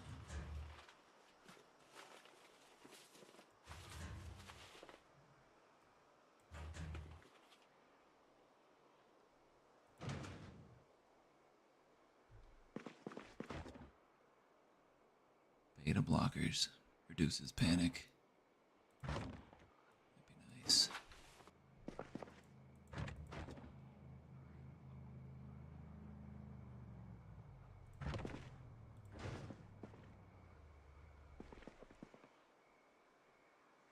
I found all of these M16s, but not a lot of ammo, unless there's some in this ammo box.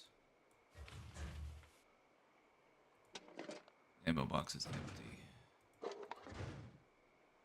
So I found a ton of M16s, but only one box of 5.56 ammo. 20 rounds. That's only one. That's not even a full magazine's worth.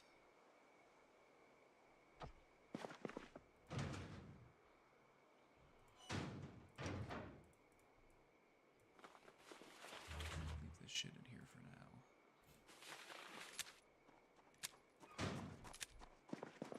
God, it's Jennifer Lopez. You scared the shit out of me. I saw somebody running at me. I'm like, what the fuck?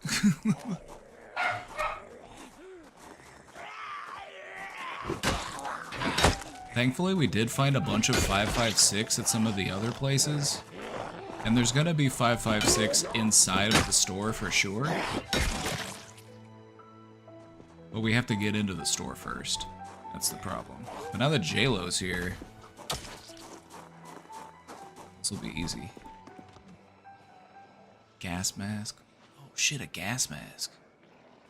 Nice, I can wear that when it gets too stinky.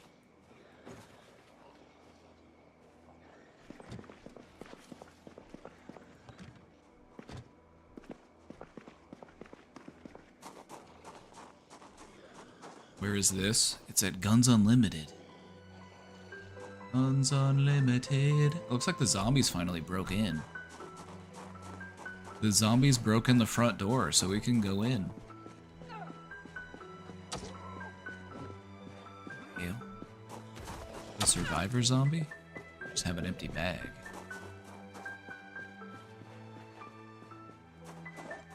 Take the empty bags, because if you are looting stuff, if you put it into bags, it makes it not weigh as much because it reduces the encumbrance. So like, if you are looting a bunch of stuff, like put it into bags and then carry the bag. It's a more effective way of like getting more loot out of places. So like this, wait, where is it? Duffel bag. So it has a 65 encumbrance reduction. Oh shit, is J-Lo dying? What the fuck? Did J-Lo just get 8? Oh my god. Oh no. Oh no. This is terrible.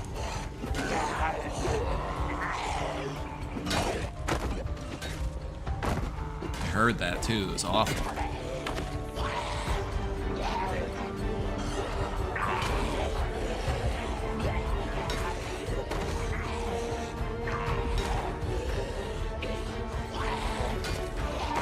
He was a fighter too. This was J-Lo from that one movie where she learns how to beat up her ex-husband. You know the one? What's the name of that movie where J-Lo learns how to do martial arts and she beats up her abusive ex-husband?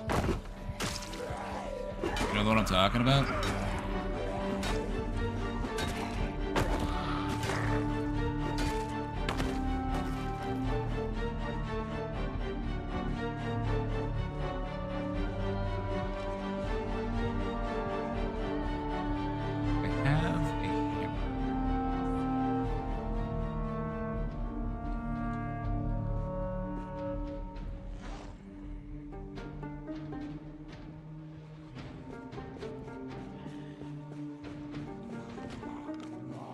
I'll just try to fight him under the streetlights. Hated Manhattan? Yeah, I think that's the one. No, I think it's actually called Enough, or something like that. Okay. Hey, J-Lo, I found you. I'm gonna lay you to rest. Right here under this streetlight, so you can find your father.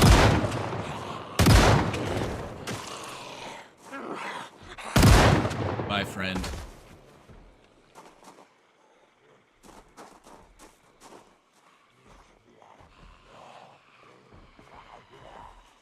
Jenny from the block.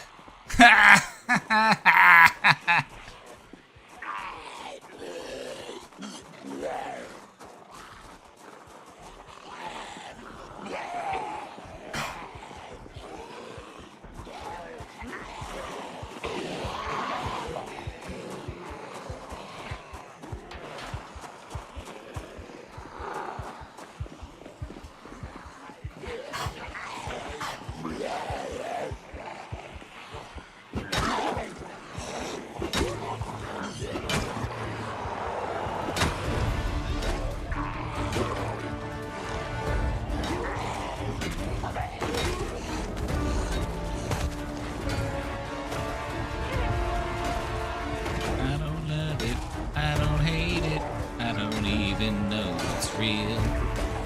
Yeah, the more things that I understand, the more misunderstood I feel.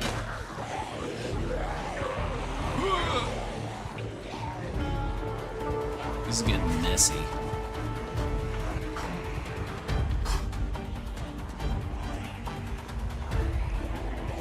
Right, well, I don't want your corpse to be piled up in a big pile of other corpses. Would like you to be able to recover your stuff if possible. Assault rifle time. I wish I had more freaking ammo. I've seen a bunch of 5.56, but I haven't been grabbing the 5.56 because I didn't have a gun for it. But now that I've got guns for it, I don't need it. That's probably why I should have just stashed up on it in the beginning. It's like I should have just been collecting all the 5.56.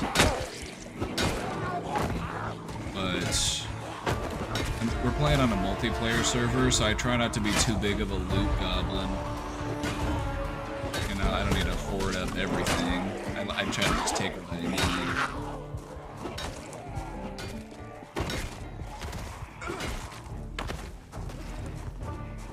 Right now, all I need is my trusty crowbar. And a street light to fight under. Oh shit. That's why you don't hit zombies on the ground when there's zombies walking at you. Get caught in that animation.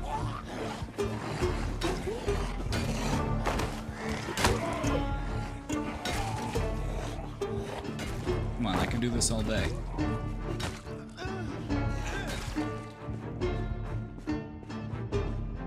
Or all night. Get some fucking candy. This smashing has worked up an appetite.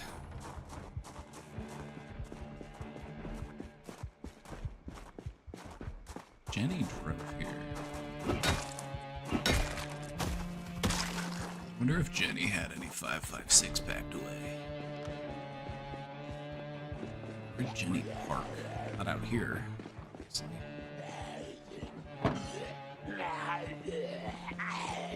Just checking to make sure I don't have any random 5.56 in my trunk. Hey, die.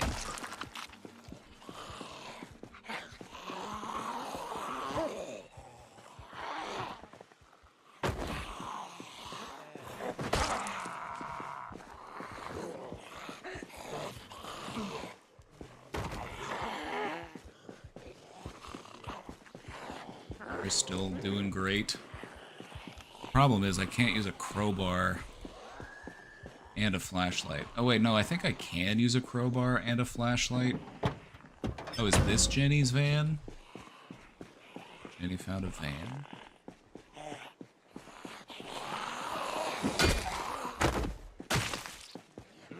Yeah, I'd start popping off with the assault rifle if I had more ammo. 20 rounds, hardly even worth it. The nice thing about getting an M16 is when you have like 5 magazines full of ammo, and so you have like 150 rounds of ammo and you can just pop off and clear a whole area out in no time.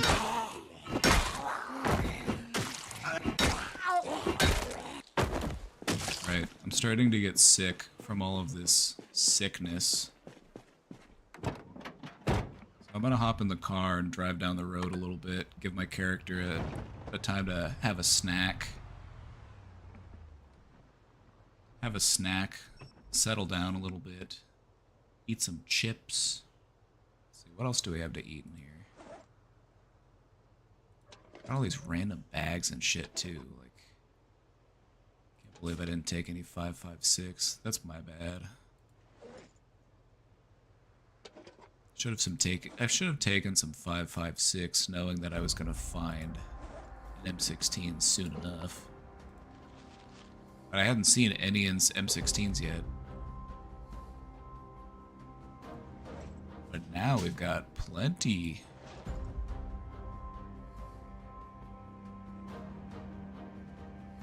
I really need this.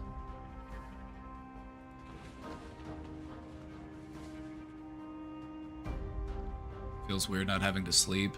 Yeah, it does. It does, because you get so used to, you get so used to sleeping in single player, and then you play it on multiplayer, and then you're like, wait, what do I do?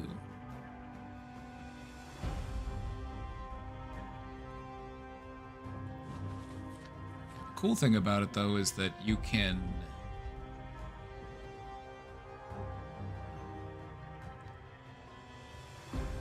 You can read, like, level your skills up overnight instead of sleeping. So it is a little bit nice in that regard.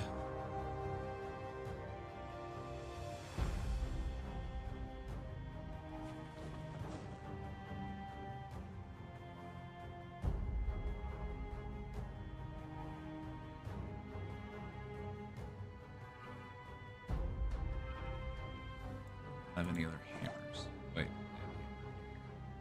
It's not in great shape, though.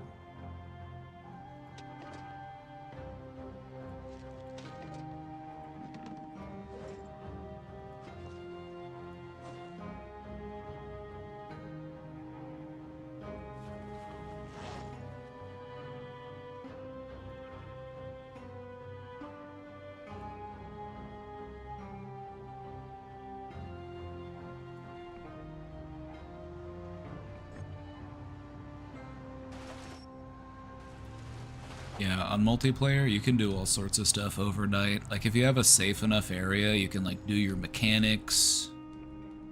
You know, like, swap car parts around. You can read skill books. And so there definitely is a benefit, if you're playing multiplayer, to not having to sleep.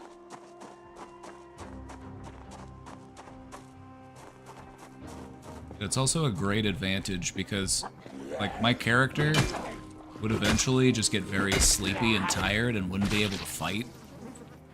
And that sort of stuff has gotten me killed in single player. Like, your character gets sleepy and then you can't run. You're just stuck walking. And it gets really hard to avoid the zombies and...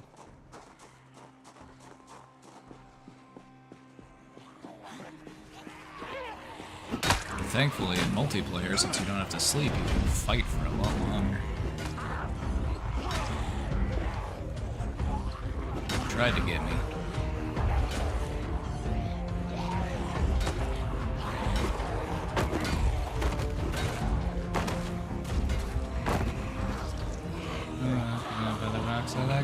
I'm still Jenny from the block.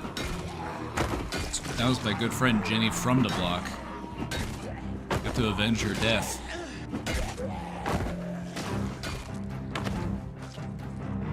It's like a different game almost. It really is. I find fun in both, honestly. I do like the multiplayer aspect of Zomboid because it is fun to like go on adventures together and go on little supply runs and set up a little base together. You can have friends who like specialize in different things. You can have the friend who leveled up blacksmithing, or the friend who leveled up carpentry or mechanics and stuff. But in single player, you know, it's a whole different set of challenges. Like, you could level all those things up in one character, but then still there's just that risk of like one bite is all it takes, you know? Like Atticus right now, he's whining, he's trying to get me bit. I'm gonna leave the room, bud.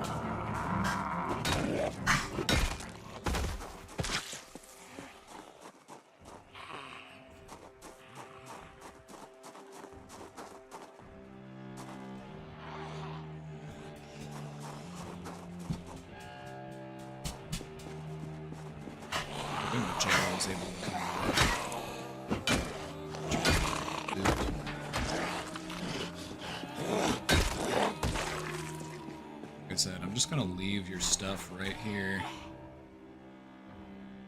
You have the ankle holster too? It's so fetch. The snakeskin boots? Alright, that's fine, I won't steal your boots. I won't steal your boots. Oh, looks like you have an M16 in there already. 25.56.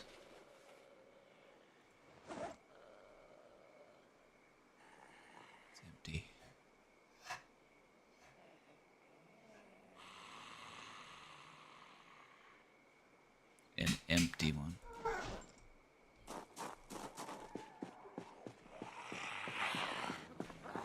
I was gonna steal your ammo if you had some.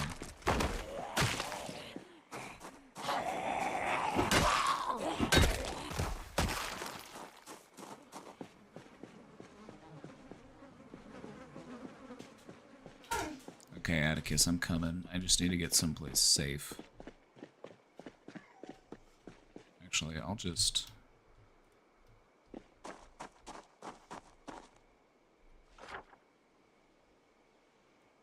Got JLo's back. Hopefully JLo's able to make it back out here.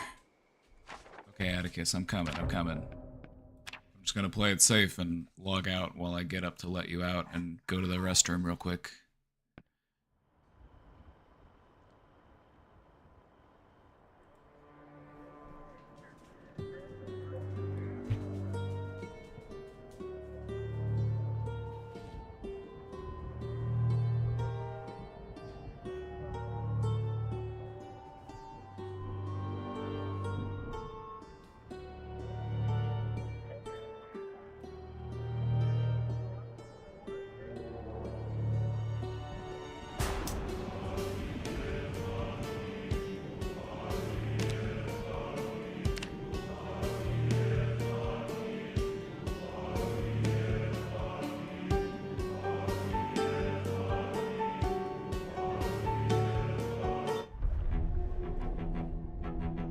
Again, Chad, if you got the game. If you've got the game, CatDev set up this server.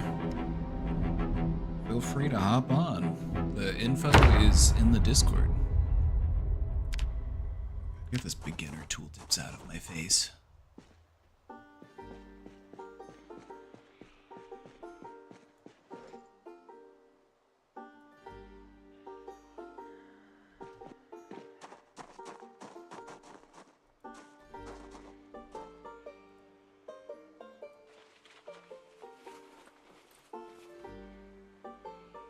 I am studying the gas mask to learn how to make one. I think that's a perk of my character being inventive or something. You like my top hat? Isn't that cool? It's so big.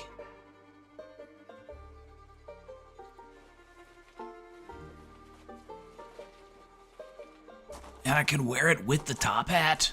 Oh, that's sick. Look at that look.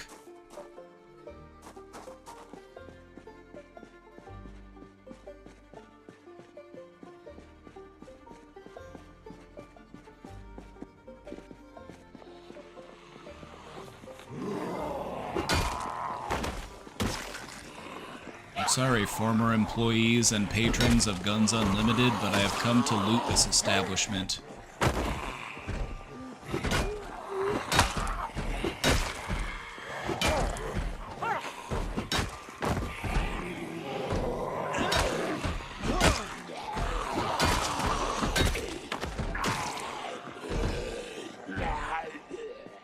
See how I'm swinging this crowbar? That's because I took baseball player.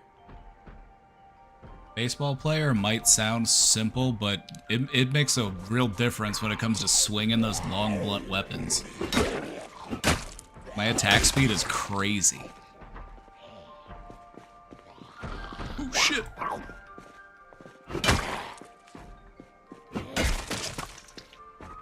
Scare me like that. What? Cage?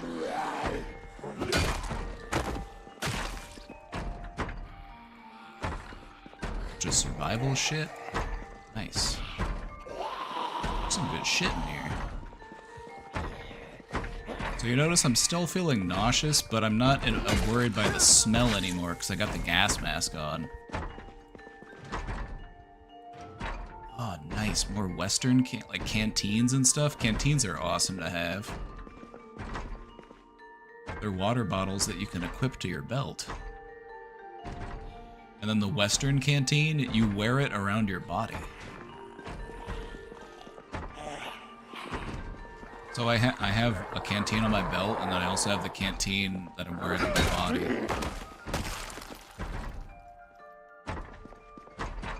Just a nice way to keep your water. Heavy duty flashlight. Heavy duty flashlight's awesome. It's so bright.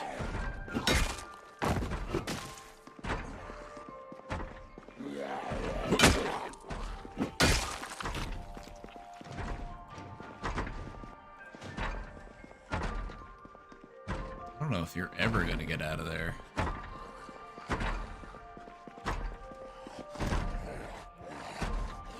Okay, this is just survival stuff.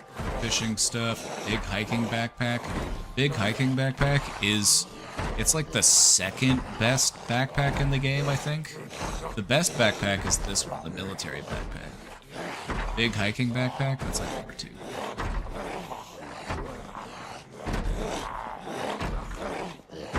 Actually, not, probably worth having it, just to use it to hold stuff.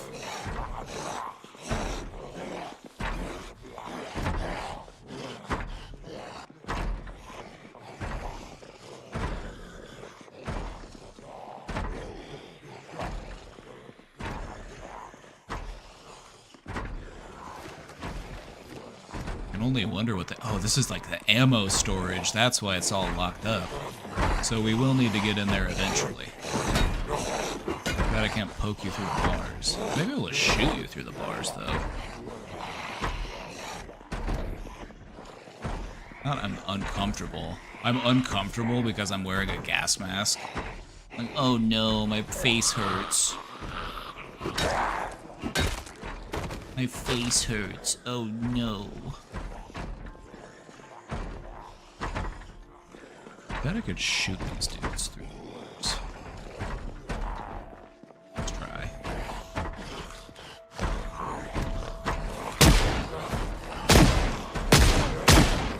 Apparently not. Okay, that's stupid.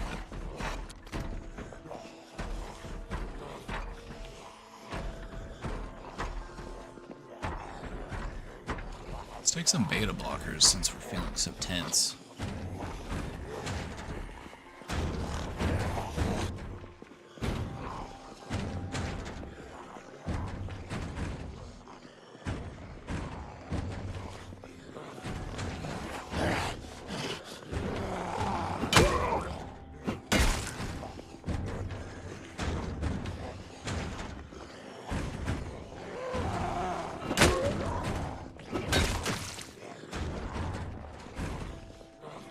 Shit.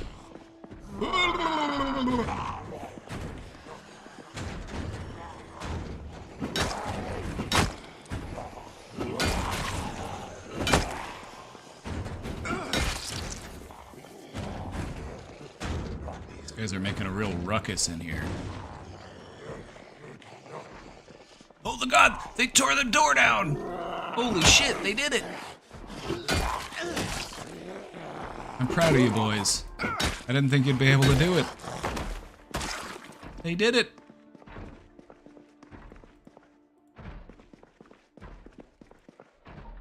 Give me the good stuff.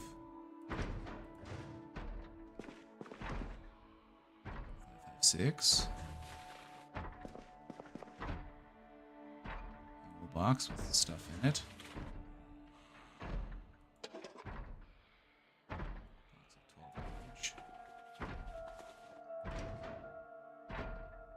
Double holster.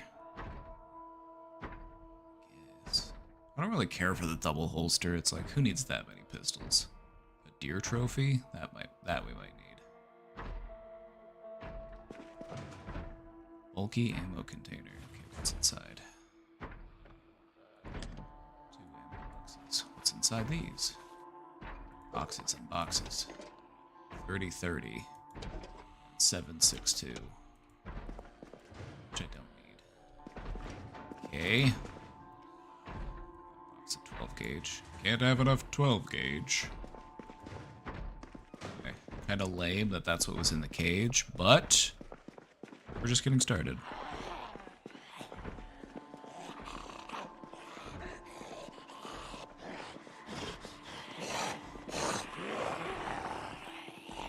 Okay, this is Guns Unlimited we're talking about.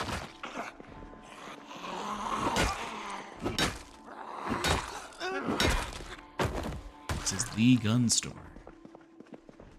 Gun store of gun stores.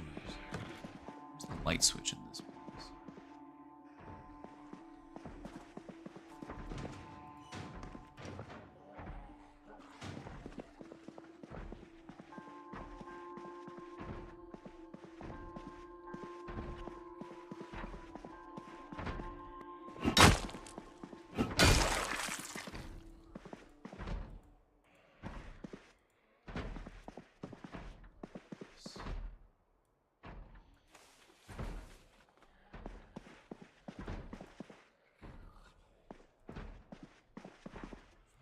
Six, baby.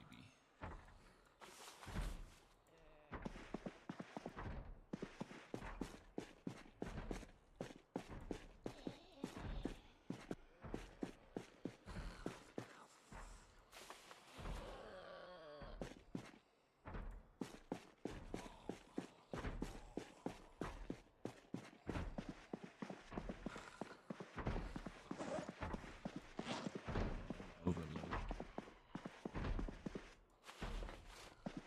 See if I can move some stuff around to not be completely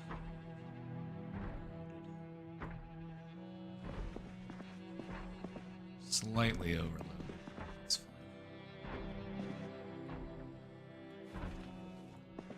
Just a little overloaded. Guess I could eat something. Shit.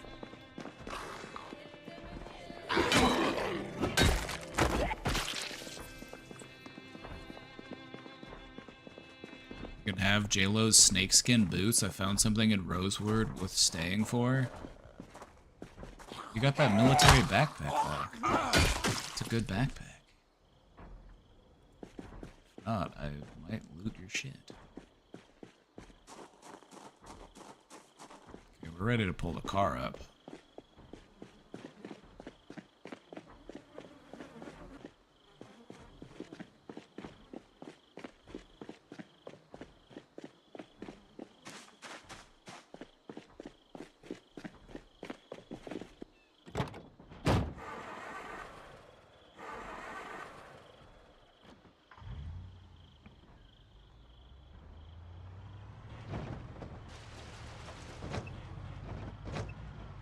Posted it on Discord. Okay, I'll check it out here in a bit.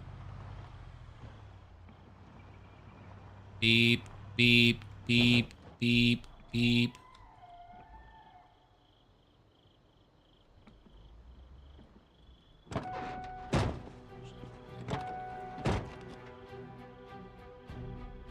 So happy I found a mushroom van. Nice.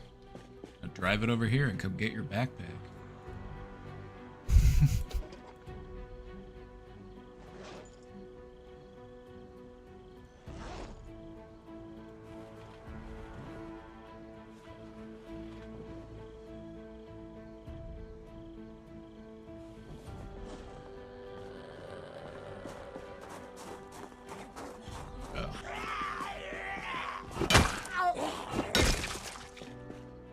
Mushroom van sounds nice.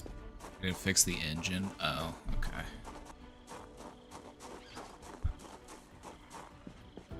All right, Miss JLo, I guess. Take this.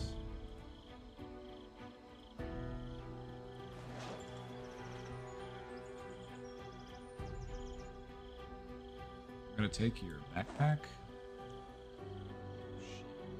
Fresh fudgy pop. Better eat that before it melts.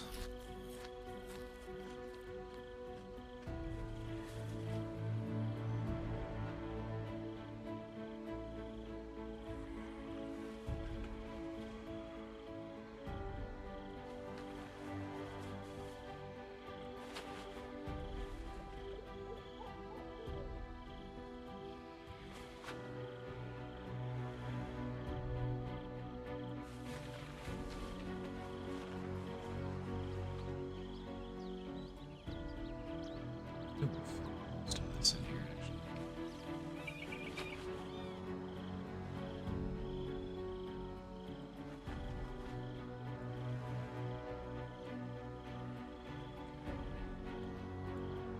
was able to get most of your stuff into this bag. I'm gonna just stick the bag in my passenger seat.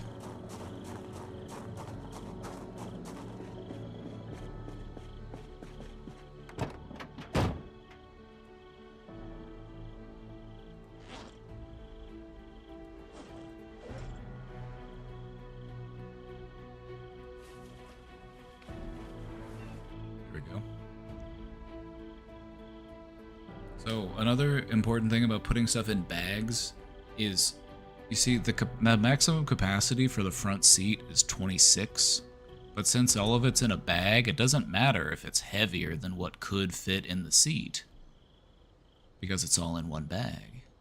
So you can use bags to put stuff that's bigger in the seats of cars. You can also fit like generators in seats of cars, even though generators weigh like 40.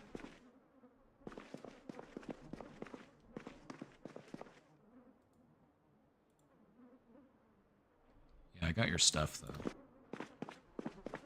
I got it all packed up in your bag. Even got your outfit. The only thing I had to leave was your screwdriver and your belt.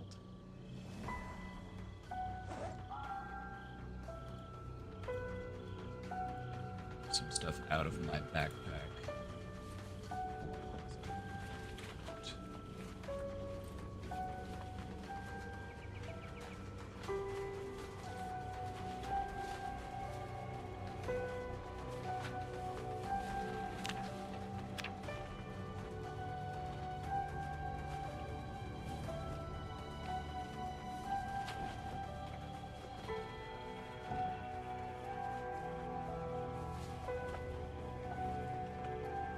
Such a giant trunk, it's awesome. There's so much stuff in here.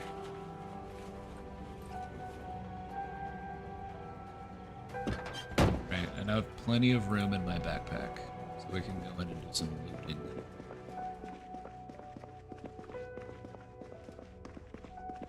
I'll also do it this way, where I equip a bag in one hand, and then I equip another weapon in the other hand. So I can walk around and throw stuff in this bag.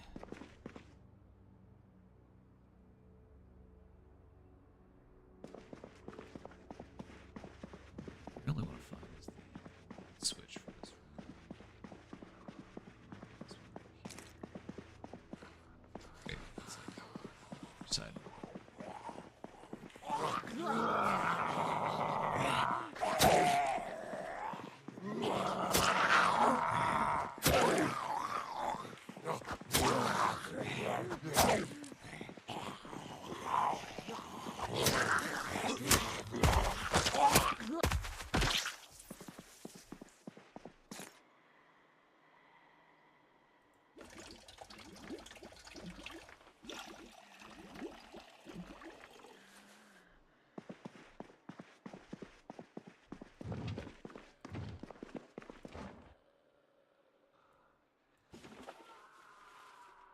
Pulling these ammo things out because then I can see what's inside them. And see, these are full of 5.56.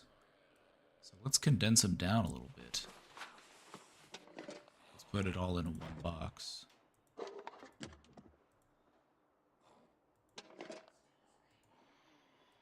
Yep. Huh? You need something?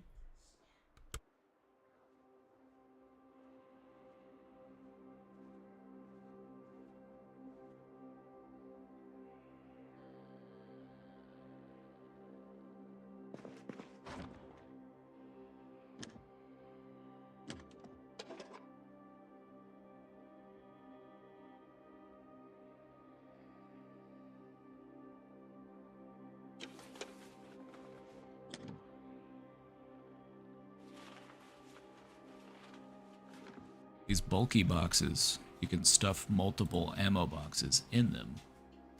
So I'm just condensing it down to one big box. Yeah.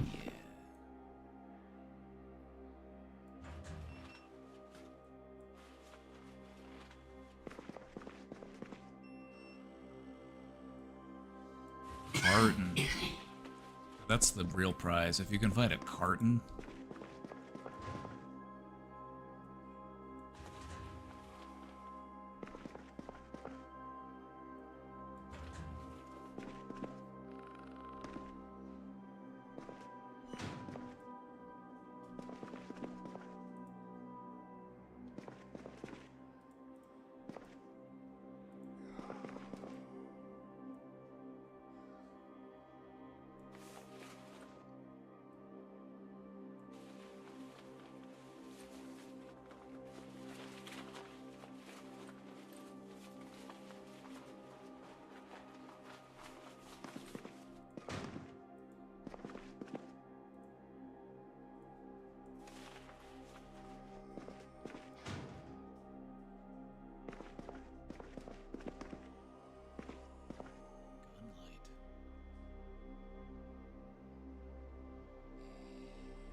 Red dot site.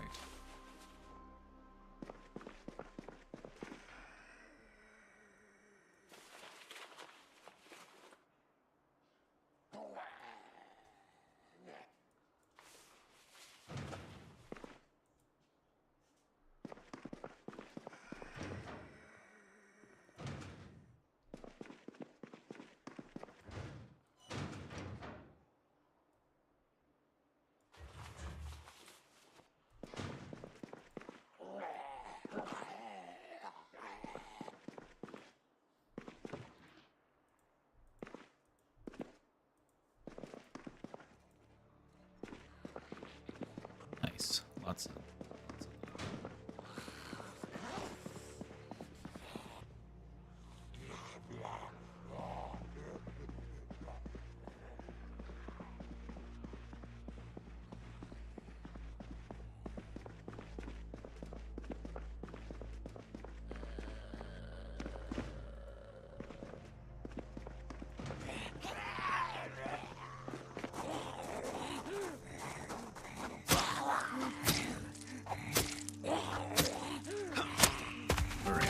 about time for me to get going. Go pick up our cousin.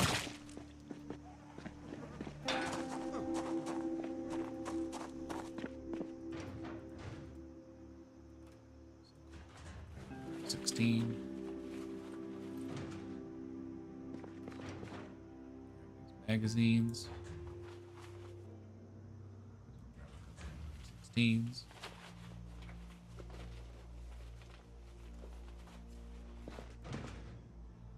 Six magazines. That's so many. And four. That's too much.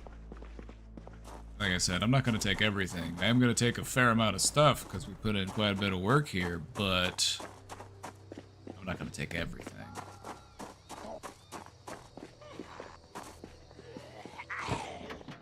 Because one of the things I've found about this game is that if you take everything, you end up with way more than you need.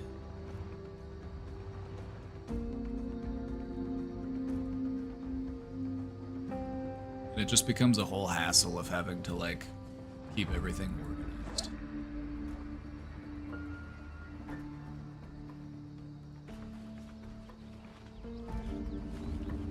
Yeah, so, like, I don't play the game to be, like, a digital hoarder.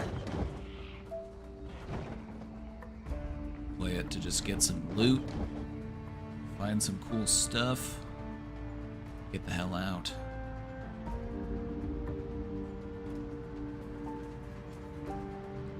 Alright, so I've got to go pick up our cousin, so I'm just going to drive to a safe spot and go park the car, probably.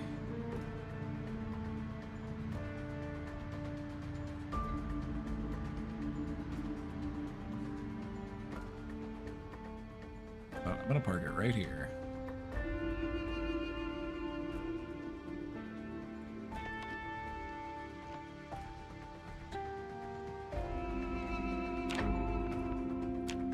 Alright, everybody. That was fun.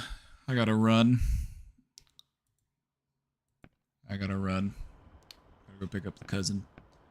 But thank you all for hanging out. We all had a good time. See y'all next time. Bye-bye, everybody. I'll probably be playing on Zomboid later. If anybody, well, it feels like hopping on the community server.